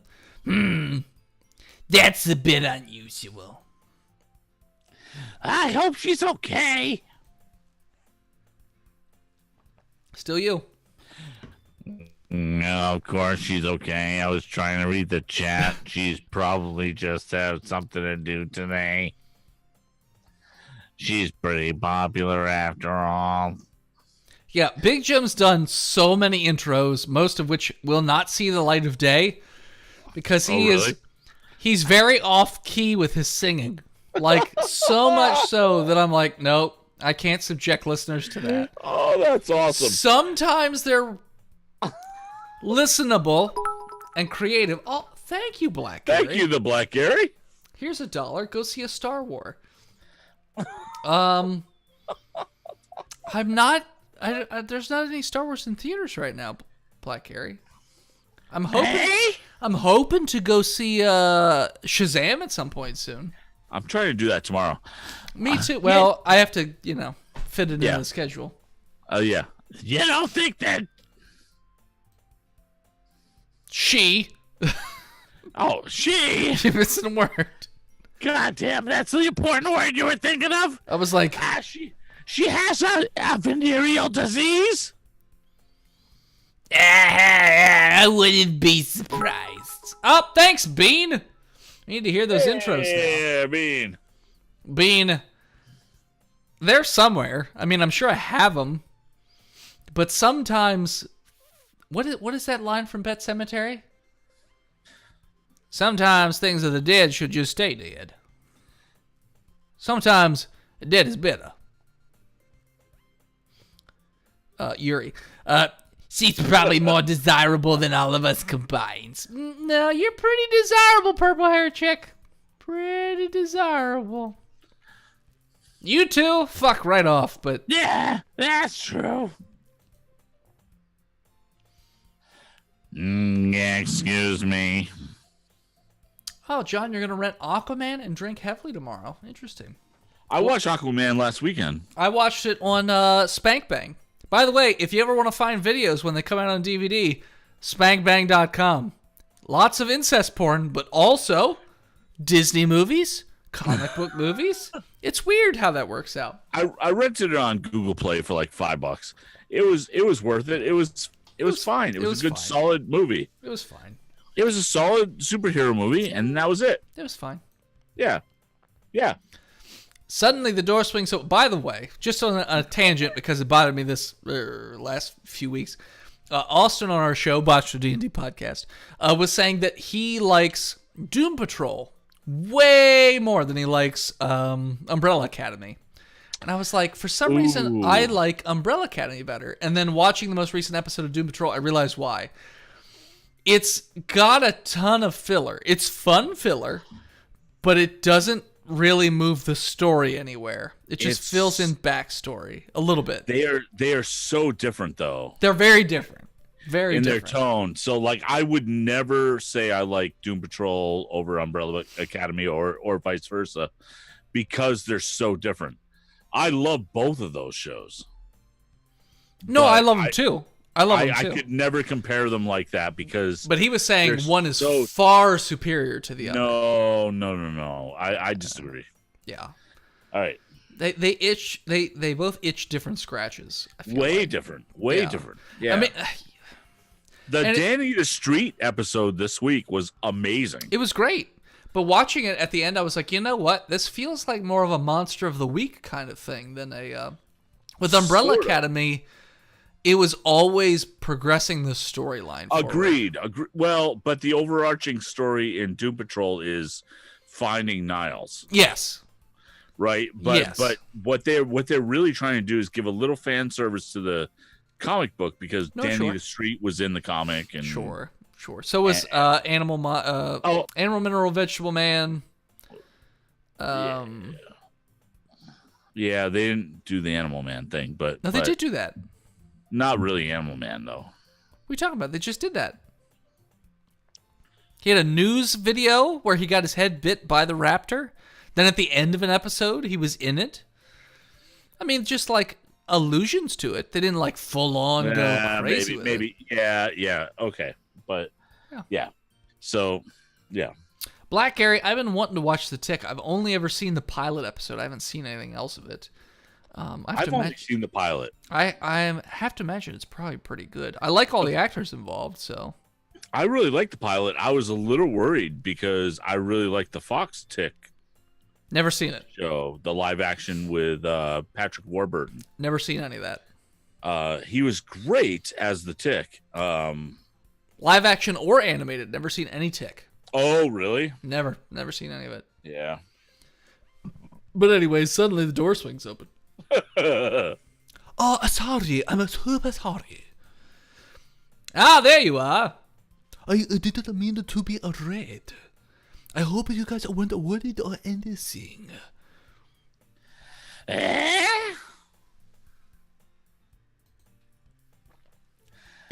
Monica chose the club over her boyfriend after all. You're so strong-willed. Panzer, I actually I watched and still watch a ton of cartoons, and I don't remember watching a lot of cartoons on Saturdays. I remember having him mowing a lot of grass. You're so young. Because Saturday morning cartoons was the only way to watch cartoons, really, back in the day. Well, I mean, when I was in school, like, I would wake up and I'd watch Bobby's World and Garfield, and then I'd come home from school and I'd watch Batman the Animated Series and X-Men and Spider-Man. That's my point. That's exactly my point. So they didn't really have anything on Saturdays that I had to really worry about. No, Saturday was not a special day. No. When you were a kid. No. And when I was a kid, Saturday was the day. Saturday was the day I had to help my parents do shit, like mow the grass and stuff. A boyfriend? What on earth are you talking about? Can I post that fast Vukaroo proving my voice depth? I leave that up to our frickin' mod. Because apparently she has all the power. That or send it to botchpodcast@gmail.com, either way. Or go to Breaking the Panel and leave a speak pipe. And they'll have no idea what the fuck you're talking about when they play it on their show. Monica quizzically glances at me. Ah, never mind. What held you up anyway? My last period today was a study hall. Oh, to be honest, I kind of just lost the track of the time.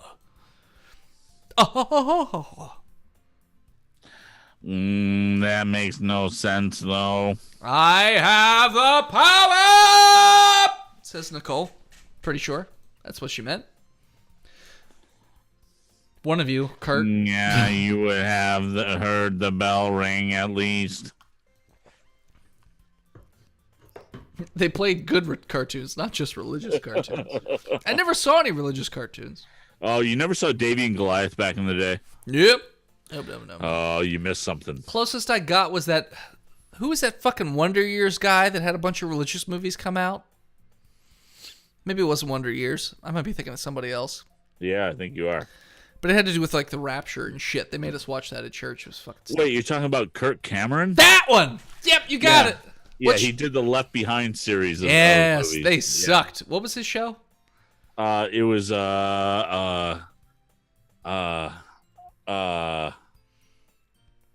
shit. Oh, well, thank you, Panzer. I've been drinking. Yeah, I can't remember shit. I'm drunk. Shit. What was the super Christian cartoon of those tree kids traveling in time to the revolutionary times? The only Christian cartoon that I know of, Bean, is VeggieTales. That's all I know.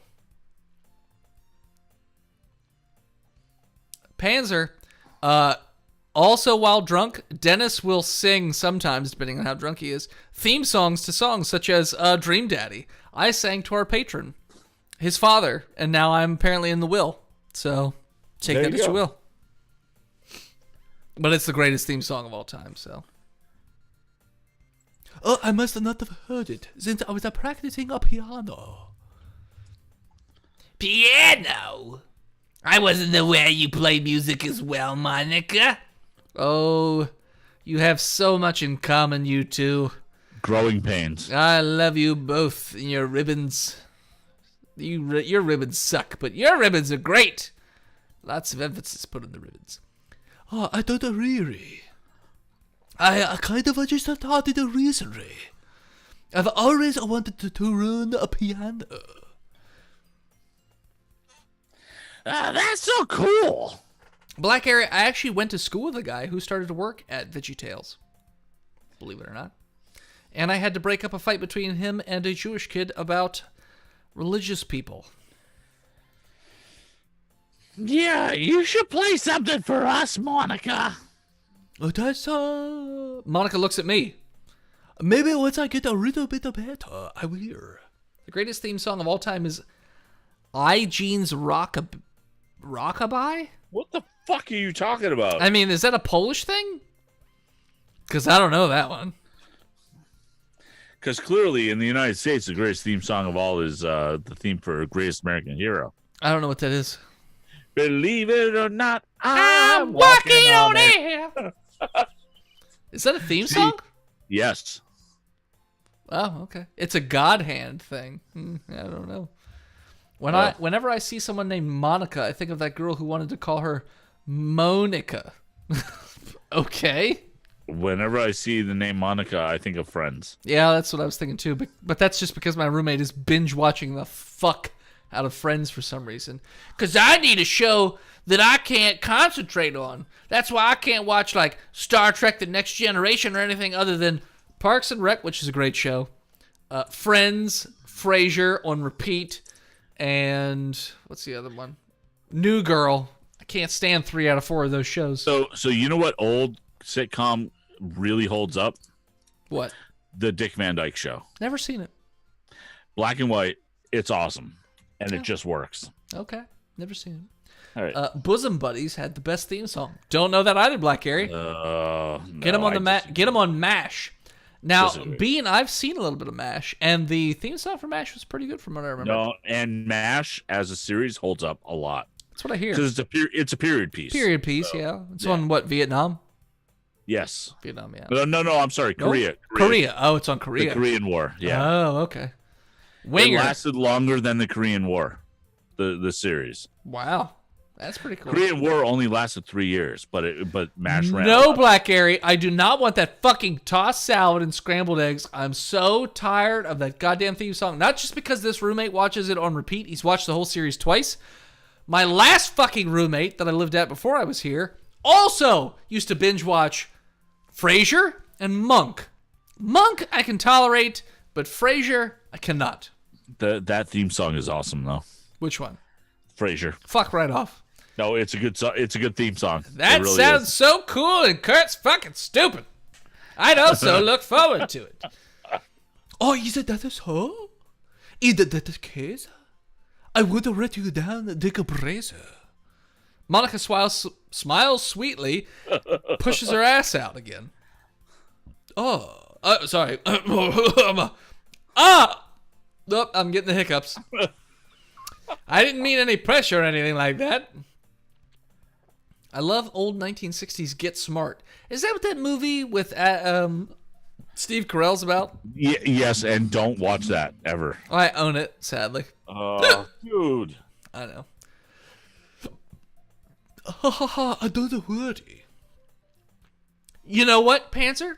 Cowboy Bebop is one of the animes I've never seen.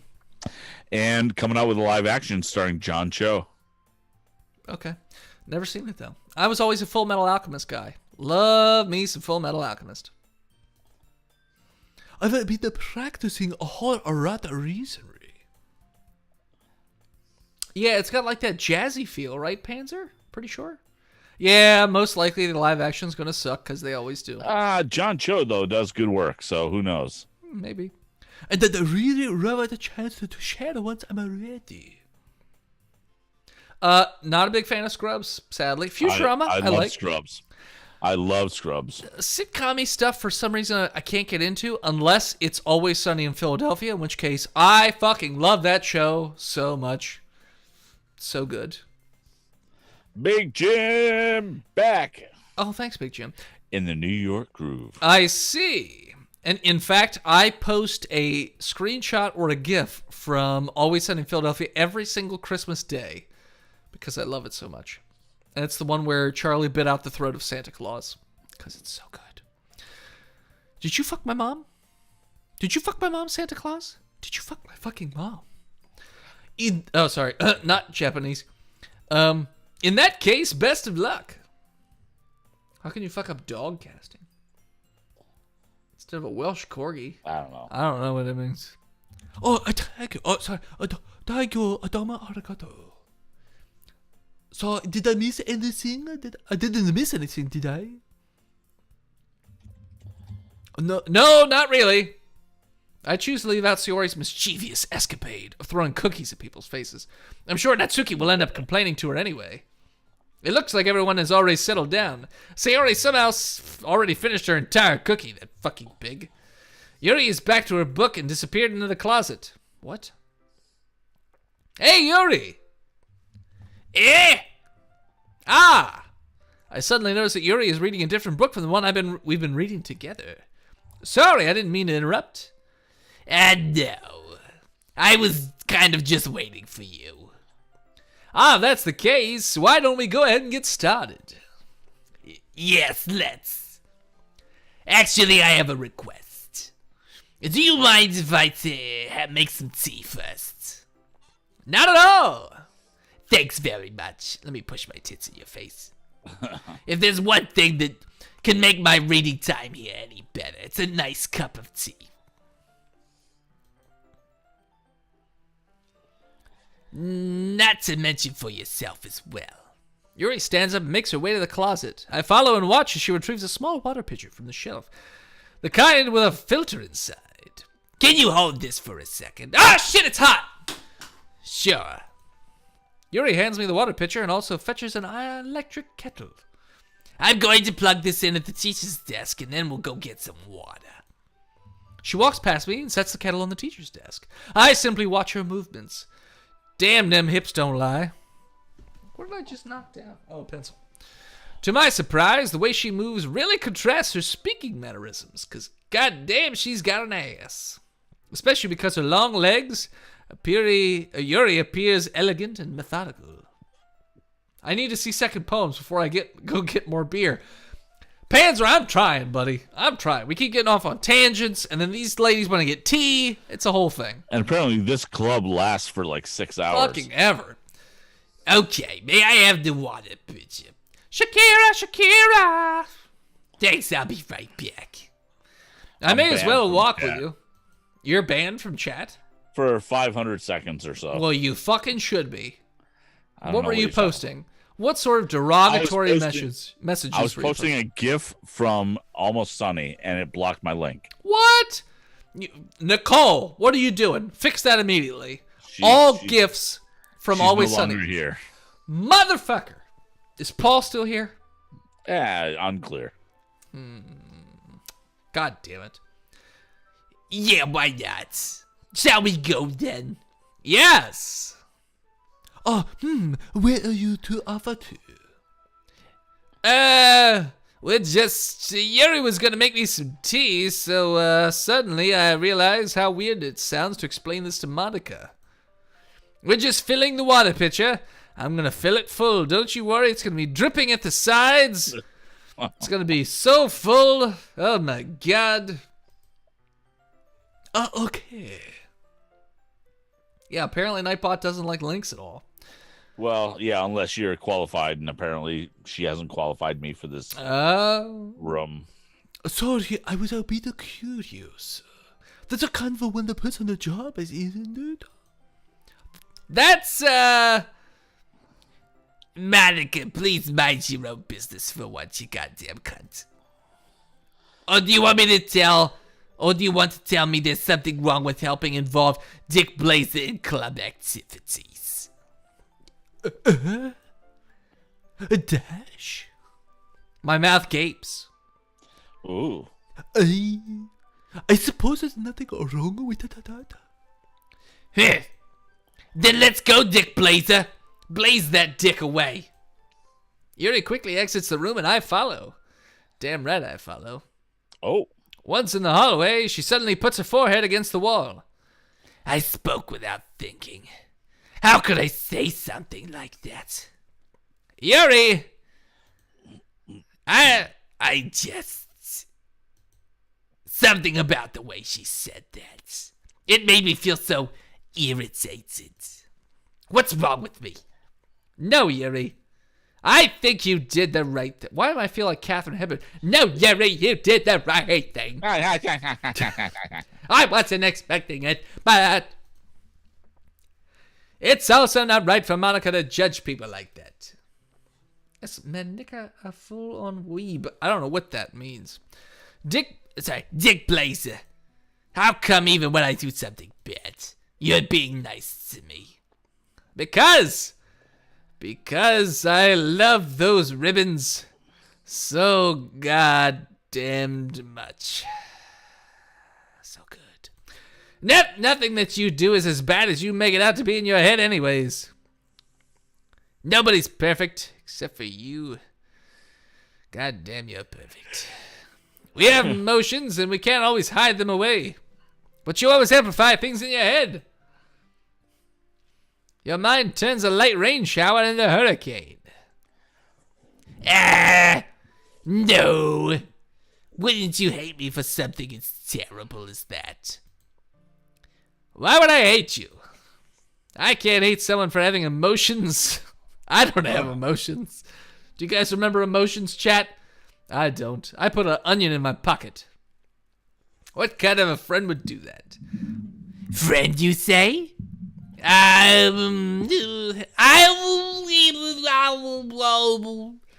Yuri lifts her head. Dick Blazer, I really like being friends with you. Ah! Thanks, Yuri. I like being friends with you too. This reminds me of that video of the eye tracking challenge. I feel kind of awkward saying something like that, but oh, sorry. This is still wrong voice. Okay, but I'm doing my best to help Yuri feel better. Anyways, yeah. Shall we go? Yes. You and I walk to the nearest water fountain. Once we fill the water pitcher, we return to the classroom. Dick Blazer, do you like oolong tea? That's the stuff way down deep inside till you die, right? Black Harry, you're not wrong.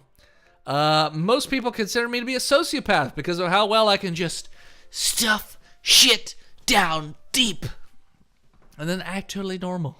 See year 1 of Dragon Con, where my car broke down and I was pissed, and then I'd go on stage and I'd be like, hey, how's everyone doing? Ha ha ha ha ha ha ha ha. And then as soon as the show's over and I'm talking to people, yeah, it's great. And then as soon as everyone's not looking, back to brooding. And everyone was pretty sure I was a sociopath. They weren't wrong. Yeah, anything is fine. Very well. Yuri sets the temperature in the kettle to 200 degrees. What is that? Celsius, Fahrenheit? Those are two very different things. Now it's time to get the teapots. You really do this properly, don't you? Yeah, it's called making tea, you dumb fuck. Of course. I shouldn't do anything less when I'm making tea for others. Even if I'm not an expert on tea or anything. In that case, you'll only be even more impressed. Perhaps I will. Yuri fetches the teapot and begins measuring the tea leaves. Kelvin.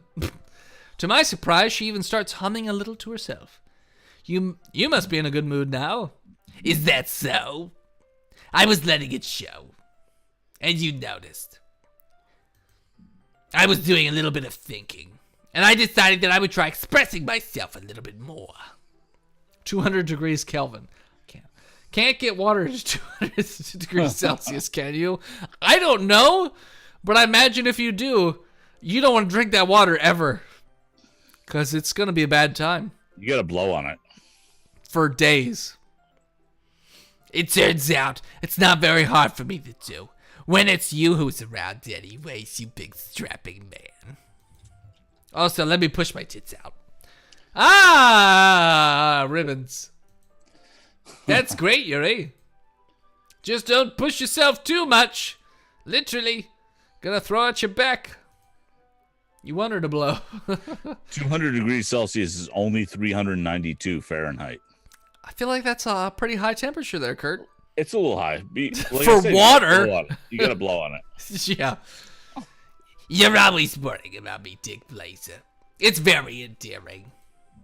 That's... Yuri wasn't kidding. I don't even know if I can keep up with this. I watch Yuri pour a cup of tea for both of us. Dick Blazer, I have another request. Do you mind if we sit on the floor today like animals? What is that? You fucking weirdo.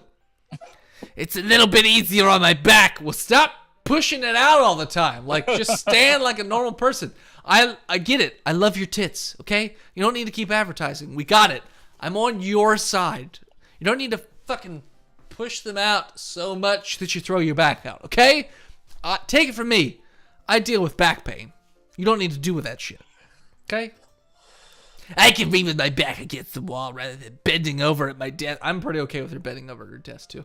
Black Harry says, don't tell her how to stand. Yeah. Sorry, I didn't realize. No worries. I just have back pain fairly regularly, so I do my best to manage it. Yeah. Is that so? I would have never guessed. I wonder why that is. It's most likely because my spina bifida. Your posture, right? Always, Always hunched over like that while reading. yes. I have terrible reading posture. Hey, tilting will fix that back pain? Some deadlifts? And you're golden. I feel like that... I don't know. I have terrible reading posture. So that's why we should sit on the floor. Fair enough. I'll go ahead and get the book. I retrieved the book from my bag. I have some chocolate as well, because this is totally not a date of me trying to be weird. It's a bag of small chocolate candies that I kept hidden from Sayori's candy radar. I take it, since it'll go well with tea. Does it? Does anyone know if chocolate goes well with tea? Probably depends on the tea. And the chocolate? Sure. She was going to say her boobs because her back pain, but that's funny. Ha ha ha. A month of Devless will fix your back pain. Panzerzot, I do have lower back pain, but I don't know about that whole deadlifts thing. I question his decision. Yeah, I feel like that's not. I feel like I'm gonna throw my back out the first time, and then I'm gonna be dead for a month. But anyways, Yuri and I sit against the wall, teacups at our sides. As if in sync, we assume the same reading position as last time, each holding one half of the book. Except this time, our bodies are even closer to one another. I can't see too well. Oh, God! Tits. Yuri slides closer until our shoulders are touching. Why she just dip right there? I dip, you dip, we dip. How am I supposed to focus on reading like this? Yuri was always kind of cute, but when she's being less apprehensive, it's almost more than I can handle. Oh, you'll be dead initially. Great. Good. It's good. I feel like Panzer might be 3 raccoons in a trench coat. You know what? That makes a lot of sense after our GSTU media stream. Which, by the way, tune in tomorrow night, Panzerzot, at 8 p.m. for twitch.tv/GSTU media, where we're not going to be playing dating sims. We're going to be playing other random shit. I forget what we're playing. Terraria tomorrow night? Terraria. Yep. Yeah. I'm sure no one will get mad at that game. No, I'm sure it'll be great. Yep. Yuri hands me a teacup. Holding it with my hand that's not holding the book, I end up in a position that makes it even harder to focus. Because I'm hard. Because now I need to worry about making sure I don't accidentally touch her chest. What? Oh, it's an accident. Oh, sorry. Meanwhile, Yuri hasn't noticed a single thing. She wears her intense reading expression, and I can only presume the world around her has faded away. I use all of my willpower to focus on reading. Oh, Sapound Fund. Spelling bad. After a few minutes, I finally managed to relax a little. I put the teacup between my legs and fumble with the chocolate wrapper. Sure, that's the wrapper he's fumbling with. Yep. It's cool. I don't use wrappers. Sorry. I briefly let go of the book to finish opening the wrapper. I briefly let go of the book to finish the opening of the wrapper. You can have as much as you want. As much as you want. Or a handle. That's not much at all. That's okay. I won't take any. Hey, you sure? Well, if I touch it, then I might get some smudges on the pages. We still talking about that chocolate? I've never pronounced his screen name properly once. What? So it's not Panzerzot? Or maybe it's Panzerzot. No, but there would be an E on the end of it. Panzer, you need to educate me. Oh, it's Zol. Panzerzol. That's an L. Oh, see, I'm like literally. So the way I have this set up, Panzer, is I have the computer in front of me, which is what I'm playing on, and then I have a TV next to me. It's an L. Yeah, I get that now. So there's this TV over here, and all the words are very hard to read because for whatever reason, you think it would be easier to read on a HD TV. It's not for some reason. All the words are very blurry. So it looks like a T, but you're right. It's an L if I look really closely. So Panzerzol. My bad. If I touch it, then I might get smudges on the pages. I'm pretty sure I was him. You're right. I didn't even think about that. My bad. No need to apologize, you big hunk of a man. I'll hold the book, okay? What about switching what screen is which? I feel like if I put the game... Well, so if I put the game on the screen that's over here, which is the TV, then I'd have to move the camera over here. It would just be weird. And then you'd have to see the mess that is the couch that's over here on the side, as opposed to the fun things that I put in the corner back here, which is a bottle of lotion, Godzilla, little Frankenstein doll, man with a mullet, and a little werewolf toy that my friend gave me, and some candles. Might not be able to see them. I don't know, but maybe. It's not worth it. Yeah, it's not worth it. Of course. Feed that to her. Oh! Yuri opens the book with both hands, and there's fucking dandruff everywhere. She holds it so I don't have any harder of a time reading from it. But as a result, her left arm is practically resting on top of my leg. That's no leg. Oh boy. That's a battle station. Well, in that case, Yuri's already totally focused on reading again. I take a chocolate candy and pop it into my mouth. Then I take another chocolate, and I hold it up to Yuri. She doesn't even look away from the book. She simply parts her lips as if this situation was completely natural. But that means I can't stop here. I apprehensively place the chocolate in her mouth. Oh, look, he put it in her mouth. It's a little weird chocolate diamond. It's a little shit diamond. Just like that, Yuri closes her lips over it. Eh! Yuri's expression suddenly breaks. Oh, there's something in my mouth. Did I just... Yuri looks at me like she needs to confirm what just happened. Dick Blazer. So, sorry. I guess I shouldn't have done that. That's... Well, you were just helping. That's something that friends do. So all of Dennis's sex toys are behind him. No, they're under the bed like they're supposed to be. Right? It's just not his bed. Yes. Makes it even easier to keep it out of people's view. Trust me. If you saw my roommate's room, it'd be like if I could find a way to hide things under his bed, no one would ever find that shit. It's a goddamn, like, what is the word I want to use? It's a trek to get from the door to his bed. And the only reason I know that's because he's left the heater on. I've had to turn it off. Not because I slept in his bed. Mm-hmm. Hey, you take it where you can get it.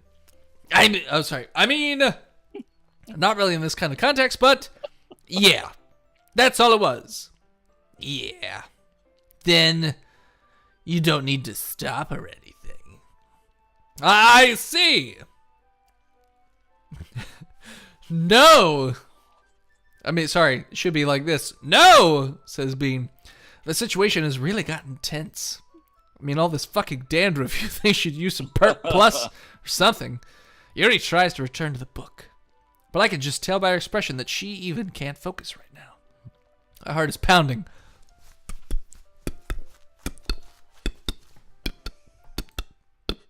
I nervously take another chocolate between my fingers. Oh, it's slipping all over the place. But this time, Yuri's eyes meet mine. Oh. How did it even come to this? Yuri doesn't even avert her gaze. She's sweating apparently over chocolate, though. I notice her chest rising and falling to the rhythm of her breaths. Oh, boy.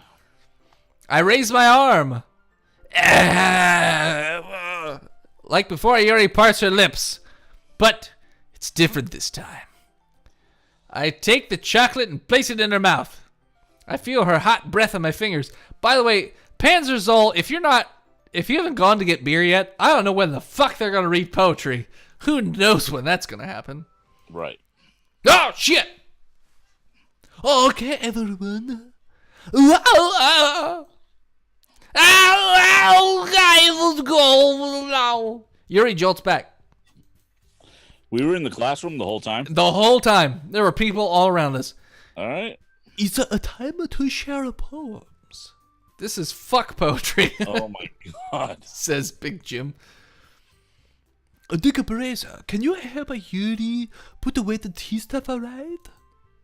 Yes, of course. Okay, thank you. Sorry, domo arigato. The spell is abruptly broken. I'll take care of the cups. Yeah. Teacups. Yuri picks up the teacups from the floor. I pick up the bag of chocolates. In the end, we hastily clean up without so much of a word between us. I agree. This game's poetry. I get the feeling this is something neither of us will have the courage to bring up. Give me the goddamn option, I'll bring it up. Oh, shit. Okay. Oh. We're at poetry time, guys. No tank Sounds girls, but exhausting. better than the pigeons. Really, Black Harry? Really? This is better than the pigeons? Okay, I'm curious. We haven't got to the dark side yet, so I don't know if we'll get to it tonight, because we're probably, as soon as the poetry's done, we'll probably call it, because it's already 12. Yeah. Yuri first? All right, Big Jim. Yep, it's all looking Yuri. Okay. Let's see what you've written for today.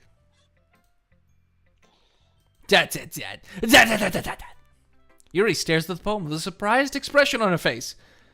Do you like it? Dick Blazer. This one might even be better than yesterday's. Oh, my God. That was just yesterday? It was just yesterday. How did you even pick up on it so quickly? Because I know what you're into, you freak. Just yesterday, I was telling you the kind of techniques worth practicing. Maybe that's why you did a good job explaining. I really wanted to try giving it more imagery. Yuri visibly swallows. I like a girl that swallows. Even her hands appear sweaty. It's fine, they're tiny. It's gonna look huge in those things. I'm not used to this. Used to what? I don't know. It's fine, take your time. Yuri breathes and collects her thoughts. I know that Yuri likes to think before she speaks, so I offer that patience to her. Yeah. Just being appreciated like this, I guess. It probably sounds really stupid. Vomit on her sweater already. Stan, it's over. Wendy, Stan says you're a cunt. Continue with what's been spoken. Sorry, Stan, but it's over. But seeing someone motivated by my writing, it just makes me wet. Really happy. That's what I meant to say. Are you saying you've never shared your writing before? Yuri nods. Really? I don't believe it. I really only write for myself. And besides, people would just laugh at me. Do you really think that? Again, Yuri nods. Huh. Well, even your close friends? You don't have any friends, Yuri. Yuri doesn't respond to that. I wonder why. Anyways, do you want to share the poem you wrote today? Yeah, I do. If it's with you. Oh shit, it's called The Raccoon! Oh, boy. Raccoon and Friends. It happened in the dead of night while I was slicing bread for a guilty snack. My attention was caught by the scuttering of a raccoon outside my window. That was, I believe, the first time I noticed my strange tendencies as an unordinary human. I gave the raccoon a piece of bread, my subconscious well aware of the consequences, well aware that a raccoon that is fed will always come back for more. The enticing beauty of my cutting knife was the symptom. The bread, my hungry curiosity. The raccoon, an urge. Good thing she drew this fucking thing like Nicole said. The moon increments its phase and reflects that much more light off my cutting knife. The very same light that glistens in the eyes of my raccoon friend. I slice the bread fresh and soft. The raccoon becomes excited. Or perhaps I'm merely projecting my emotions onto a newly satisfied animal. The raccoon has taken to following me on twitch.tv/Botched Podcast, as well as Twitter, Facebook, all these things. The raccoon has taken to following me. You could say that we've gotten quite used to each other. The raccoon becomes hungry more and more frequently, so my bread is always handy. Every time I brandish my cutting knife, the raccoon shows me its excitement. A rush of blood. Classic Pavlovian conditioning. I slice the bread, and I feed myself again. I was a little more daring with this one than yesterday's. I can see that. Coon and friends. It's a little more metaphorical. I don't know if it's my fault, but I can't begin to imagine what this poem's about. I'm distracted for some reason. I don't know why. Something has me distracted. That's right. It's a bit closer to my preferred writing style. Using the poem as a canvas to express vivid imagery and conveying emotions through them. Yeah, if I take it at face value, then I can even figure out what it's supposed to mean. Well, I think it's something that different people can relate to in their own way. I wanted to express the way it feels to me for me to indulge in more of my unusual hobbies. It's those sorts of things I'm usually forced to keep to myself. So I sometimes enjoy writing about them. Why do you keep them to yourself? Well, because they're embarrassing. I fuck raccoons, and people would make fun of me. Don't you have anything like that, Dick Blazer? Well, I like to wear nothing but a blazer and jack off. I guess that counts. Well, I feel like everyone has a little something like that. The best we can do is respect each other and our individualities. Even if it's difficult sometimes, and some things make us uncomfortable. After all, if I hadn't learned to embrace my own weirdness, I would probably hate myself. I might be ranting a little bit now, but I'm glad that you're a good listener. You're good at a lot of things. Writing, listening, raccoon dressing upping. There really aren't many people like you, Dick Blazer. That's exaggerating a little bit. It's just how I feel. I never thought I would feel so comfortable sharing my writing, but now I almost feel like I look forward to it. It's just a really nice feeling, and you're to thank for that. It's nothing, really. Yuri smiles sincerely at me. For just a moment, her timidness seems to disappear. Oh, boy. My vote is one of these two, because then Kurt gets to talk. Chat, it's up to you. Share more. Share more. Pick one, chat. Chat, the choice is yours. The choice is yours. Actually, let me go grab a paper towel before this wine dries on the carpet. But while you guys, I'll let you guys talk amongst yourselves to figure out which one is which.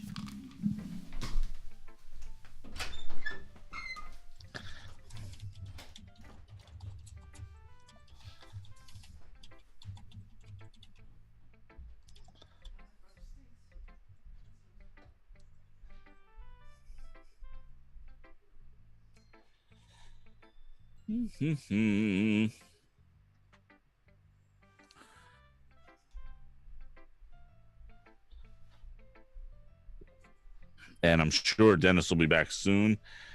We can't do Yuri again, Jim.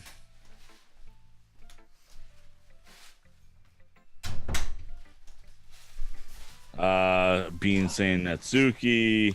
Black Gary says Sayori. yeah, Kurt, it is a lot of concentrating on poetry. Really is. So we got one for each. Natsuri or Sayori. Is Big Jim one of those choices?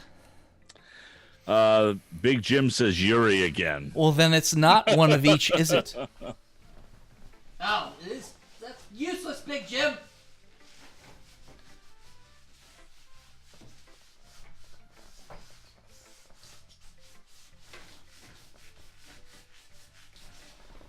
I shouldn't have waited so long. This wine is already drying. It's hard to wait. Oh, boy.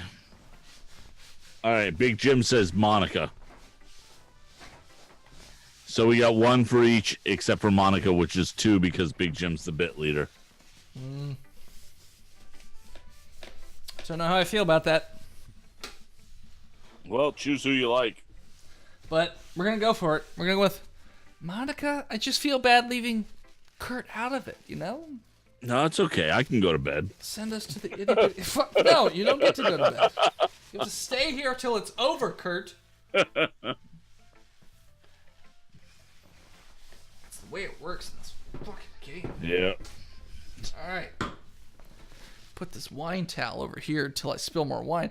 Alright, I guess we'll do Monica. Oh, hurrah again, the Tico Praise. Oh, come on, Big Jim, it's too late! Oh, too late, Big Jim. How's that the right going? Alright, I guess. I take it that as wrong as it's not going bad. I'm happy that you're applying yourself. Maybe soon you'll come up with a masterpiece. I wouldn't count on that, you fucking sexy woman. And you never know. Want to share what you wrote for the day? Sure, here you go. I give my poem to Monica. All right. This one's a good. It appears that Raka, you're not only getting more comfortable with your style, but the imagery is better than the rest when I read. Just wondering, but have you been finding inspiration in Yuri's writing style? Huh. I guess so. You can't deny that she's talented. Yes, totally. We're going for completion tonight? Bean, I don't know if we're gonna get through the whole game tonight. It's 5 hours long. And I think we've taken a lot of breaksies. I think poems are the most romantic. That's a better way to describe it. She's like a totally different person when she picks up a pen. I noticed that too. Or when she's talking about literature. It's like a light turns on inside her. Sorry, a right. When a right turns on inside her. Mm-hmm. Sadly, it's hard to get much personal conversation out of her. Trust me, excuse me. Trust me, I've tried. Getting a fully aroused from Yuri's writing style. You're not wrong, Big Black Gary. You're not wrong. The Big Black Gary. Who knows what goes on in the headverse? I hope you don't mean that in a bad way. No, of course not. I just meant that she didn't keep so much to herself. But still, defending her Rakazat. You must be pretty into her. You completely misunderstood. Calm down, I'm kidding. Besides, I'm pretty sure she's already got a boyfriend. Well, gotta kill that guy. Who's got pigs? Anybody in chat got pigs? That's the best way to get rid of a body. Wait, really? Yeah, a fictional one anyway. Monica kind of whispers that last part to me. It's just a hunch, but where? Sorry, well, there's not really anything wrong with that. Oh, well, I don't know. I was just saying. But anyway, you want to read my poem now. I like the way this one turned out, so I hope you do too. Alright, Alright, let's take a look. Save me, says the poem. The colors won't stop. Bright, beautiful colors. Flashing, expanding, piercing. Red, green, blue, and the endless cacophony of a meaningless noise. The noise, it won't stop. A violent, grating waveforms. Squeaking, screeching, piercing.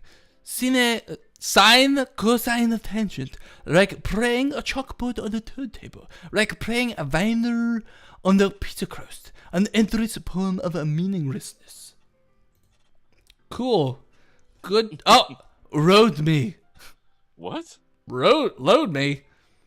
I mean, if you ask nicely, I suppose. It's even more abstract than your last one, huh? I guess it's just a way that I arrived. I'm sorry if you don't like it. No, I never said that. It's a raccoon. That's her boyfriend. It's those raccoons in wheelchairs that we were playing in Overcooked 2. No legs.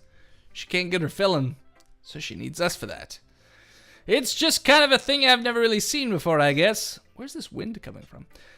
I kind of like a praying with my space on the paper. Choosing where and how to space your words can totally change the mood of the poem. It's almost like magic. The way I wrote the lines really short makes it feel like they're trying to speak over the noise. I see. It's still hard for me to tell what it's about, though. Sometimes asking what the poem is about isn't the right question. A poem can be as abstract as a physical expression of a feeling, or a conversation with the reader. So putting it that way, not every poem is about something. Anyway, here's Monica's writing a tip of the day. Sometimes you find yourself facing a difficult decision. When that happens, don't forget to save your game.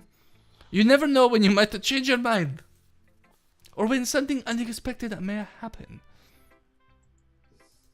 Save. Because we haven't saved yet. Yeah, we should probably do that. Okay. Turn. Wait, is this a tip even about the writing? What am I even talking about? That's my advice for the day. Wait, is this game trying to learn us how to write poetry? I don't know, Black Gary. I don't know. Thanks for reasoning. All right. I pick and say Ori or Natsuki. Oh my god. Mitsubishi or Takahashi. or Sambuca. Sambuca.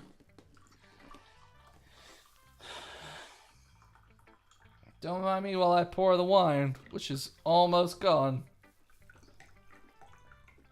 Come on, baby. Just a few more drops of that golden red deliciousness. Yeah. What are you gonna do for tomorrow night if you drink all your wine tonight? I got a bottle. All right. We got one for Natsuki.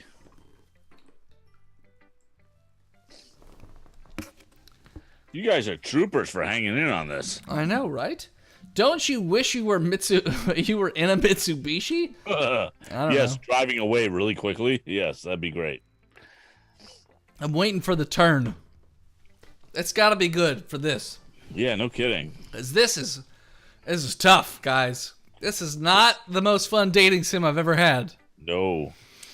It's not suggestive like Panzer Madels. It's not tanks like Panzer Madels. All right, It's not so- daddies like Dream Daddy. It's not pigeons or other birds like Hatoful Boyfriend. Black Gary says Nat. All right, we're going Nat. All right. Black Gary, where are you located again? Nah, If it's 11:30, that means you got to be in like mid somewhere. Yeah. Yeah, he's now behind us. Yeah. Yeah, well, I can admit it's better than the last one. Yeah, it's nice to see you're putting in some effort. State of Misery? What is that? Missouri? Missouri? Missouri? I don't know where. I don't know. Never been to Missouri. Anything good in Missouri, Black Area? Probably not. If you're calling it the state of Missouri. Well, Kansas City and St. Louis. That's good. Yeah, but I still don't like this at all. It's trying too hard to be serious. Yeah. What do you mean by that? Yeah, poems don't need to be all deep sounding to express something. Well, fuck you. Yeah, it's gonna sound like you're forcing it unless you really don't. Suck at it. Yeah.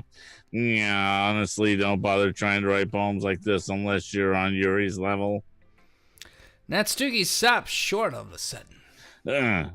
Don't tell me. Pretty sure she figured us out. Eh! What are you saying? Overload. Exterminate. Exterminate. Exterminate. You're not just trying to impress Yuri, are you? What? No, I definitely wouldn't rather impress someone with much larger ribbons than you. God, I miss her ribbons. They're so nice and firm. Large. What? What are you talking about? Keep your voice down. You know, Yuri would love this angsty. Just because she's a talented writer doesn't mean No. looks like I'm in trouble. Uh-oh, I'm in trouble. I somehow struck a nerve, though what I did is beyond me. Yeah, I'm so done with you. Natsuki shoves the poem I handed her back over to me. Take your stupid poem. If you wrote it for someone else, just don't show it to me.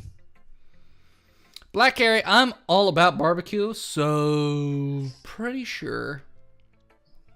Wait, St. Louis is where most of my friends are? There's the Ozarks, like the Netflix show? Hey, Blackberry, if there's a fucking place like the show The Ozarks, I don't want to fucking go there because that show just makes me tense as fuck. I haven't even seen the second season. I can't bring myself to watch it because the first season, I was just like... Yep. The whole fucking time. Yep. Yeah, I haven't watched the second season yet either. Yeah. Ouch. Exactly, don't go there. Is that what it's really like in real life? If you go to the Ozarks, it's like fucking awful like that? But the barbecue in St. Louis and Kansas City is good. Okay, well, that's something. This is what I get for letting a younger girl step into my business. Unless I was a mind reader, I was destined to be in a world of pain from the start. At least Natsuki wasn't really the girl I was trying to impress in the first place, because who cares? She's underage anyways. Oh, that was fast. Ah, shit. Dot. Oh. I like this one, Dick Blazer. Of course you would, you fucking weirdo. It has some nice feelings in it. I'm glad. Does that mean it's better than yesterday's? It means it's your line. I forgot about it. Let me think. Well, Blackberry, I'll take that as a mental note to never, ever, ever go to the fucking Ozarks. Ever. I don't know. Ever. I guess I like them both. Because he said, oh, it's pretty bad. It's a tourist trap. And then the locals are all hill folk who are awful. Well, yep. I live in a place with hill folk, but it's also a tourist trap, I guess. Yep. Battlefield. That's not very helpful, you know. Well, I'm not just very good at figuring out if poems are good or bad. But that's why I just go by my heart. If it makes me feel things, then it must be a good poem. I'm not sure that's exactly how it works. Then again, I guess conveying feelings is a pretty important part of this whole thing. Got to the St. Louis City Museum if you want some fun. Go to the... I'm guessing that's what he meant. Yeah. Why is the museum fun? That seems like a lie, Bean. It's where all the whores are. Because you typically are very dirty-minded and dark. So when you tell me a museum is fun, it makes me worry. Okay. Yeah. Yeah, maybe. Honestly, I don't even know what kind of writing you like in the first place. Yeah. Me neither. Why don't you at least try giving it some thought? You want to write something for me? Bean says it's like a massive McDonald's play place? Massive! City Museum is like a huge adult-sized jungle gym. Okay, well, that sounds pretty good. All right. Yeah, right. But you're always thinking about other people. You need to think about yourself once in a while. If you don't, you might end up getting hurt at some point. What? Still you. Well, I don't really know what you mean, but I'll try to keep it in mind. Well, whatever. Anyway, let's see. I guess like happy poems. That's a lie. Because we've picked some pretty dark shit. Yeah. She liked it. Yeah. Well, sometimes I like sad poems too. I mean, you know, sometimes a little bit of both. No, Klotz, we're not hanging out with Sayori anymore. She's just the last option that we have to pick because we have to read Yeah. our fucking poems to everybody. There's a word for that. Yeah, right. What's the word I'm looking for? Kumquat? No. Bittersweet. Yeah, that's it. Yeah. I like things that are happy and things that are sad. And, Happy and sad? I can't see you liking something sad, Sayori. well, you know, I like happy the most. But sometimes when you have a little rain cloud in your head, a sad poem can help give the rain cloud a little help. Make some nice happy rainbows. Sayori, that's unexpectedly poetic. Yeah, it is. Maybe I'm getting better at expressing my feelings after all. Yes, Blackberry, she's 100% on drugs. 100 fucking percent. Thanks, Black Gary. I mean, Dick Blazer. I should go write that down then. You can read my poem now, okay? Bottles. Bottles. I pop off my scalp like the lid of a cookie jar. It's the secret place where I keep all my dreams. Little balls of sunshine, all rubbing together like bundle of kittens. I reach inside with my thumb and my forefinger, not the one that got cut off, but just my forefinger, and pluck one out. It's warm and tingly, but there's no time to waste. I put it in a bottle to keep it safe, and I put the bottle on the shelf with all the other bottles. Happy thoughts, happy thoughts, happy thoughts in bottles all in a row. Kurt, Paul said to do it as Mitch Hedberg. Are you familiar with that stand-up comedian? I am, but I cannot do a Mitch Hedberg. Yeah, I mean, he's just like high, right? And he's just like, yeah. Like I don't even know how you do it. Yeah, kind of. Yeah, I couldn't do that. Yeah. Oh yeah.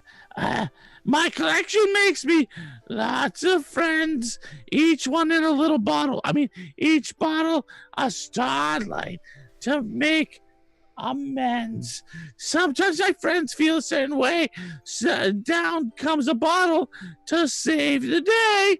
Night after night, more dreams. There's a fucking long poem.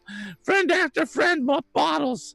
Deeper and deeper my fingers go, like exploring a dark cave between my thighs, discovering secrets hiding in the nooks and crannies like an English muffin, digging and digging, scraping and scraping. I blow dust off my bottle caps. It doesn't feel like time elapsed. My empty shelf could use some more. My friends look through my locked front door. Finally, all done, I open up and in come my friends. And they come in such a hurry. Do they want my bottles that much? I frantically pull them from the shelf, one after the other, holding them out to each and every friend, each and every bottle. But every time I let one go, it shatters against the between my feet. What the fuck does that mean? Happy thoughts, happy thoughts, happy thoughts, and shards all over the floor. From my friends who aren't smiling. They're all shouting, pleading something, but all I hear is echo, echo, echo, echo inside my head. Yeah, no, that makes sense.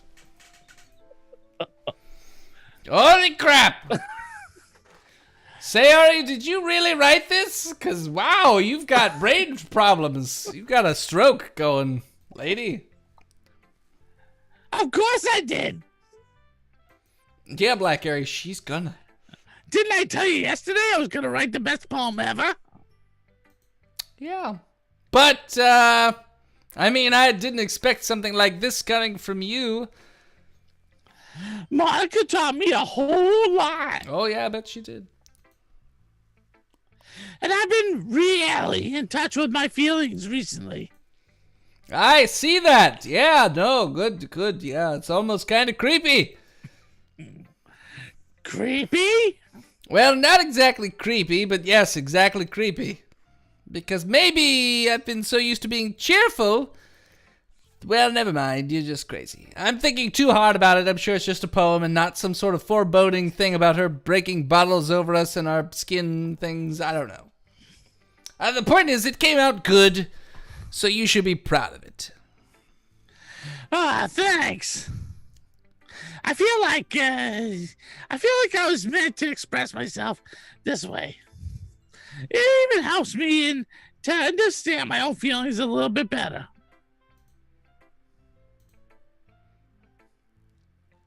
Writing is like magic.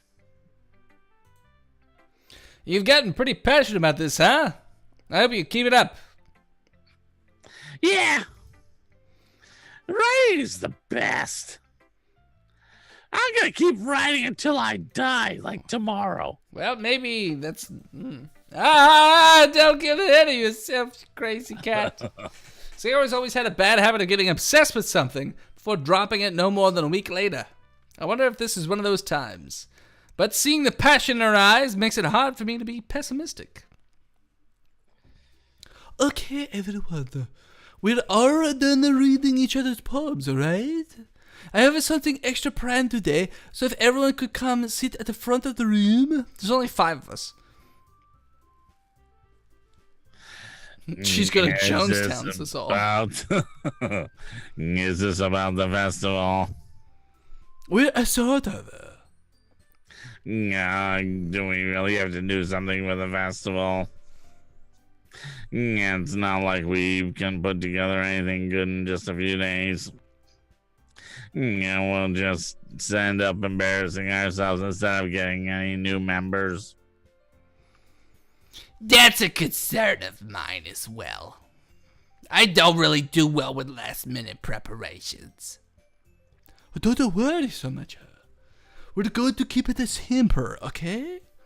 We don't need much more than a few decorations. Sayori has been working on the posters, and I've designed some pamphlets we can give out during the event. Okay, that's great and all, but that doesn't tell us what we're actually going to be doing for the event. Sorry, I thought you heard about it already. We're going to be performing. Performing. But, Monica, Yes, we are going to be having a poetry performance. Each of us are going to choose a poem to recite during the event. But the cool part is, we're also going to let anyone else come up and recite the poems too. Sayori's putting it all on the posters in case anyone wants to prepare ahead of time. Yeah. Sayori, who's been coloring... a poster, holds it up for us to see. Are you kidding me, Monica? You didn't already start putting these posters up, did you? Wait, I did? Do you really think it's a bad idea? Yeah, well, no. It's not a bad idea. But I didn't sign up for this, you know. And there's no way I'm going to be performing in front of a group of people like that. I I agree with Natsuki. I could never in my life do something like that. Imagining it, Yuri shakes her head in fear. Guys? No, Sayori. I understand where they're coming from. Remember that Natsuki and Yuri have never shared their poems with anyone until just a couple of days ago. It's rude to ask for them to recite their poems out loud to a whole room full of people. I guess I kind of overlooked that. So I'm sorry. Nah. But I still think we should give it our best. We're the only ones responsible for the fate of this club. If we start with it and put each put on a good performance, then it will inspire others to do the same. And then more people who perform, the better we're able to show everyone what a literature club is all about. Yeah! It's about being expressing your feelings, being intimate with yourself, finding new horizons, and having fun. That's right. And it's those are reasons what we are in this club today. And don't want you to share with those others?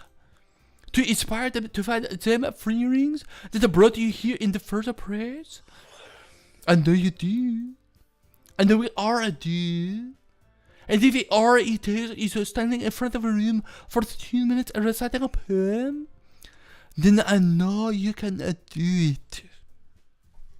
That.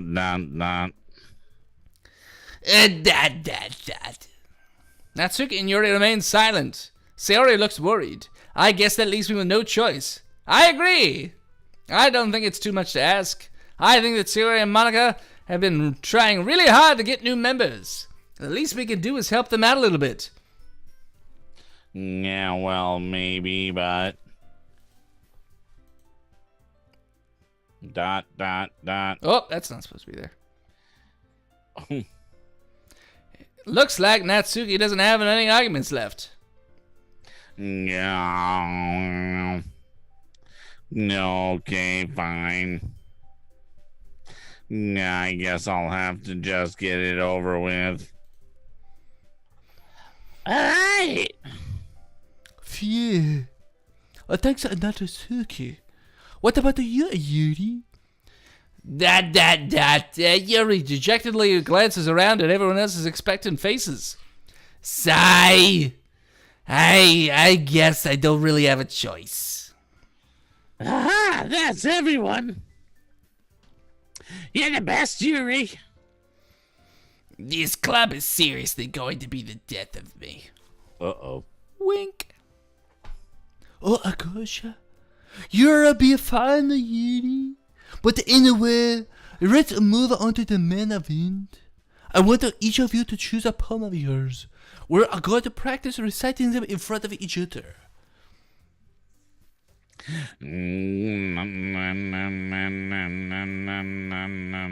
No way. Monica, this is too sudden. Well, if you can't recite your poem in front of the crowd, how do you expect to do it in front of strangers? Oh no. Don't worry.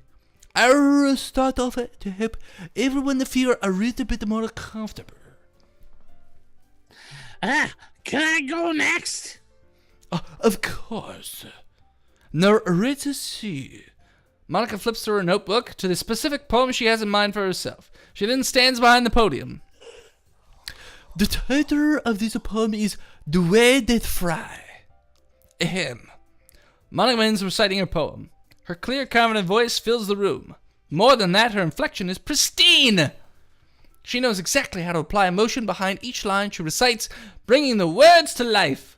Is this something she's done before, or is she simply a natural? I glance around me. Everyone has their eyes on Monica. All three of them. Sayori looks amazed. Yuri has an intense expression on her face that I don't understand. Finally, Monica finishes her recitation. Wine. It's not great for phonics. I hope not, Blackberry. The four of us applaud.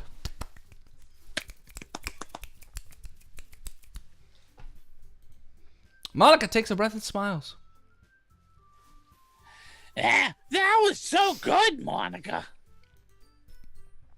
Thank you very much.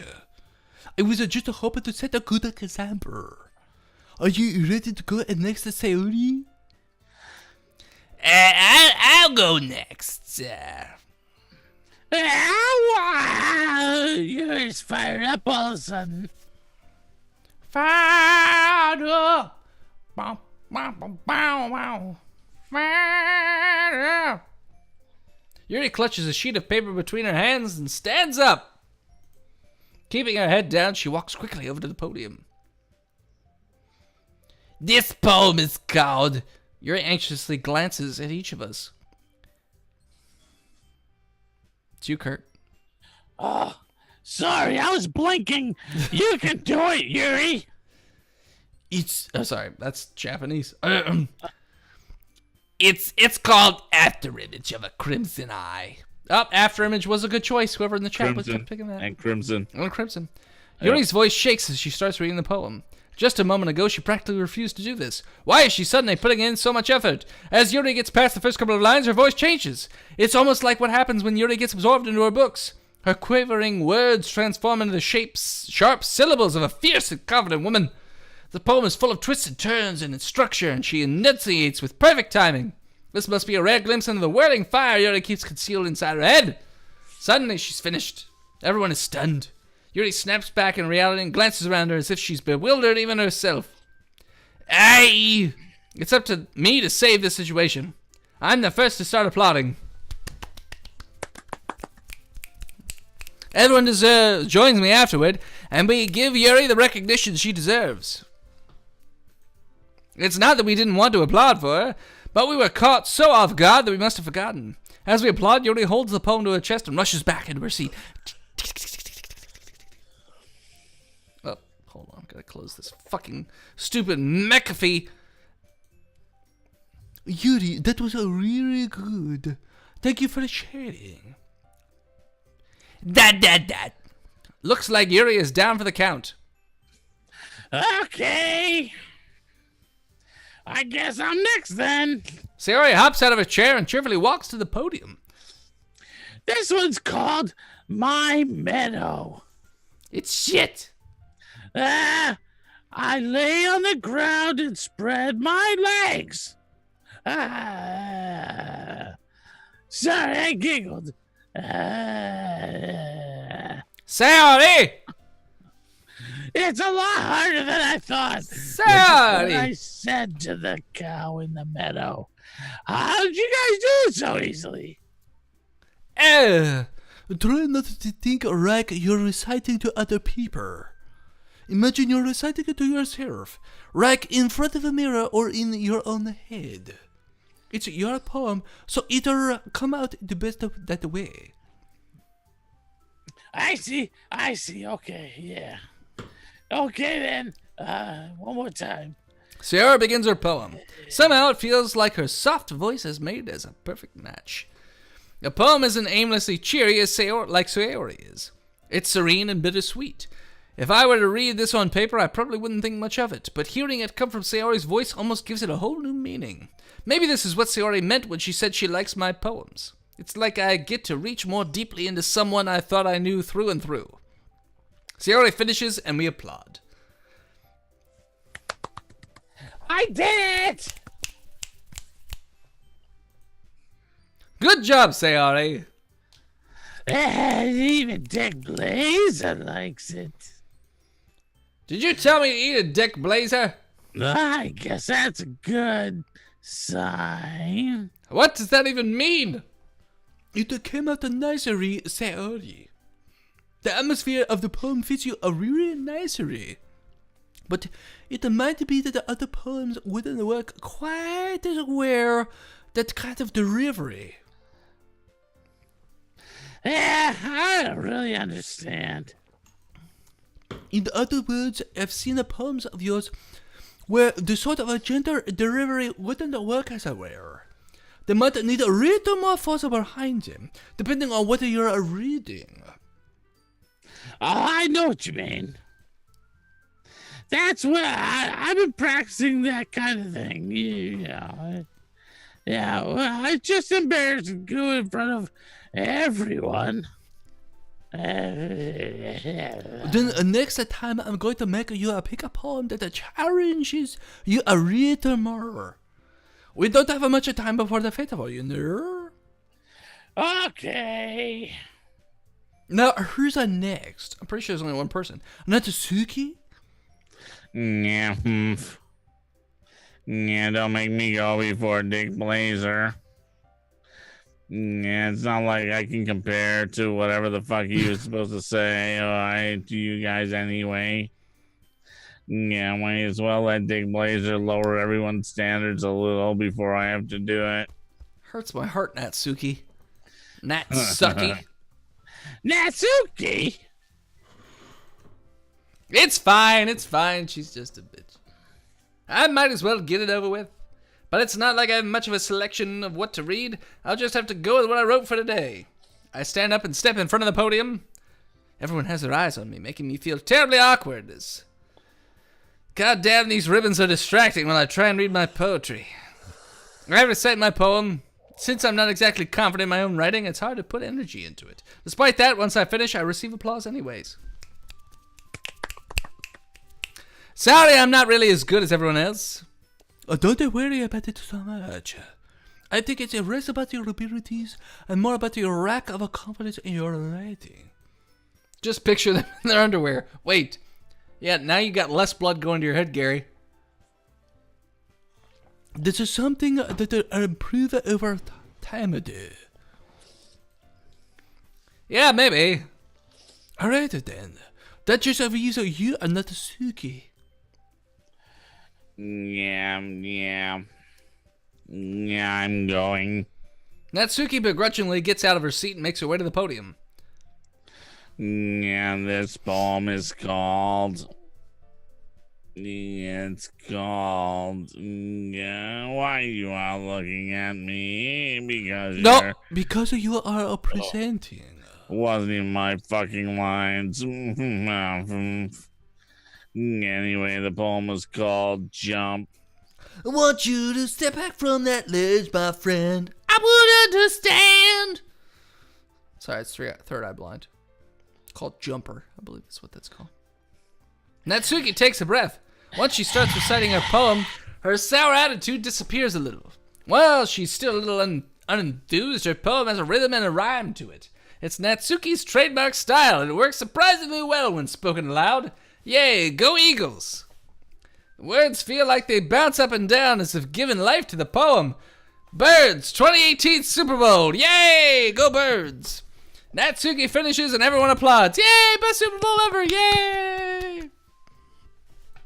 She huffs back to her seat. Was it so bad, was it? Yeah, might as well jump. Go ahead and jump. You better not make me do that again. Jump. Do you feel prepared enough to recite the poem in front of other people? I mean, doing it in front of other people will be way easier. Yeah, I can put on whatever face I want for other people. When it's just my friends. By the way, fun fact, this little symbol that's in her hair, in one of my favorite stories called Berserk, that tattoo appears on the necks of people that are to be sacrificed to demons. So it literally bleeds whenever demons are near. And then the guy with a sword that's like 8 feet fucking long has to like murder the shit out of everything that's in the vicinity. Just saying, it's really cool. All right. Yeah, it's just embarrassing. That's a surprise, Natsuki. I think it would be the other way around for me. Yeah, well, that's just how this is. So, Where I guess in that case, you won't have much to worry about for the festival. That's it. I want to thank everyone for coming out. Bean, I'm sad that I've only seen like 2 arcs of Berserk, because we've got the first arc, which is the main one that they've showed twice, and then the anime, which, God, do I hate that animation style, but they've only shown us like a little bit of that. So I don't even know if we're gonna get any more of it, to be honest, Bean. It bothers me. Make sure you pick a poem and get enough practice before the festival, okay? You'll be making pamphlets, so let me know ahead of time that you'll be reciting. Jeez, I should probably find some other poem to recite instead. That's fine too. It doesn't have to be your own. I'm already pleasantly surprised with what you're putting in all the effort to the crib. It makes me really happy as this wind comes on from nowhere and blows up my skirt. Ah, yeah, no problem at all, you sexy bitch. Okay, everyone. I think that's about it for today. I know the festival is coming up, but let's try to write the poems for tomorrow as well. Bean, yes, I like the old style animation, not the 3D. Well, I call it more cell shaded, is what I call it. But like, if you notice, the best scenes in that show are where they actually switch to 2D, which are pretty far and few between in the new stuff, anyways. But I just hate the look of that 3D cell shaded shit. It just looks terrible. Just keep it 2D. But I'm an animation purist, so I'm a bit biased. It's been working out really and nicely so far, so I'd like to continue that. As for the festival, we're pretty sure planning on tomorrow, and then we'll have a weekend to prepare. Monday's a big day. I can't wait. I can do this. I can do this. All right. I stand up. There's no way I'll be able to find the same enthusiasm as Sayori and Monica, but I'll do my best to get through it. If it's for the sake of the club, for the greater good. And impressing Monica, then I'll have to do my best. Ready to go, Sayori, you bitch? Yeah. Bean, I watch it just because I want to see the end of the story. I really want to watch Guts just fuck up Griffith, but who knows if we'll ever get to that point, because it's going to take forever. And the animation's so bad that it sours so many viewers. Yeah, look at you two always going home together like that. Black Gary gets me. It's a kind of adorable, isn't it? Yes. Jeez, guys! Don't make such a big deal out of it. I almost went Russian. Jeez, guys, don't make such a big deal out of it. Vodka. It must be a little nice, though. Well, how am I supposed to respond to that? It's okay. Dick Blazer, you don't have to say it. Oh, Bean, you never watched the series? The animation's really rough, but the story is pretty much the same as the manga as far as I could tell, so I would definitely just watch it just for the story, if nothing else, because it's still pretty badass. It's just the animation's really bad. Whatever, let's go already. I walk home with Sayori once more. Even though it's only been a few days, a lot of things have already changed. But today, Sayori's being a little quieter than usual on the way home. Hey, Sayori! Do it. Yeah, Bean, the golden arcs are what they've done like 18 different versions of. Like, they did the old 90s animation, and then they did the movie series. I forget if they did another version of it, too. The golden arcs are fine, but, like, I want more of the story. I want to see where it goes. And so the new animation is finally picking up where the golden arc ends. So that's something, at least. No wonder. I was thinking about something from earlier. I like how we get to, Sayori fumbles with the words. Let's just, can I have a fucking banana? Yuri asked me to walk home with you. Ah! Well, what would you do? What kind of question is that? I'd fuck the shit out of her. Have you seen Yuri? She's sexy as hell. You're kind of putting me in a spot here, but yeah, I'd fuck her. Yeah, no. Yeah. Walking home with Yuri, huh? Save point soon, right? Yeah, I'm going to do that now. Why does the thought of that make my heart pound? I mean, given how hard I am for her, given how hard it is for her to socialize, I would feel awful turning her down, so... She's so beautiful and smart. Yep, that has nothing to do with what I just said. Promise. Wink. Yeah, you admitted it. Yeah. Jeez. There's not even any point in speculating something that's never going to happen, because I'm going to hit that hard in the demon realm. Well, maybe, but I just like to think about it. Ah, so Sayori's a voyeur. She likes to watch. It's not long before you won't need me anymore, you know. Need you? Sayori, I've never needed you. Right. I can't figure out how you're seeing things in your head right now. Sorry, they're like cartoons, like from Bullwinkle. Well, everyone is different, Moose. Nobody in the club is a replacement for you. Yeah, we're a squirrel. If you say so. The conversation trails off and I'm left feeling awkward, but it was kind of her fault for trapping me with such a weird question. Now to go home and masturbate to Yuri. I just can't lie to her. But if there's something that makes her happy, I would hate to take that away from her. That's why I said there's no point in speculating. Then again, the festival is only a few days away. Who knows what will happen in that time? Stay tuned. Oh, so another... Oh, okay. Oh, fuck you. We could save, though. Yeah. All right, so we saved.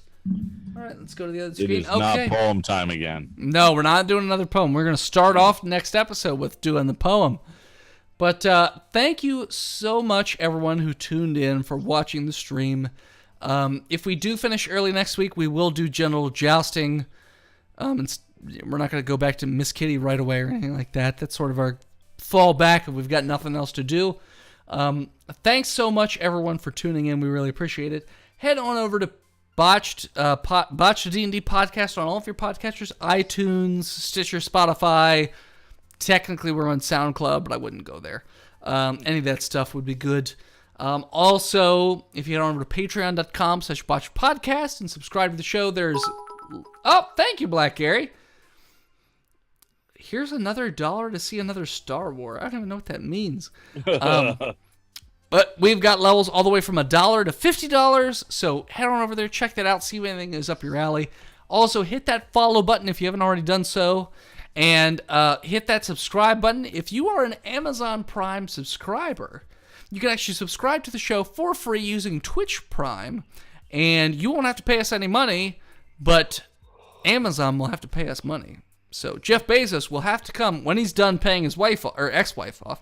He'll have to come and give us some money. So personally. Yeah, personally. Kurt, where can they find you? They can find me on Twitter at VO by Kurt, and that's pretty much where you'll see me announce whenever I'm streaming anywhere. Okay. And then tomorrow night at twitch.tv/GSTU Media, we're going to be playing Terraria, I think is what it's called. Terraria. Terraria. Tomorrow night at 8 p.m. Eastern Time. Please drop in, check us out, give Paul as much shit as possible. We're trying to make him snap before Dragon Con. I'm working on it the best that I can. It's going to happen. It's going to happen pretty quick. Chances are tomorrow he's going to snap and kill everyone. So, anyways, thanks everyone for tuning in. We really, really appreciate it. Can't wait to see you guys. If not tomorrow, then next Saturday. But stay tuned for more crazy, crazy love stories. See ya. See ya. Love all of you.